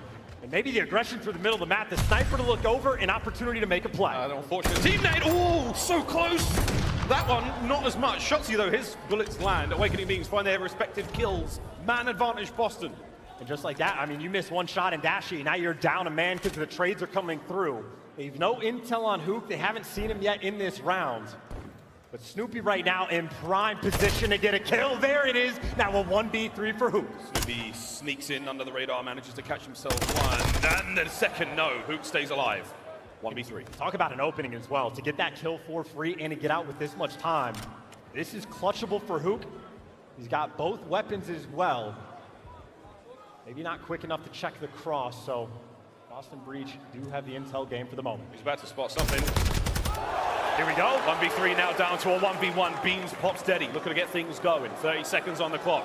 As Hoop has done an incredible job, but unable to make the read. The aggression from Breach pays off. And again, these moments at Champs are terrifying to see. I'm thinking Hotel when Shotzi's behind enemy lines and Boston won't read the flank. I'm thinking when you're solo challenging Hook of all players in the middle of the tunnel to potentially throw things away. They clutch up that round, but you got to make sure that you stay nearly perfect against Optic. But either way, another round on board. A lot of defenses have been rolling through. Breach once again, once the A bomb site play doesn't work out, they hit B ASAP. See if it happens again. This time around, Optic Texas, they will be on attack. Sniper in hand, the Beams once again. Beams not going to find a lot. All 4 members of Optic now flying towards A. And they have not changed the game plan at all from Optic. Get all the nades out, go and dominate this A site. So they're trying once again, and pulling out the tack for this moment as well. Doesn't have a massive amount of support for the moment. Teammates starting to wrap back, get position as Kremp is going on the flank. It's very slow and quiet here. Bit of a standoff. Kremp. The play is on. No dead silence. Wait for it. Runs into serious trouble. Shotzzy first blood. I mean, they're just playing with him. Still have to clutch up in the 4v3. Look at everybody challenge at the same time. There to drop them a 2 versus 4. You just dominate that A site. The classic 1, 2, 3, go. Optic Texas pull it off magnificently. 4v2. Strong advantage here in the round. As Beans nearly catches out Dashi as he wildly throws himself towards that top side. Bomb planted. Here comes the attempted retake. Awakening finds one. Here's the challenge. The head's gone. Now it's a 2v1. Dashi with a reposition. Tags are in. 35 on the clock. And Dashi shot, so you know that's the guy top cantina. Actually, Beans might not make the read. Wasn't sure who it was going to be. It's both players to his right side. The setup too clean. And Optic Texas clutch up in the round. Strong patience, strong teamwork. Communication had to be very crisp there. They trusted one another to get the play done. One more round, we're all tied up. And I love the play from Optic as well. They get control of the A side, but they don't make any moves. They don't get over aggressive. They read the flank, and they had 2 or 3 players ready for the chow. As soon as they take Crep down, they hit the go button. Everybody flies out looking for the trades, and honestly, nothing to trade if you win your one. So Optic, again, it is an aggressive map right now that we are having. Happy for the square up. 3-2. It's first to 6 here in Search and Destroy. And this time we're going to B with the bomb. And if you're going on the B hit right now, the question is, what can Shotzi do in this situation? Oh! Gets away with his life. Well, for starters, and he's playing aggressive. Shotzi, he's looking to jump and make the play. You're never gonna read this, and he's playing so smart. High IQ from Shotzi. Incredibly high IQ. 1-2 players now identified. There's one. The second, Anthony Cuevas Castro. One of the greatest to do it right now in the league with plays like that. And this is just looking free. Ghosty finds the pick as well, and it'll be a 1v4 attempt from Beans. Able to pick up a Vaznev, but not a lot of things to work with. He is surrounded. 40 seconds on the clock as Beans does have Deddy to work with, but Ghosty, will patience pay off? We will find out. There's the tags. Beans. I tell you what, son, there was a moment. That was the equalizer, 3-3. Well, the real moment is when Beans is looking down the alley with the snipe and doesn't connect on the shot from Shotzi. And I love that from Shotzi. Most players will back up, reposition, get with their teammates. Shotzi runs straight at you, gets in the corner, in position, and just picks you apart. It's not just the gunny, it's not just the movement. Shotzi's got a big brain on him. He gets the positive ID on 2 separate players. The only one unaccounted for was the player with the snipe, and he would have seen the glint. Huge play, 3-3, Optic on offense. They're just running straight through this time. All the nades have been delayed for Boston, so this time you just go in and dominate Cantina once again. There's another first blood for Hoop. Duke start things off with a bang, takes care of Snoopy, man advantage. Awakening Krem, pruning the hedges so far. They're gonna hold that line, not let anyone cross. And if it's a 3v4 for Boston, you might feel like you need to make a play. So Optic are pumping the brakes, waiting for a flank to come through to see if Boston overcommit. And in the 3v4, Boston haven't, but still, to execute this round, Optic are playing so patient, so clean. They're waiting for the perfect opportunity. They're gonna try to make it now. Beans suppressing fire. The courtyard now full of Optic players. Waiting for that moment. Krem holding that angle. As soon as he sees Dashi appear, things might get going. Here we have the play. Hook flies in. Krem finds 2. Can he take care of Dashi as well? Damage dealt. Krem trying to stay alive. His teammates there to back him up. Here comes Shotzi over the top. Can he get both? Shotzi finds 1. Shotzi! What a win from Big Wake! No, and what a win from Kremp as well. Gets the trade on Hoop and is there to catch Ghosty off the bomb. You got big plays from Shotzi. You got big plays from Kremp and Awakening. Gunning 2 players down in that round. Stone cold on the main stage. His quick replay. Kremp's POV. Hoop flies by. They line up for him. Ghosty unfortunately caught there as well. It was Awakening with a covering fire on Dashi. What a magnificent round from Breach. And you got Beans pulling out the sniper again as well. They hit the middle of the map last time they pulled this off, and they're going to do it once again. Snoopy gets sent through tunnel. Again, the aggression through tunnel, but again, for Hoop, another first blood. Whoa, it's a bit of a protracted gunfight from Krem there. Somehow stays alive with bomb in hand and gets away. Awakening now trying to make something happen as the players are moving away from this one, but they have not accounted for Shotzi. Eyes are on. Krem taken care of. The trades are there. It's now a 2v3. And you know that they were trying to wrap that back as well. So you see Dashi right now moving back towards mid. He can watch the cross towards B. And everyone else from Optic, again, the patient game, they have been on point. They've got the crosses covered. They're in position to get the trades.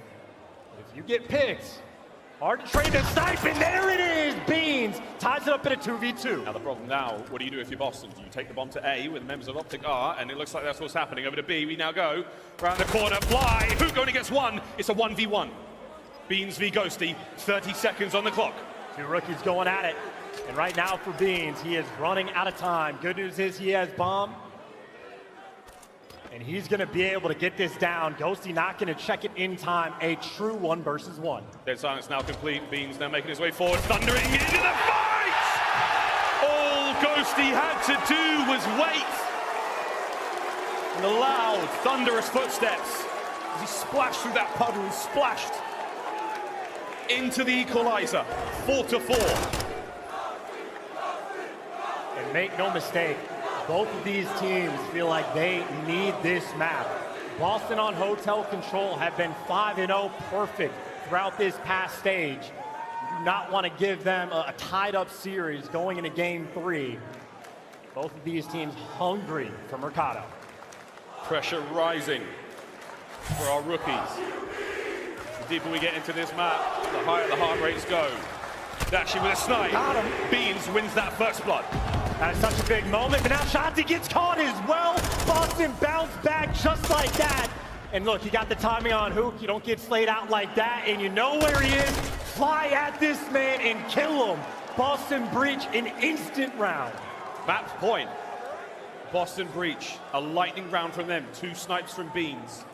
That first opening blood changes everything. These guys have been on point as well. You have double digits for Beans.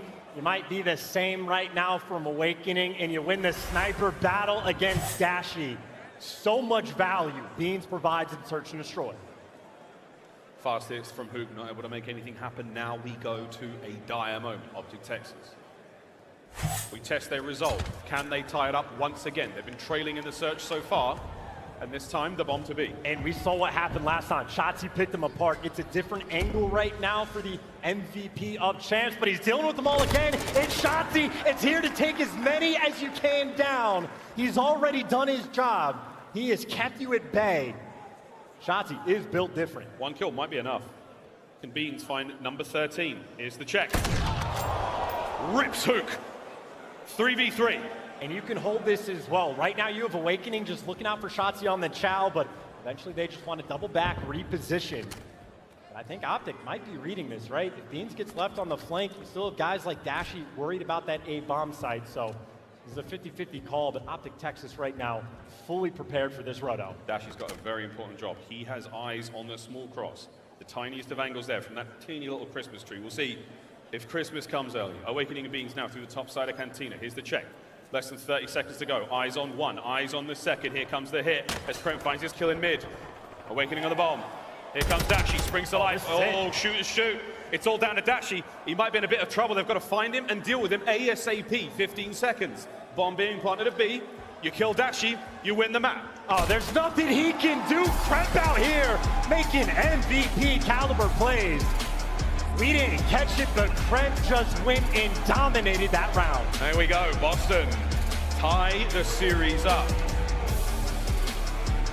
Nerves of steel, despite what was honestly quite a one-sided map 1 after the halfway mark, but we have a series in our hands. Optic Texas, Boston Breach, 1-1. And look, we talk about how this is Snoopy's debut. Kremp also a rookie. You have Beans also a rookie. This is their first chance against Optic. You get picked apart on map 1 and you bounce back like that. That is unreal. And more importantly, 2 first bloods and the map win. That's a very interesting stat. 13-6 as well for Beans. The snipe certainly paid off for him there. Boston Breach. Ricardo Las Almas goes their way. But now we go to Hotel, we play Control. Totally different game mode. At this point in time, you flip the coin. Whatever happens. We got a series in our hands. I mean, look, for Boston throughout the stage, they have been perfect on Hotel Control, obviously with a different roster, but it has been Beans and Awakening absolutely shooting. Literally have not dropped a single round of defense on this map. Boston in prime position to take advantage in the series. We'll see if that happens here at Champs, because let's face it, friends, in Vegas, all bets are off. We'll find out how the Control on Hotel goes after this break. Don't go too far. This is the Call of Duty League.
Of a massive two-piece from Kremp that won him the round. I mean, Kremp is picking up two pieces all over the place, but this is in the middle of the map. Shotzi, who is a menace over towards the B site, just gets caught, and then no trades to come through. Ghosty thinking about the snake, Kremp thinking about the gunny. 28 HP, and that kill wins them the round. 20 seconds on the clock as well. You certainly change things after a play like that. Kudos to Boston Breach. We will be seeing a Fortress hardpoint at the very least now. We play Control on Hotel after this one. Chance, how are we leaning, brother? Which way we dress it? This is why it's so difficult to tell, because Snoopy's the new man on the roster. If it was the Boston Breach of old, honestly, I'd be pretty confident for him going in because of how clean that they have been. But I think at this point, it is guesswork. It was a grueler, a battle on Mercado. I kind of think it's going to be the same thing on Hotel because, again, in this lobby, everybody is shooting. Everybody's shooting real good. We'll find out how good, though, in a moment. Of course, that Control game on Hotel coming up after this one. One team has to take the lead in the series. After that, we play Fortress Hardpoint. That's going to be a spicy one as well. We're seeing that no matter what. How do we feel about that? I mean, okay, so you have to lean Optic for that one. They have like an 8-1 record when they played with this roster, so they have been godlike on Albagra, but still, it is the cracked out players on Boston on a map like Albagra. You never know. You set up the spawn trap, magical things can happen. So I'm very excited and happy that we get to see a map 4 for these teams, but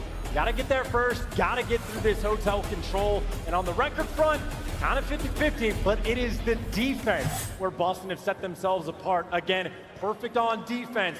All throughout the stage, they get it to round 1. Here we go. Round 1. Fight. As Krem and Snoopy find their kills, Optic Texas will be attacking these two zones first. Here in Control, 30 lives either side. Get rid of the lives or get rid of the zones.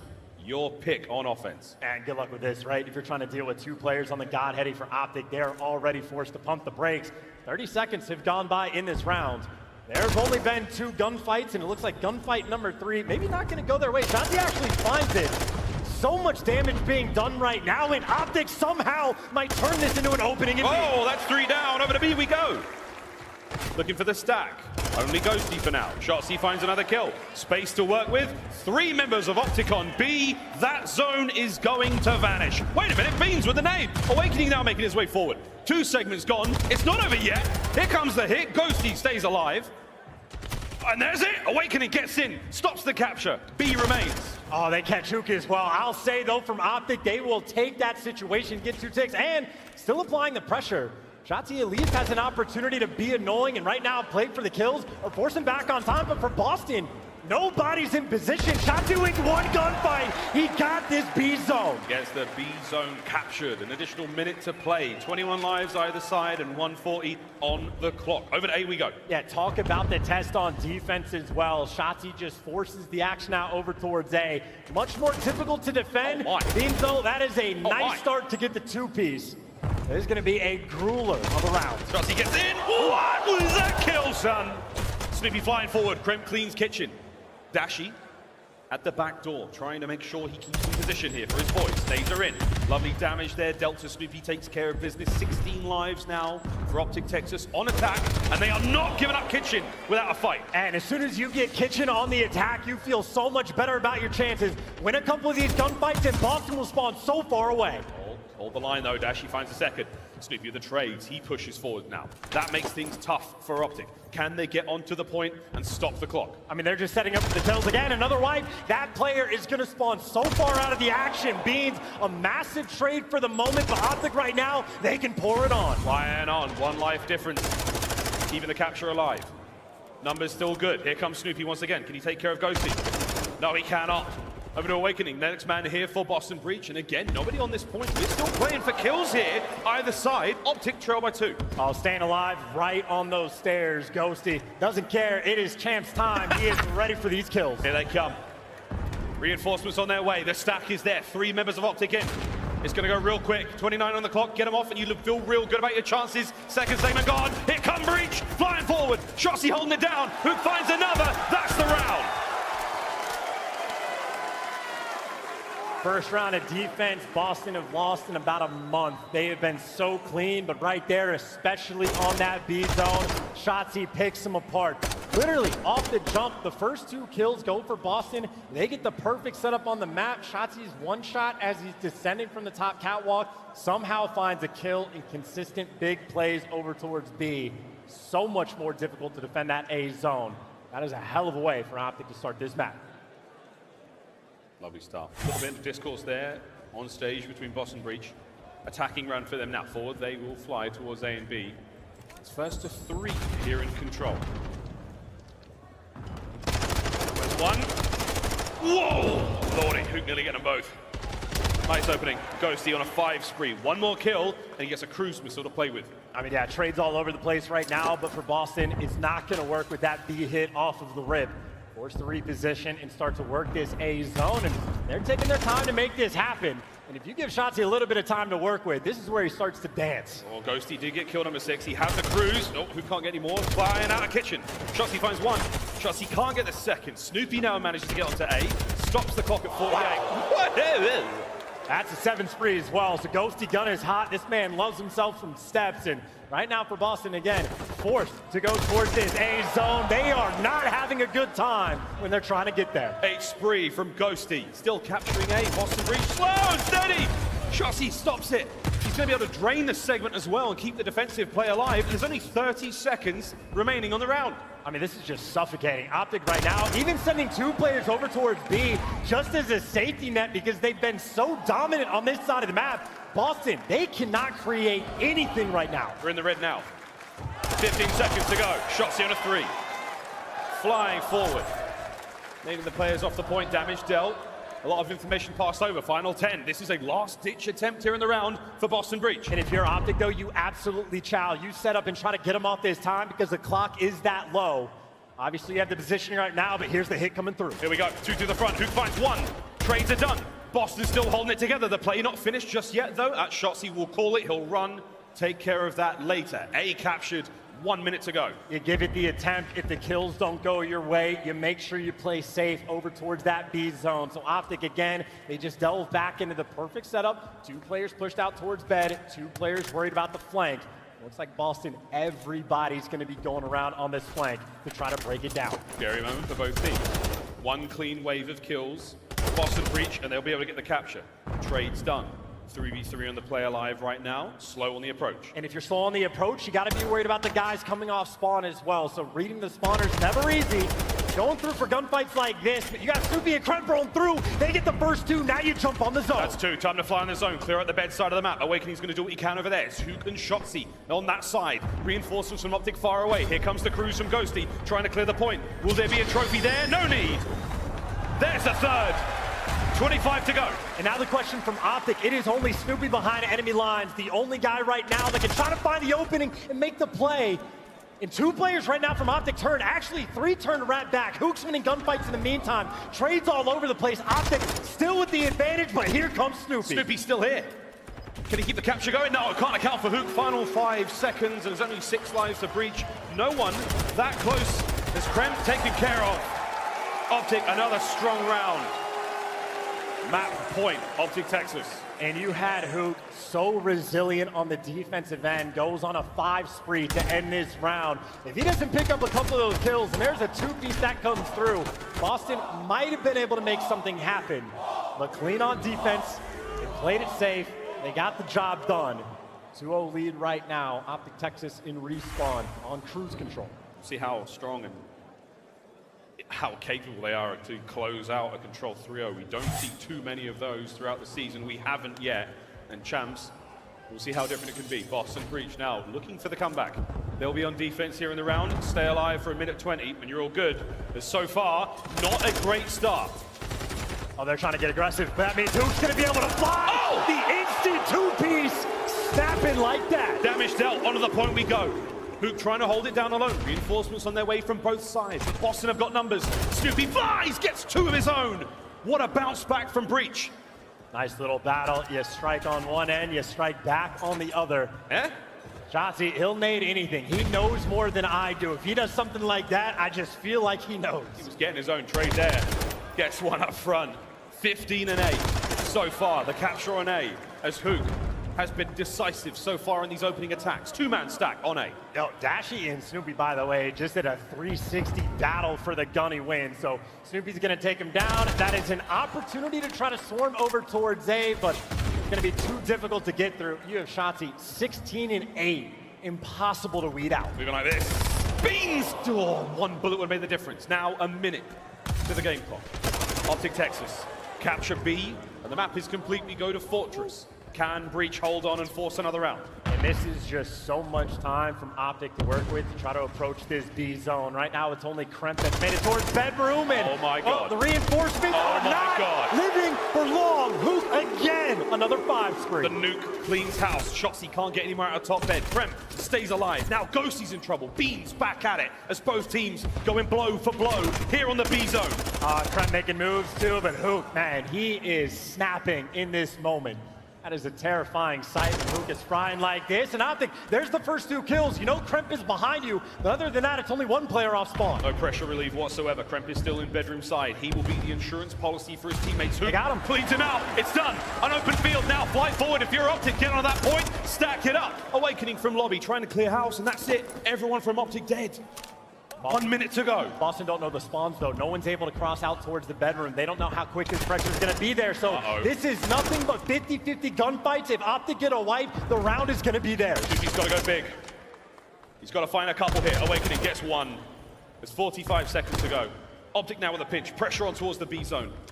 Shotzi's going to be in there. That's going to cause a lot of problems. Awakening, though, no problem for him. The line holds. 35 on the clock. Yeah, not a single trade to be found. A bunch of solo chows from Optic, and now you only have 30 seconds left. That gives you 1 good hit to try to work together, but you get caught sprinting. That is just going to slow you down so much. 22 seconds on the clock. 8 lives apiece, though. 20 seconds. Anything can happen. Again, 1 wave of kills for either team, and this one is done. Snoopy on the stairs. Here comes 1. Finds it. Tags are in. The second chow. Can Snoopy win it? Gets them both.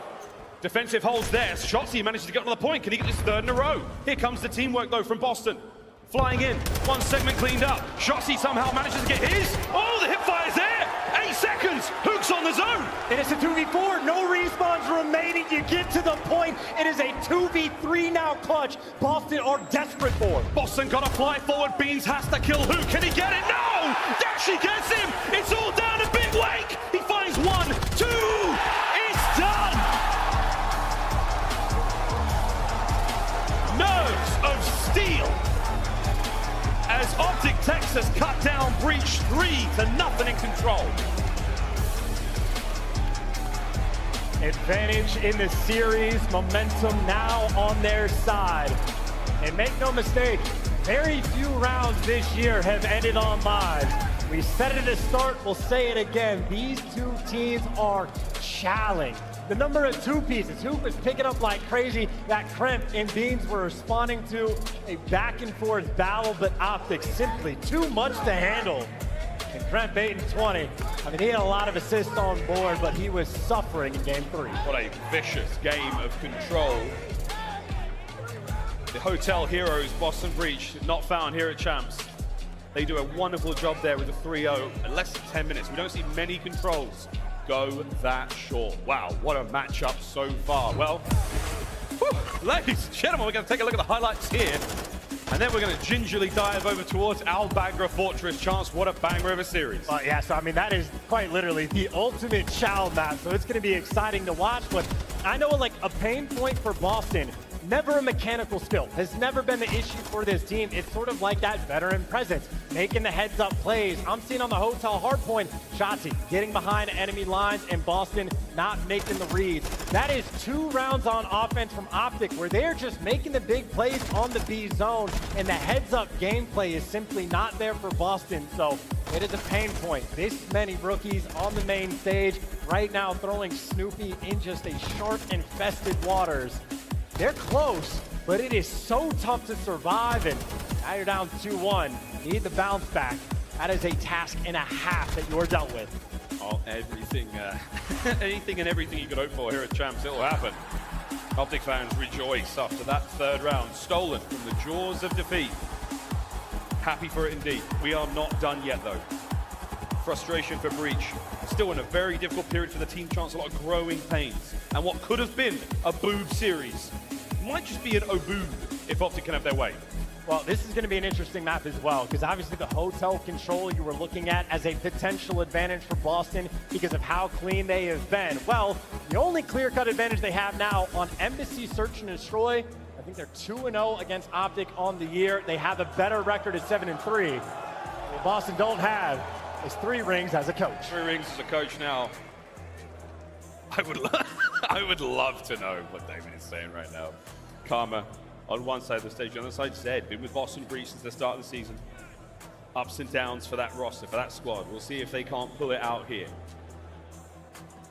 The Chow map coming up, Fortress, a very small map. Submachine gun players love it. Tight corners, plenty of play space available. We are going to see a lot of kills in this next map, friends. And again, for the Embassy Map 5, I'm not saying Boston clear-cut edge. It's still going to be a battle if they get there, but they have been strong on that map all year long. So Optic want to take them down on Fortress. They are 8-1 with Ghosty. They have been dominant on this map. I mean, winning it by an average of like 100 points plus. Incredibly consistent.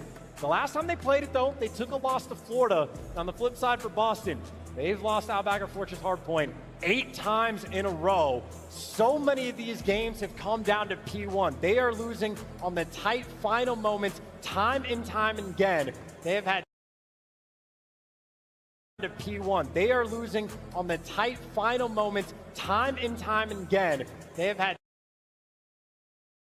to P1.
They have had 2 weeks to prepare for this very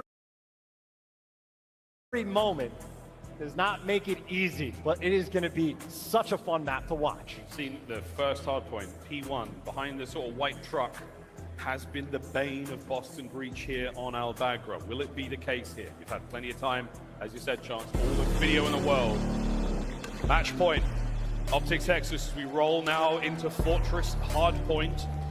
Let's get it. How we doing, Vegas? We good? I love to hear it. Let's see how this one goes. Should be an absolute treat. Yeah, again, first on the hold percent rank from Optic, the 8-3. A couple of those losses were very early on. The plus minus is completely absurd for Optic Texas. How much they love to see this map in a situation like this. Optic, it has been their bread and butter, but again for Boston, they knew what map they were going to see. They have had 2 weeks to prepare. And more good news from Optic, they start on the good side. Good side, bad side, it may not matter anymore. Snoopy, you traded out. As the game plan now for Optic Texas, keep that position that Shotzi's in here. Top left-hand side of the mini-map, hold on to it with an iron grip. Get what you can from the trucks here by Hook. But most importantly, do not let Breach over that side of the map. Hey, at least Breach have gotten out. Cut nearby as well. They just got all the kills. It looks like Optic at least